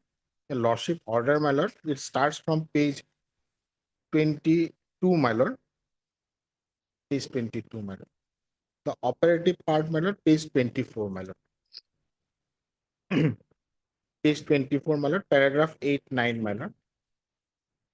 In the instant case, from a perusal of the case diary and also from the submission of the Mr. Chaudhary, learned senior counsel, the court is unable to derive satisfaction that the accused is not guilty of the offense and that he will not commit any offense.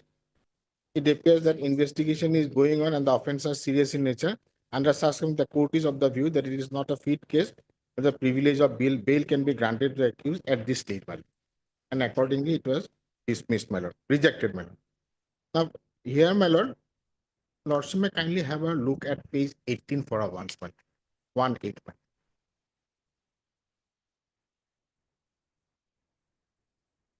lord. Oh, what is the case is pending now? My lord, What is the case is pending? my lord, it's still in the investigation stage. He was arrested on I was arrested on, my lord, 13/11/24, my lord. Today is 118 days, my lord. 118 days, my lord. That's it, not submitted. No, not submitted. Not submitted. Yes, sir. My case is that, my commercial lord, quantity, Lord. the Commercial quantity, Lord. commercial quantity, Maybe. What is the mandatory period? 180 days? 180 days. Then It is under investigation stage, Lordship. This is FSL, perhaps I have not found the FSL in the CD, Lordship. FSL perhaps is not received, Lordship. what is he will entitled to default bail then? Not it is 180, 118 days, Lordship. Today is 118 days. 118 days, 118, my lord. Acha 118 days. 118, my lord. Acha, okay. My ground is simple, my lord. Page 18 for if a lordship turns, page 8, 18, my lord. The Caesar list, my lord.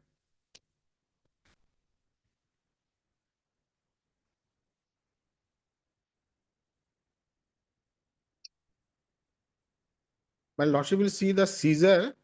It has been made from, my lord, one Mohammed Hasumia and number 2, my lord, Amina Khatun, my lord.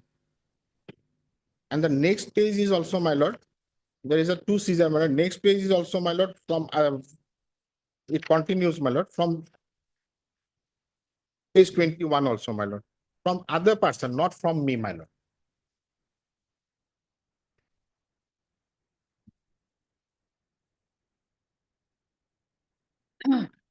And the ground, my lord, which I have taken in this petition, my lord, is at page 5, paragraph 8, my lord.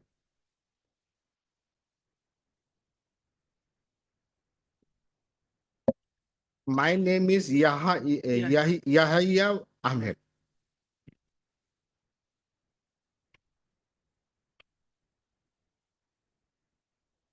And the Caesar is made from Hasumia and Amina Khatun and Akmal.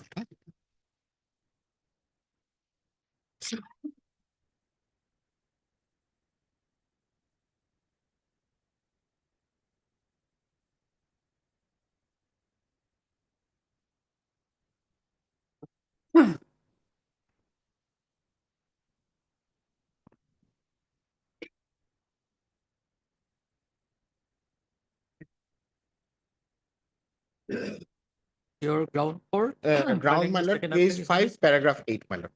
8 and 9. May I read, my lord? That this instant second bail application is preferred on the ground that the earlier bail application of the petitioner was rejected on initial stage of investigation of the case. In the meantime, the investigation of the case has sufficiently progressed and the petitioner has been languishing in jail.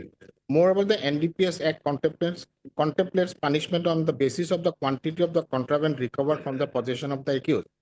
But the instant case, no such recovery of contraband has been made from the possession of the accused, although the alleged recovery of contraband has been made from other co-accused of the case who are quite unknown person, and the petitioner does not know anything about the co-accused arrested in the instant case, wherefrom the alleged contraband has been recovered. Paragraph 9, my lord, that a petitioner begs to state the accused petitioner was an employee of Central Guest House and he does not know the other co-accused of the case. In fact, the arrested co-accused, namely Mohammad Hasumi and Amina Khatun, were arrested from the road. From their possession, 1,000 Yaba tablets were recovered. However, the arrested accused, namely Akmal Hussain, was arrested from the guest house, who was a customer of the guest house. But the accused petitioner does not know any of the other co-accused person of this case, and he was apprehended merely on suspicion ground. It is further stated that the accused petitioner, who was asked to bring a parcel of the co-accused Akmal Hussain, who was a customer of the guest house, wherein the petitioner was working as an employee. And as per instruction of the Akmal Hussain, the petitioner brought a seal cover parcel and handed it over to the Akmal Hussain. After a while, police came and recovered of the suspected heroin from the possession of Akmal Hussain. On the relevant day, the petitioner was discharging duties as employee of the guest house. The petitioner has no any involvement in the LS crime. And rest I leave it to the case diary, my lord. Up to the diary was called. No, as per this averment in your petition, My lord. the person has received the contraband substance from another person. Yes, my lord. And handed it over to the guests who were boarders of the hotel. Yes, my lord. So can it be said that you were not involved with the I was an employee, my lord. The parcel was taken by us, some person, my lord, and I was asked to bring that parcel from that man and have handed over to Akmal Hussain, who is one of the co-equipment. My involvement is not there, my lord. So far, so my instruction says so, my lord. And I leave it to the diary, my lord. If it is there, my lord, I have nothing to say, my lord. So whether earlier occasion we have perused the case diary? Yes, my lord, but it was in the initial stage, my lord. Page 22 is your lordship's order, my lord.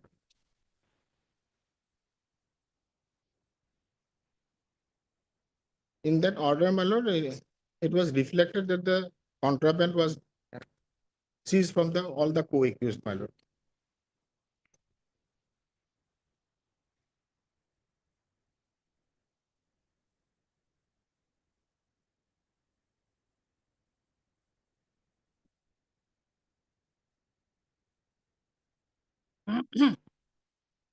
Okay, we'll pause the order. My lord. After going through the case. My lord, my lord. I have taken my Before you have gone through the case diary. I have taken my lordship and the Like pink what? color take my lordship. His statement is there, the co-accused statement are there, the IO note is also there, lordship. Lordship, me kindly go through. No, except except the statement of co-accused, is there any other material? His himself statement is there, lordship. He himself has admitted, lordship. That is there. Whether that is admissible in law? He himself admitted, lordship. That is their lordship, but otherwise Then and IO note is also. no, except his statement, is there any other material to show his No, one the owner of the laws, he has stated, lordship, that he asked this person, lordship, to bring that packet. But he also stated, lordship, at the same time he has also stated, lordship, to bring that packet from the outside the laws to and deliver it to the room, lordship. He has given 5,000 rupees, lordship. That much is there, lordship. No, whether he had knowledge that the packet contains contraband substances. From his statement is there, lordship. He has the knowledge, but You mark it in the case then. Notice. Okay, we'll pass the. My lord, I'm obliged. Item 19 for orders.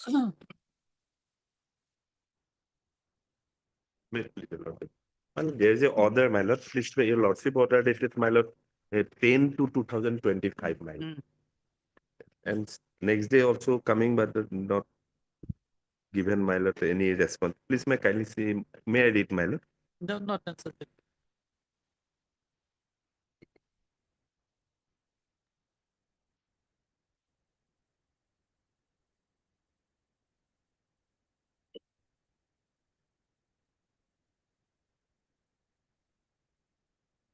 Anybody from finance department? Lordship, I'm appearing.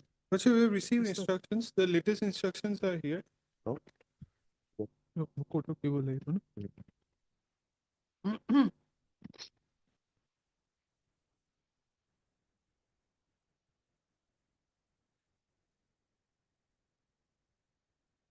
Second paragraph, Lordship, is the relevant paragraph.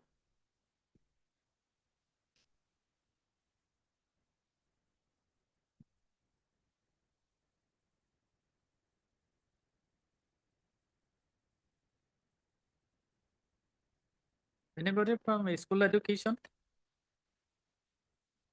Thank you.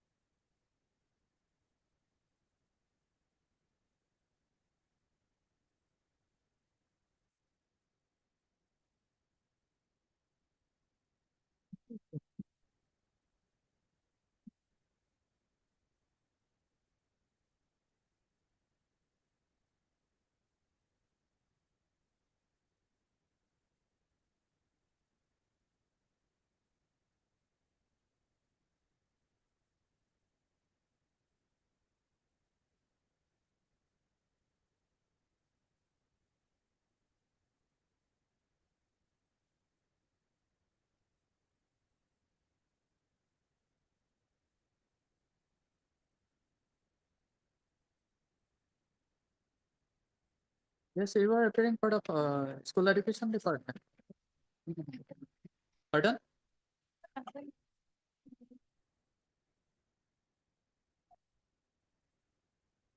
NJ Katuni. But Mr. Katunier is present here. Ask to present. My lord. Pardon? So who will represent the department?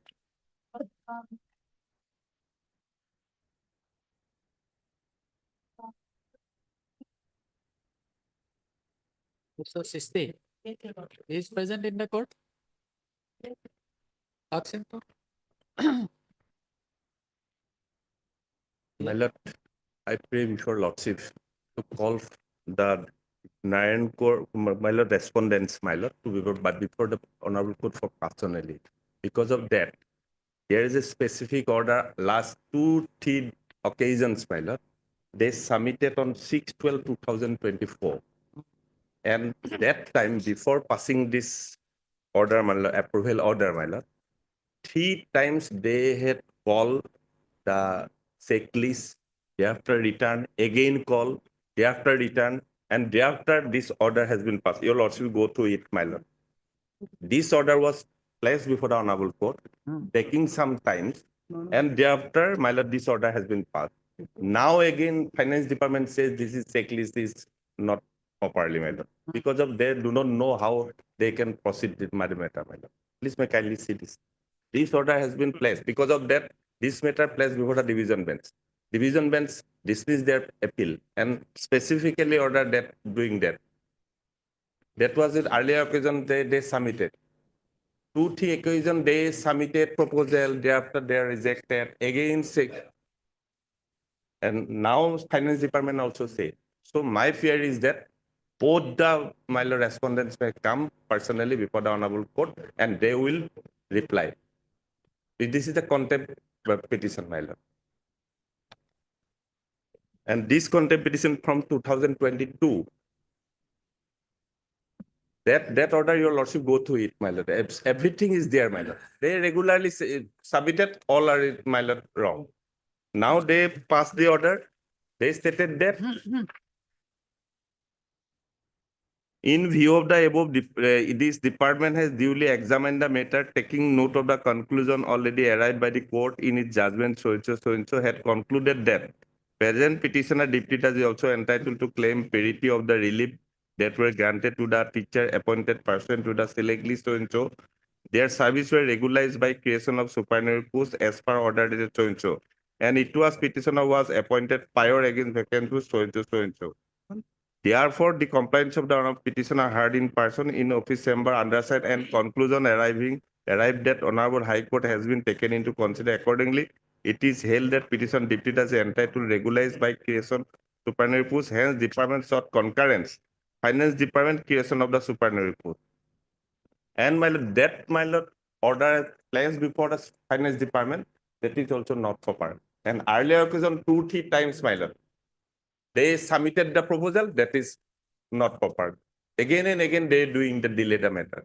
So, my lord, container maybe came before the honorable court by personally No, to. perhaps it is container number 1 is not in that post now, right now. My lord, when 2 and 2 is there, my lord. Direction is given to the respondent number 2.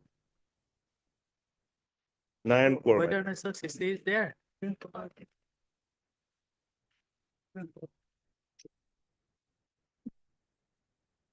we will direct the container to remain present. My lord. Actually, Lordship, I think what is best is that let this particular communication that I just placed before your Lordship, let the elementary education department obtain their updated instructions regarding this. No, they are absent today.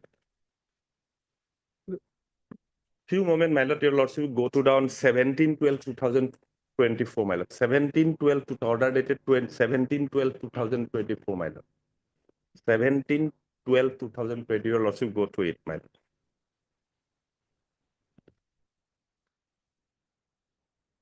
So whether Dr. Vijay Soduri is still the secretary to the government? Yes, yes. Yes.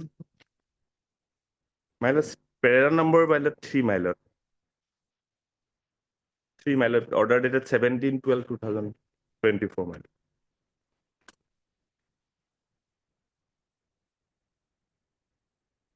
No, my lord, there is a order specific, my lord. Subsequently, the Director Elementary Assam had submitted duly authenticated checklist by the order dated so. However, letter was received from the department. Checklist was duly signed by the Secretary, Department to School Education Assam, and concerned file number so and the Judicial Department.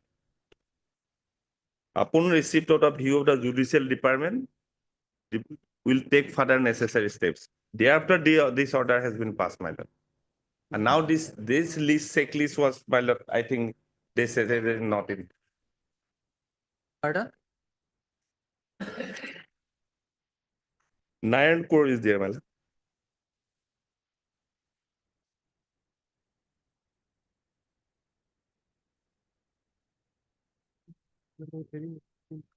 So you produce the letter by which the proposal was sent to the finance department along with that checklist. Lord, I'm on behalf of the finance department, Lordship. But your Lordship is asking for the communication from the elementary to finance. Yes. That letter. I think that Yes. best elementary can only. No, finance department has received the same and returned the same due to not in order. That may be produced on Monday, my lord. To produce the relevant document, we will see how they have forwarded the proposal. And on what ground we have returned the same. Lordship. Third, Mr. Menpora, Learned Counsel for the application, and Mr. Good time, please. Lordship, M. Huya. M. Huya, Learned Counsel, appearing on behalf of Mr. H. Aliya. A. Solia, Learned Standing Counsel for the Finance Department, and none appears for the rest of the contempt. Mr. Bhuya has produced a letter.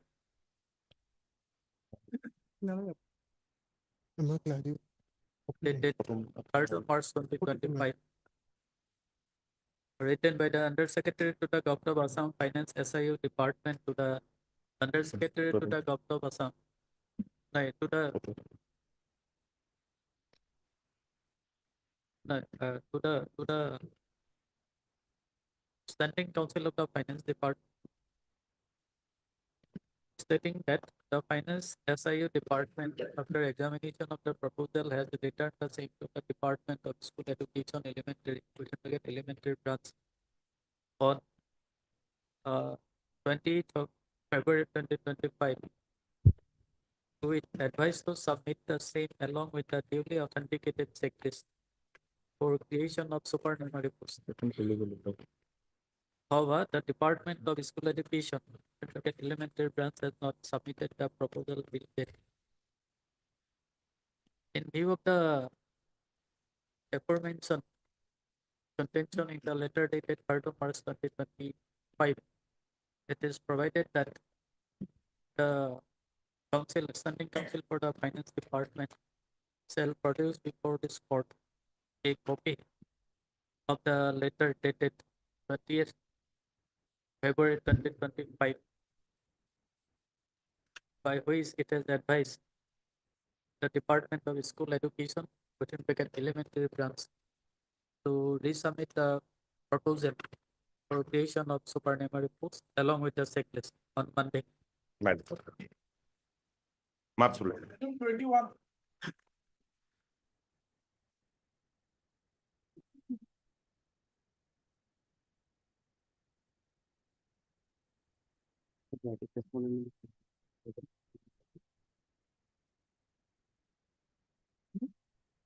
Yes. Here, it may be listed for admission matter, on that you also can dispose of small matter of giving of charge of the headmaster in a school, in a high school. So can it be fixed on 27th, my lord, for admission? March 27. Leadings completed. My lord? Leadings completed. Yes, Leadings please completed. complete and notice is also served with you.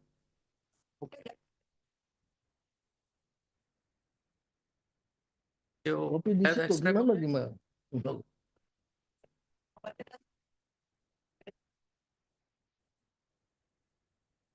Furnish a copy to her. Yes. We have filed the affidavit, my lord. We have filed our affidavit. Yes, we have filed the video, we filed the reply also. Okay. Heard Mr. R.P. Sharma, learned senior counsel assisted by M. Bora, learned counsel for the petition. And also heard Mr. Questo, learned counsel for Mr. Questo, you are for? I am for respondent number 6, my lord. Respondent number 6, then respondent number 2, your good name?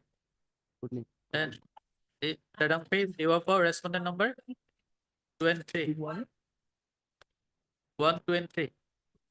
1, 2 and 3. Mr. Sharma, learned senior counsel for the petitioner submits that pleadings have been completed and thus the matter may be listed for admission hearing. Accordingly, it is provided that the register shall list the matter for admission hearing on 27th of March. What is the hybrid PPT?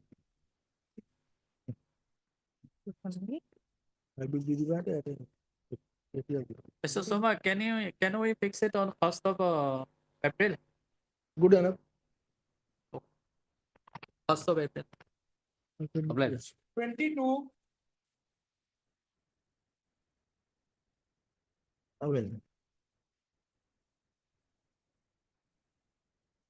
Please, Your Lordship. My lord, this is a review petition filed by the state, my lord. Mr. B. Kaushik is out of station, my lord. Can it be on the next? When? Maybe on 20. Lord. Next 20. week on, maybe on 20, Lordship. 20. Okay.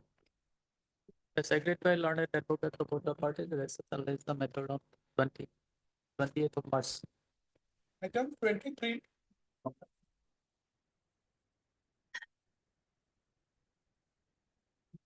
May I please, Your Lordship? Yes. Lordship, this contempt application has been preferred, Lordship, for non-compliance of the order dated, Lordship. Judgment and order dated 19/10/2023, Your Lordship. The Lordship will find the relevant para at page number 38, 39, Lordship. Page 38, Your Lordship will find. Lordship, I was terminated, Lordship. I am grade 4 employee. I was reinstated, Lordship. Direction was there to reinstate me, Lordship. Accordingly, I was reinstated. But my current salary and my area salary is still not been paid, Lordship. I have reinstated 1 year back by in persons of this honorable court order. February 2024, I've been reinstated, but Lordship, 1 year I've been serving, but I have not received any current salary also, Lordship, area salary also. Lordship will peruse the last order, Lordship. Last order, they have, Lordship, if may I read, Lordship, the last order. Third, Lordship, second, Mr. A.R. Tahwildar, Learned Counsel for the respondent has submitted a letter dated so-and-so issued by the Joint Director of Higher Education Assam requesting the principal of LCB College to submit the following documents in connection with the area salary payable to the petitioner. These are the following documents.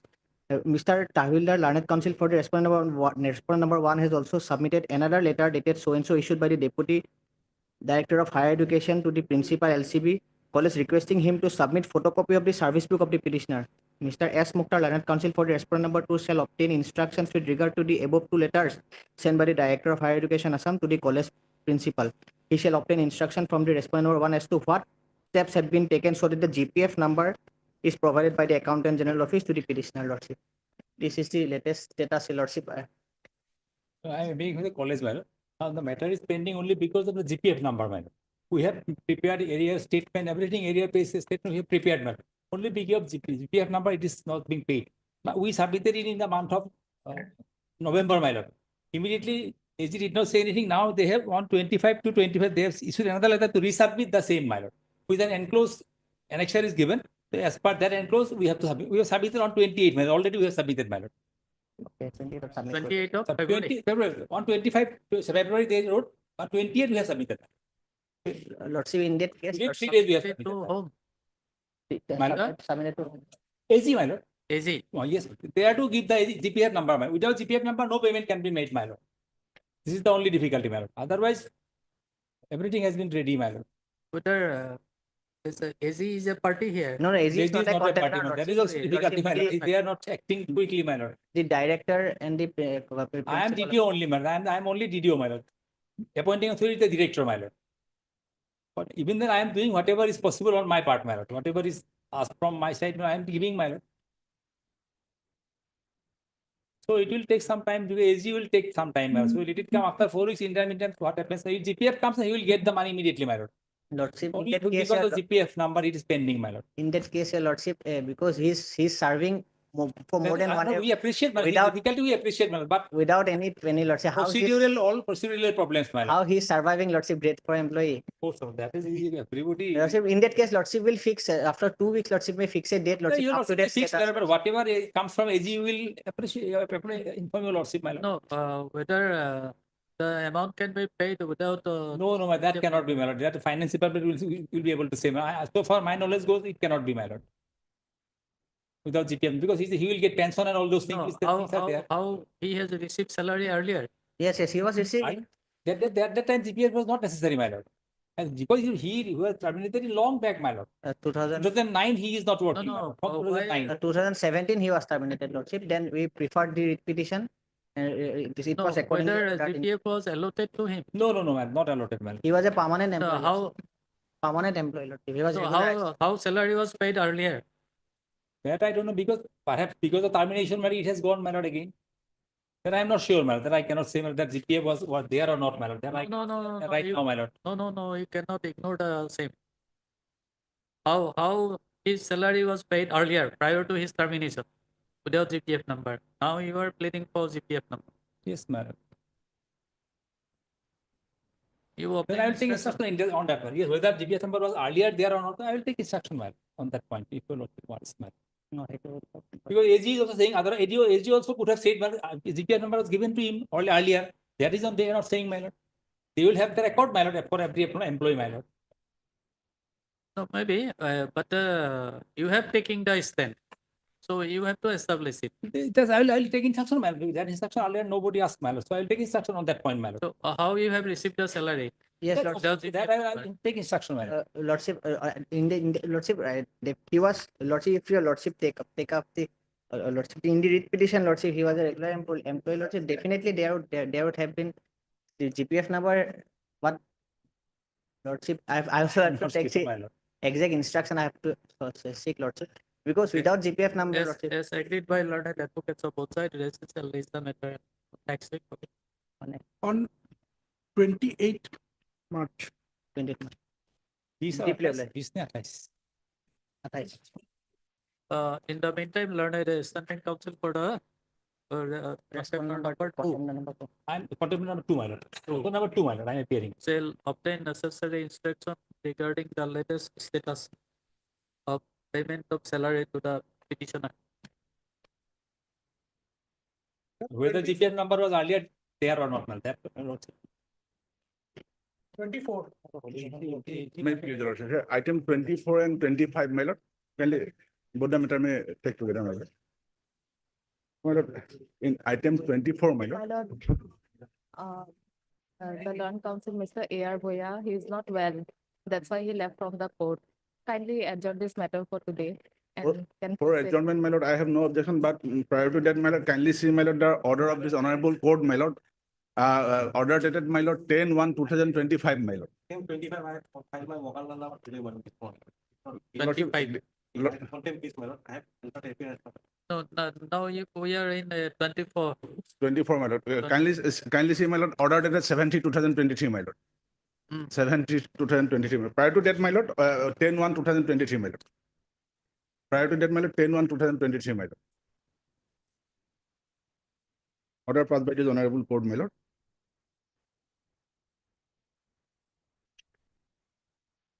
So you are supposed to hand over the search to the writ petitioner. Writ petitioner, my lord. And thereafter, my lord, kindly see, my lord, last order, my lord.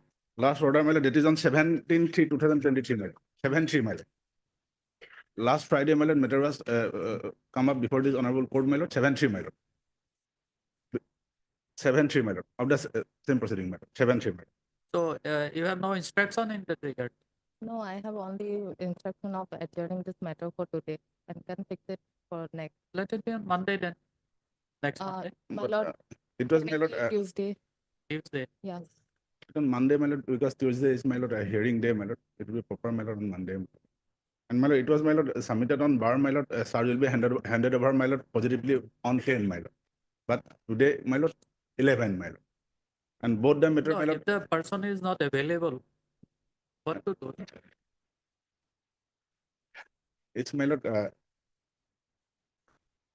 Srira, my lord, Heard- degree, heard my Mr. lord, disrespecting to Mr. the K. honorable Borua, court learned order, my counsel for the petitioner, and Madam S. Lester. learned counsel appearing on behalf of the heir Boya, learned counsel for the respondent number 4. Ms. Dr. submits that Mr. Boya left the court premises on account of his ill health and tries for listing the matter in the next week. Here is allowed that the matter on Tuesday.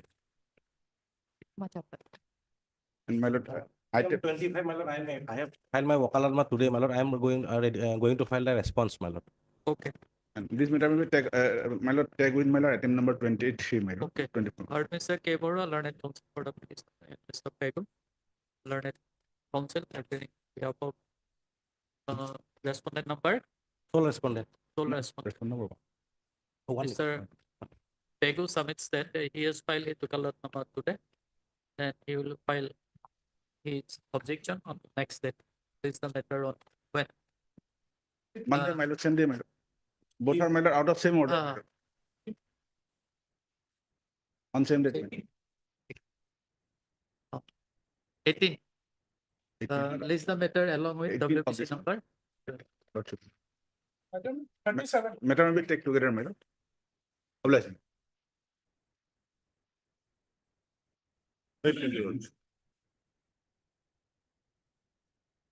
Lord, may I kindly turn to page 7, Annexure 1.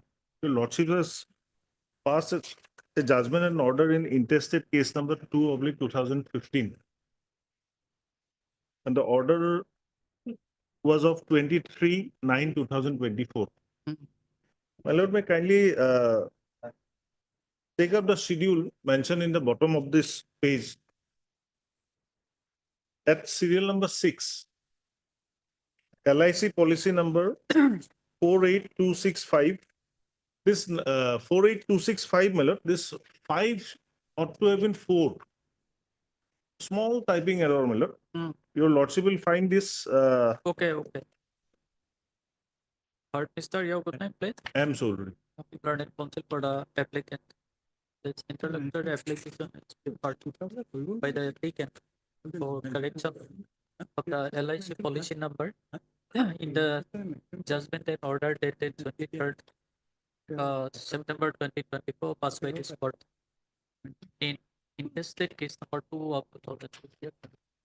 So Sotri submits that while passing the judgment and order dated 23rd July 2024, this court has mentioned the policy number, LIC policy number as 482656397 stroke 133 -02 of the 02.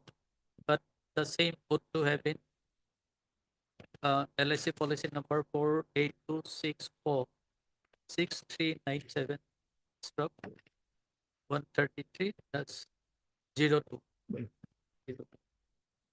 And as such, Mr.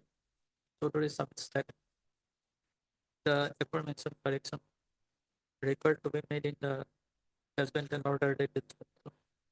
But having heard the submission of Mr. Chaudhary, I have carefully gone through the petition, application, and also the judgment and order dated 23rd 9 2024 in intestate case number 02 of 2015. Taking note of the submission of Mr. Chaudhary and also the documentation record, it is provided that transport LIC policy number so and so in the judgment and order dated so and so. Shall be read as LIC policy number 482646397 stroke 133 -02 for all purposes. In terms of above this, I sense close. I'm obliged. For hearing partner matter, item 26.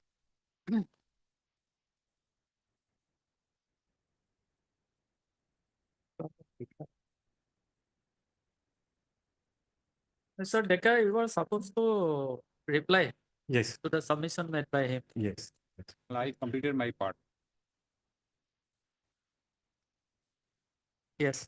Lord, your lordship recollects your facts. Lord. Ancestry is otherwise admitted, my lord. Lineage ancestry is admitted. Lavanya Prabha, they were the original owners, my lord. As per records, they procured the suit land by way of an exchange, and thereafter the names of one of the son was mutated, and therefore we claim partition, saying that since it belongs to our predecessor, everybody should get a share. Lord, during arguments from the respondent side, it was argued that defendant number 1, who happens to be the wife of one of the son, had admitted the factum of exchange. But her daughter had set up a new case where she denied the exchange, my lord. May I take your lordship to that part of the pleadings, my lord? Page 86 is the admission by the mother, which I've already shown. And page 98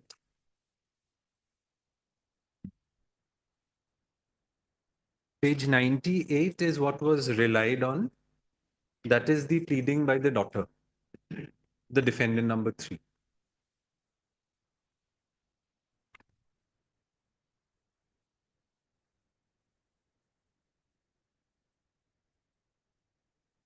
Yes.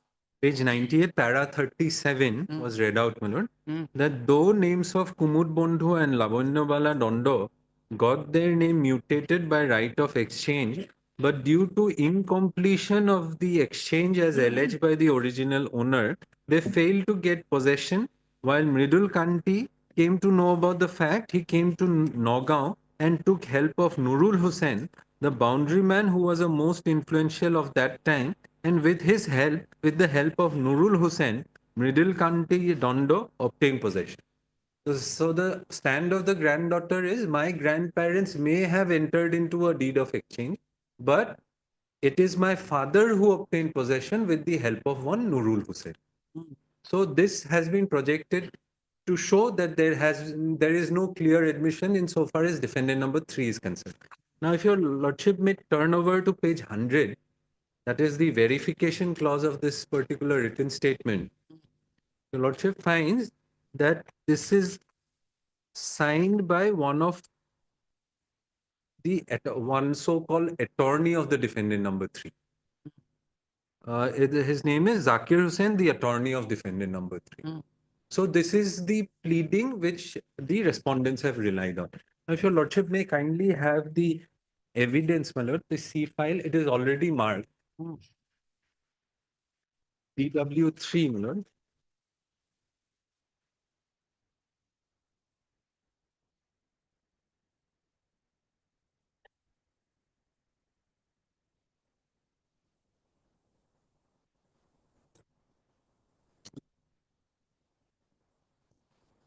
Yellow. DW3. I think there's a flag mark which says DW. Chief. Lordship may kindly have the chief first, the the evidence on affidavit. The second page of that examination on affidavit. From the top, my lord. It is true that previously suit property belonging to Abdul Razak, Abdul Sattar, Israful, Joinal Abedin and Ramjan Bibi. There was a contract. There was a contract of Kumud Bondhu Dondo and Abdul Razak and other that Kumud Bondhu Dondo will exchange his property situated at East Pakistan and Abdul Razak and others will in lieu of that East Pakistan property of Kumud Bondhu Dondo will exchange the Nagaon property. So till there is an admission. Then she further goes on to say, but unfortunately Kumud Bondhu Dondo failed to execute the property and to execute registrar exchange it, as a result of which owner of the suit property failed. Abdul Razak and others did not execute any exchange deed. This is true.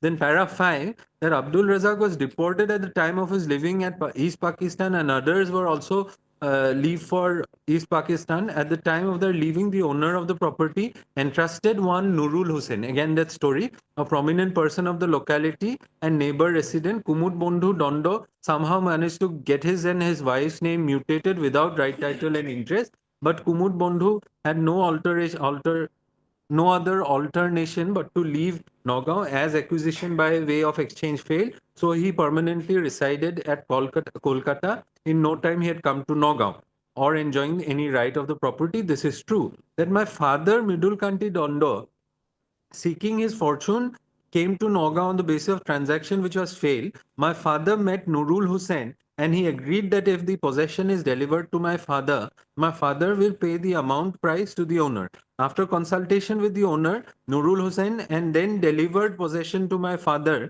And thereafter, my father started business in the said plot. My father informed his father and mother, Kumud Bondhu Dondo and Lavanya Dondo, about the fact of taking possession.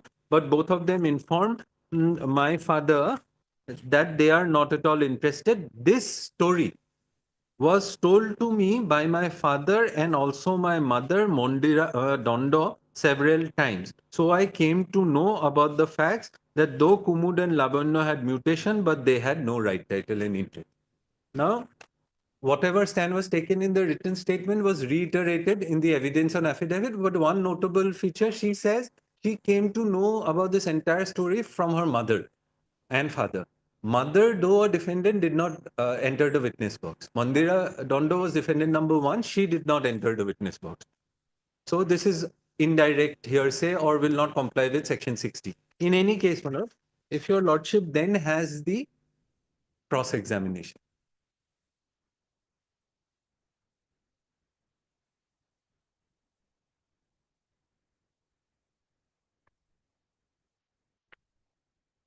Cross-examination, it should be page 3 of the cross-examination, bottom part, towards the bottom, my lord. The relevant portion begins, your lordship may have noticed, Idul Haq Chaudhary Moi Sini Puan Nai. Page part 3 of cross. There's a name Idul Haq Chaudhary written in English. Yes. Moi Sini Puan Nai Buli Nwaru. After that sentence, Nurul Hussain. Nurul Hussain namor kunu manu sini pua buli mur monot pora nai. Nurul Hussain boyok kiman hobo teo jibito ne mrityu moi kobo nwarim kionu মই তেওঁৰ বিষয়ে কোনো মই জনা পৰা নাই মই জনা পৰা নাই so this entire story of Nurul Hussain which was stressed upon by the respondent starting from written statement to evidence he says he's not even heard of someone called Nurul Hussain now second part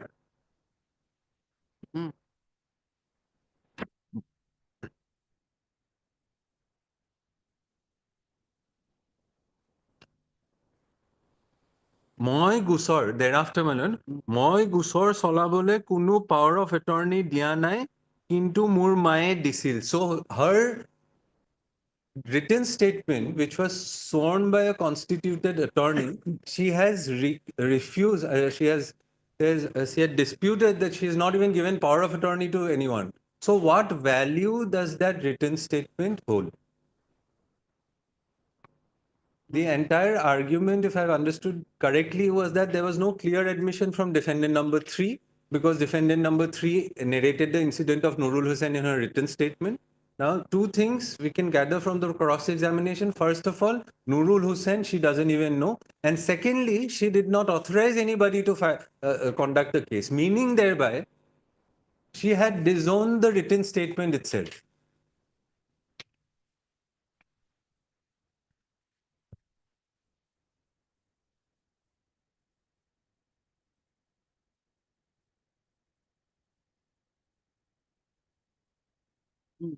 So if the written statement itself is disowned, no matter what evidence is led, my lord, it will not come, it will not inspire confidence naturally because she has disowned her own pleadings. But just one judgment I'll just pass by our High Court, my lord.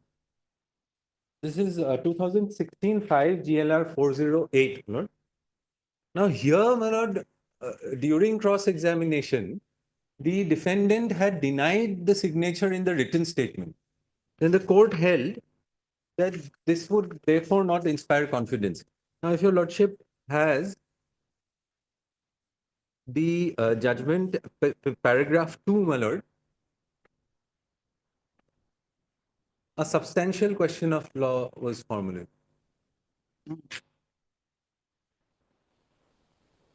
Number 2. Whether the first appellate court was justified in relying upon and considering the evidence of DW1 when he has denied the signatures on the written statement as well as the additional written statement which is beyond pleading. So here in this case, my lord, during cross-examination, documents were encountered and he disputed the signature in the written statement. Now this was taken note of in paragraph 21 first, my lord.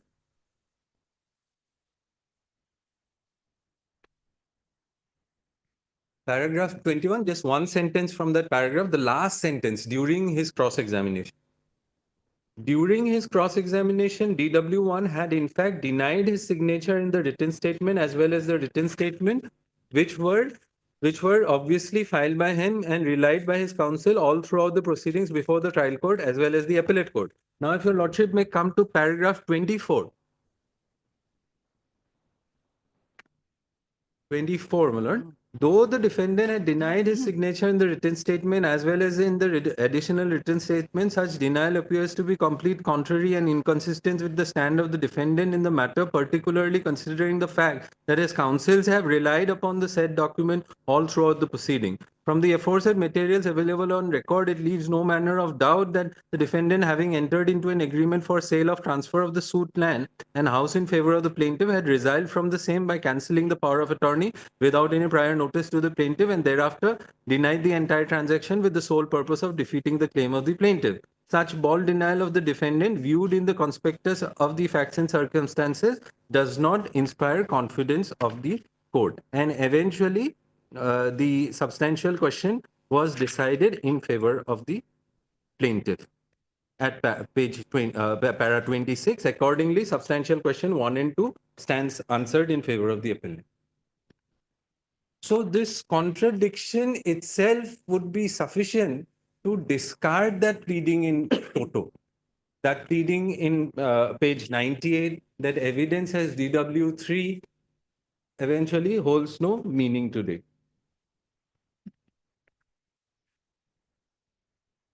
So what we are left with is the admission of Mandira Dondo, who is the defendant number 1. And DW3 herself says that I know it from Mandira Dondo, but Mandira Dondo doesn't enter the witness box. Coupled with that admission, there is a presumption, which I had already argued on the first day, that is Exhibit 1 and 2, which were totally ignored by the learned trial and first appellate court.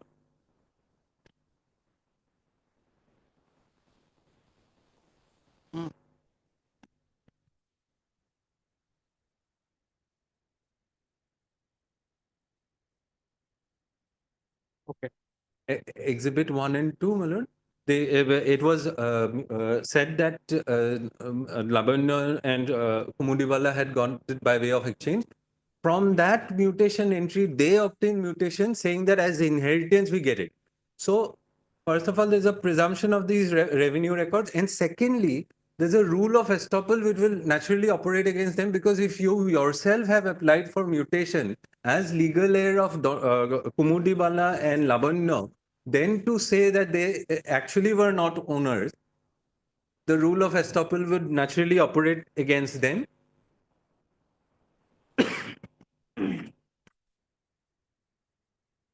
Just 2 more points very quickly, my lord. Yeah. My learned senior had argued that under section 58, there's a proviso which says that though there is an admission, the court can nevertheless insist on proof otherwise than by admission. But then that proviso, if your lordship sees, is it says that the court has a discretion.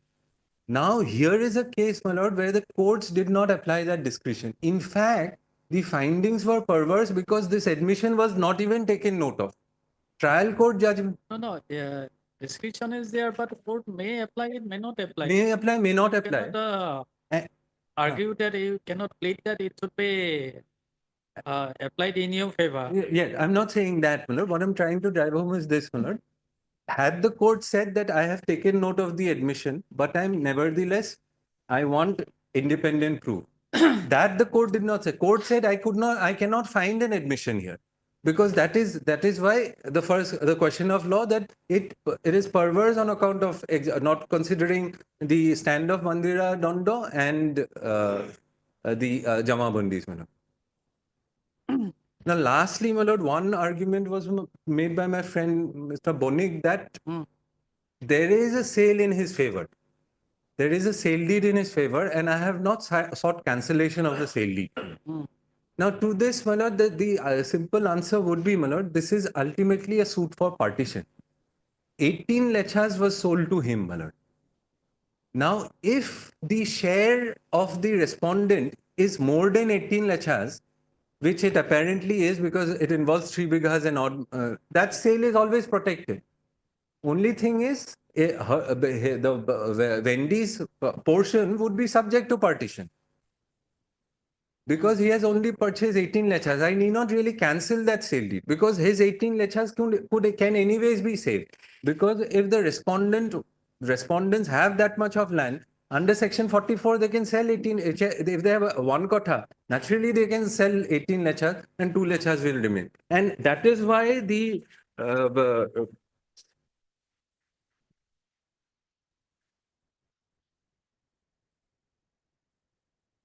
That is why, my lord, it has been consistently held that in suits for partition, it is not necessary to challenge the alienations. This is 2022 7 SCC, page 90.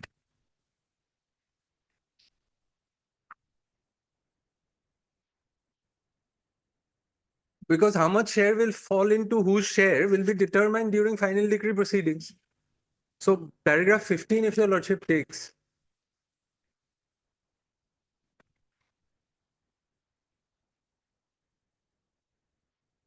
Yes.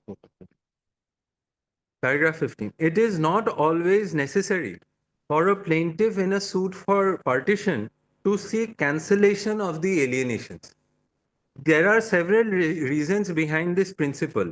One is that alienees as well as co-sharers are still entitled to sustain the alienation to the extent of the share of the co-sharer. So if they have 18 lechas in their share, the alienee can enjoy that. It may also be open to the alienee in the final decree proceedings to seek the allotment of the transferred property to the share of the transferor so that equities are worked out in a fair manner. Therefore, the High Court was wrong in putting against the appellant her failure to challenge the alienation. So, therefore, if Sir's client had more than 18 lechas, then the alienation in favor of Mr. Bonic's client would anyways be protected.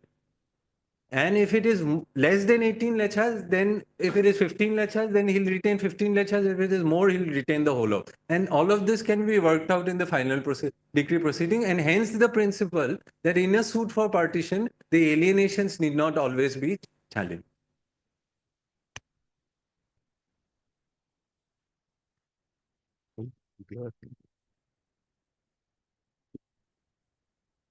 My learned friend, while arguing a matter of first, did not argue the aspect of this power of attorney and Jackie Hussain signing the pleading on behalf of defendant. So I need to reply on that. Yes, you can. My submission is very simple. Lordship, defendant number 3 has exhibited the power of attorney as Exhibit E. Exhibit E is the power of attorney based on which the pleadings were signed. So Exhibit B is very clear. E is very clear. It's not on a challenge anywhere. One statement, my lord, what happens, my lord, in court, trial court, my lord, the evidence is submitted, everything is over after pleadings are filed, and after 1 year, 2 years, maybe 3 years, sometimes when the evidence is recorded, parties may forget about initial proceedings.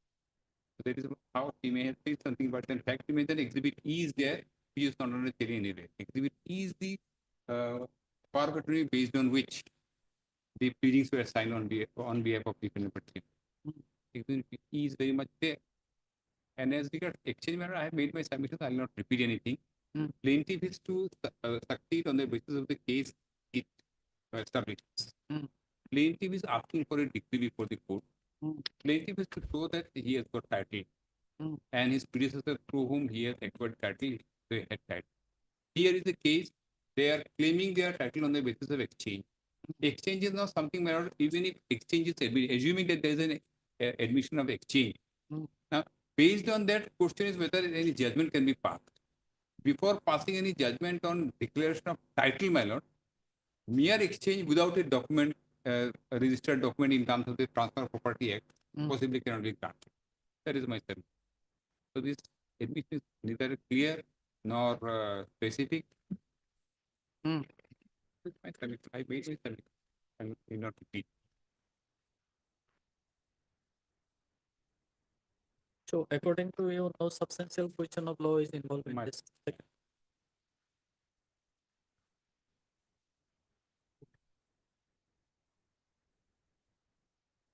Mere admission of title of the predecessor or the plaintiff is one thing, madam.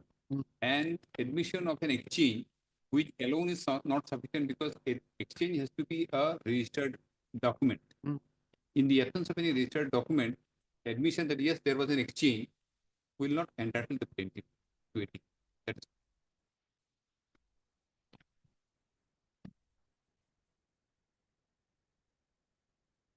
But Mr. A. Decker, learned counsel for the appellant, and Mr. Modum, the learned senior counsel assisted by Mr. Sutro for respondent number 120. And Madam, you have respondent number 6A and 9. Okay. Argument concluded, judgment reserved. Complaint. Number 28. Item 28, Lordship, there is a direction to bring on report of regarding health condition of the accused, Lordship. That I have received, Lordship. And that. Hello. Hello, Lordship.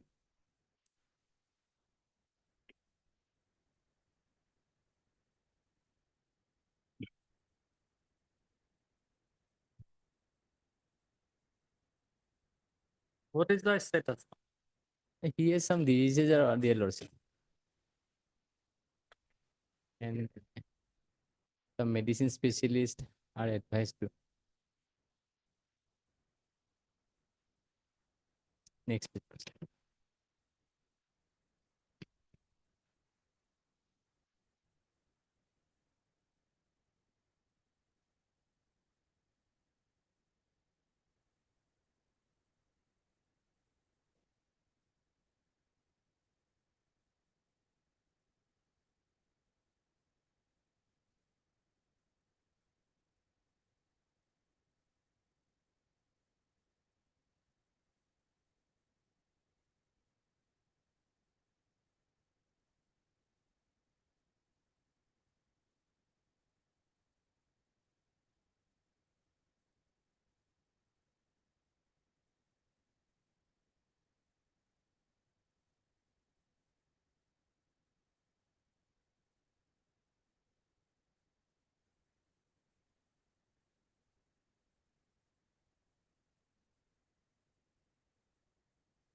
So, under which provision of law he was convicted? 22C NBPS. 22? 14 years. So how long he's been the bar? My lord, more than 2 years. He was on jail throughout the trial. From the date of arrest, he has been in jail. 22C commercial quantity. Yes. Well, I'll submit on merit. Lordship may take this with the record, man. I'll submit on merit, man. Lordship may. Merit. Yes. What is your plea? My lord, the seizure witnesses, my lord, they did not prove the seizure, man. That is one thing, man. But the IO has supported the case IO has and the complainant has supported the seizure. yes. Then Police why should we party. disbelieve the IO and the complainant? Well, I'll submit, my lord. You will submit. Yes. Third, Mr. Estes, learned for the case, and Mr. Loskor for the state respondent. Person to order of this court dated 25 to 2025. Mr. Loskor has produced the status report in respect of the present health condition of the appellant stroke applicant. It appears that the appellant stroke applicant is presently undergoing treatment at Dhuburi Medical College and Hospital.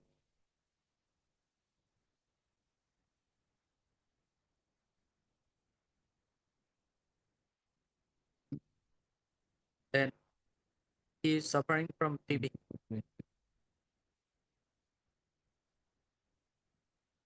Mr. Das submits that he will submit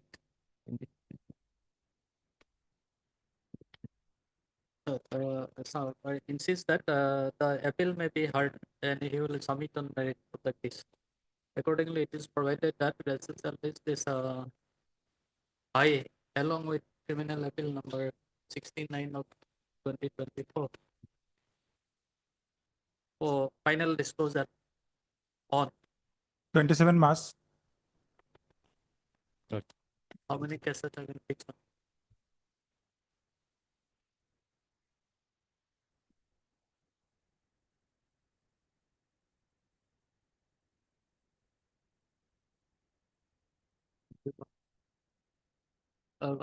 Residential list this matter as top of the list.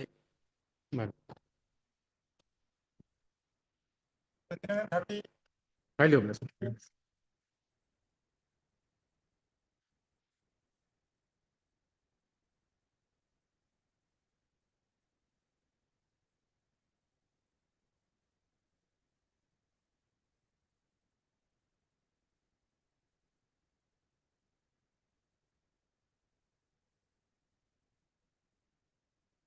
This is a basically case also. The petitioner were originally appointed as a stipendiary teacher under the scheme, and they have been directed to appear before the basic training course, and after basic training course, they have been given regular scale of pay. That the government in its sanction post as notified in the order of final giving the grade of pay. Lordship, they are getting the salary up to 2012, and thereafter their salary has been stopped.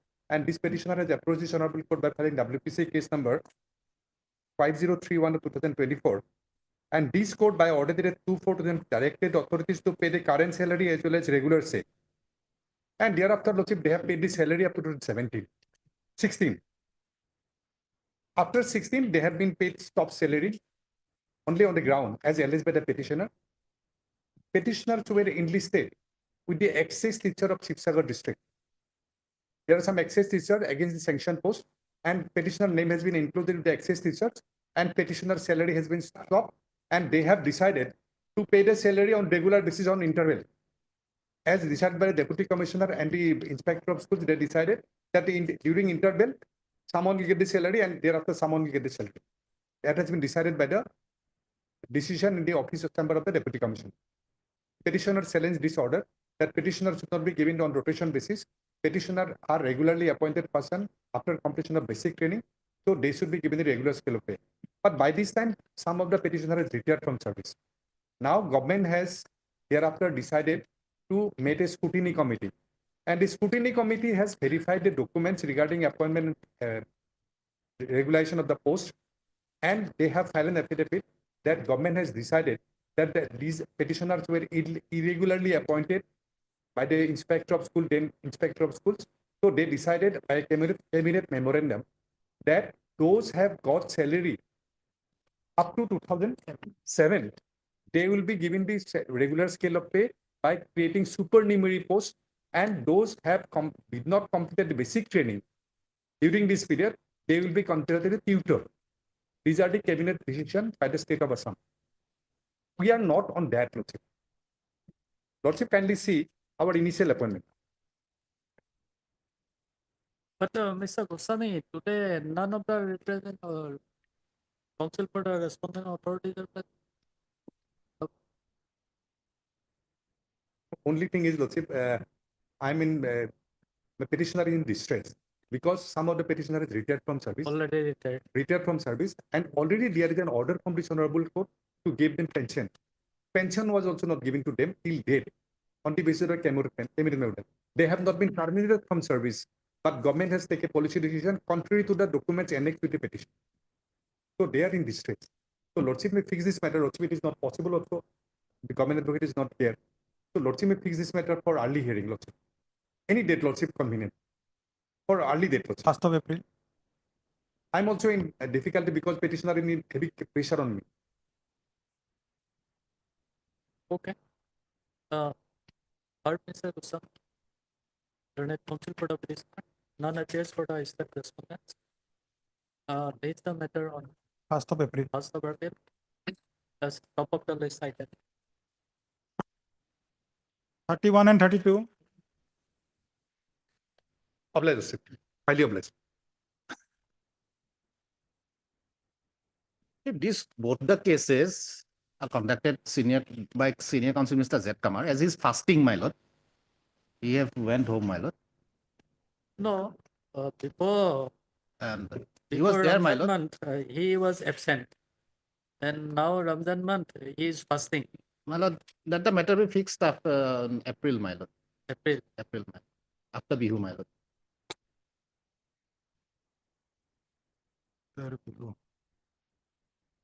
Mr. Your good name, please. P.K. Bordolo. P.K. Bordolo, Learned Counsel appearing on behalf of Mr. Z. Kamar, Learned Leading Counsel for the petitioner, Both the cases. submits that Mr. Kamar is on fasting and price for listing the matter after the when? April, my lord, after Bihu vacation. my lord. 22nd After April. vacation. 22nd April. They are allowed. 33.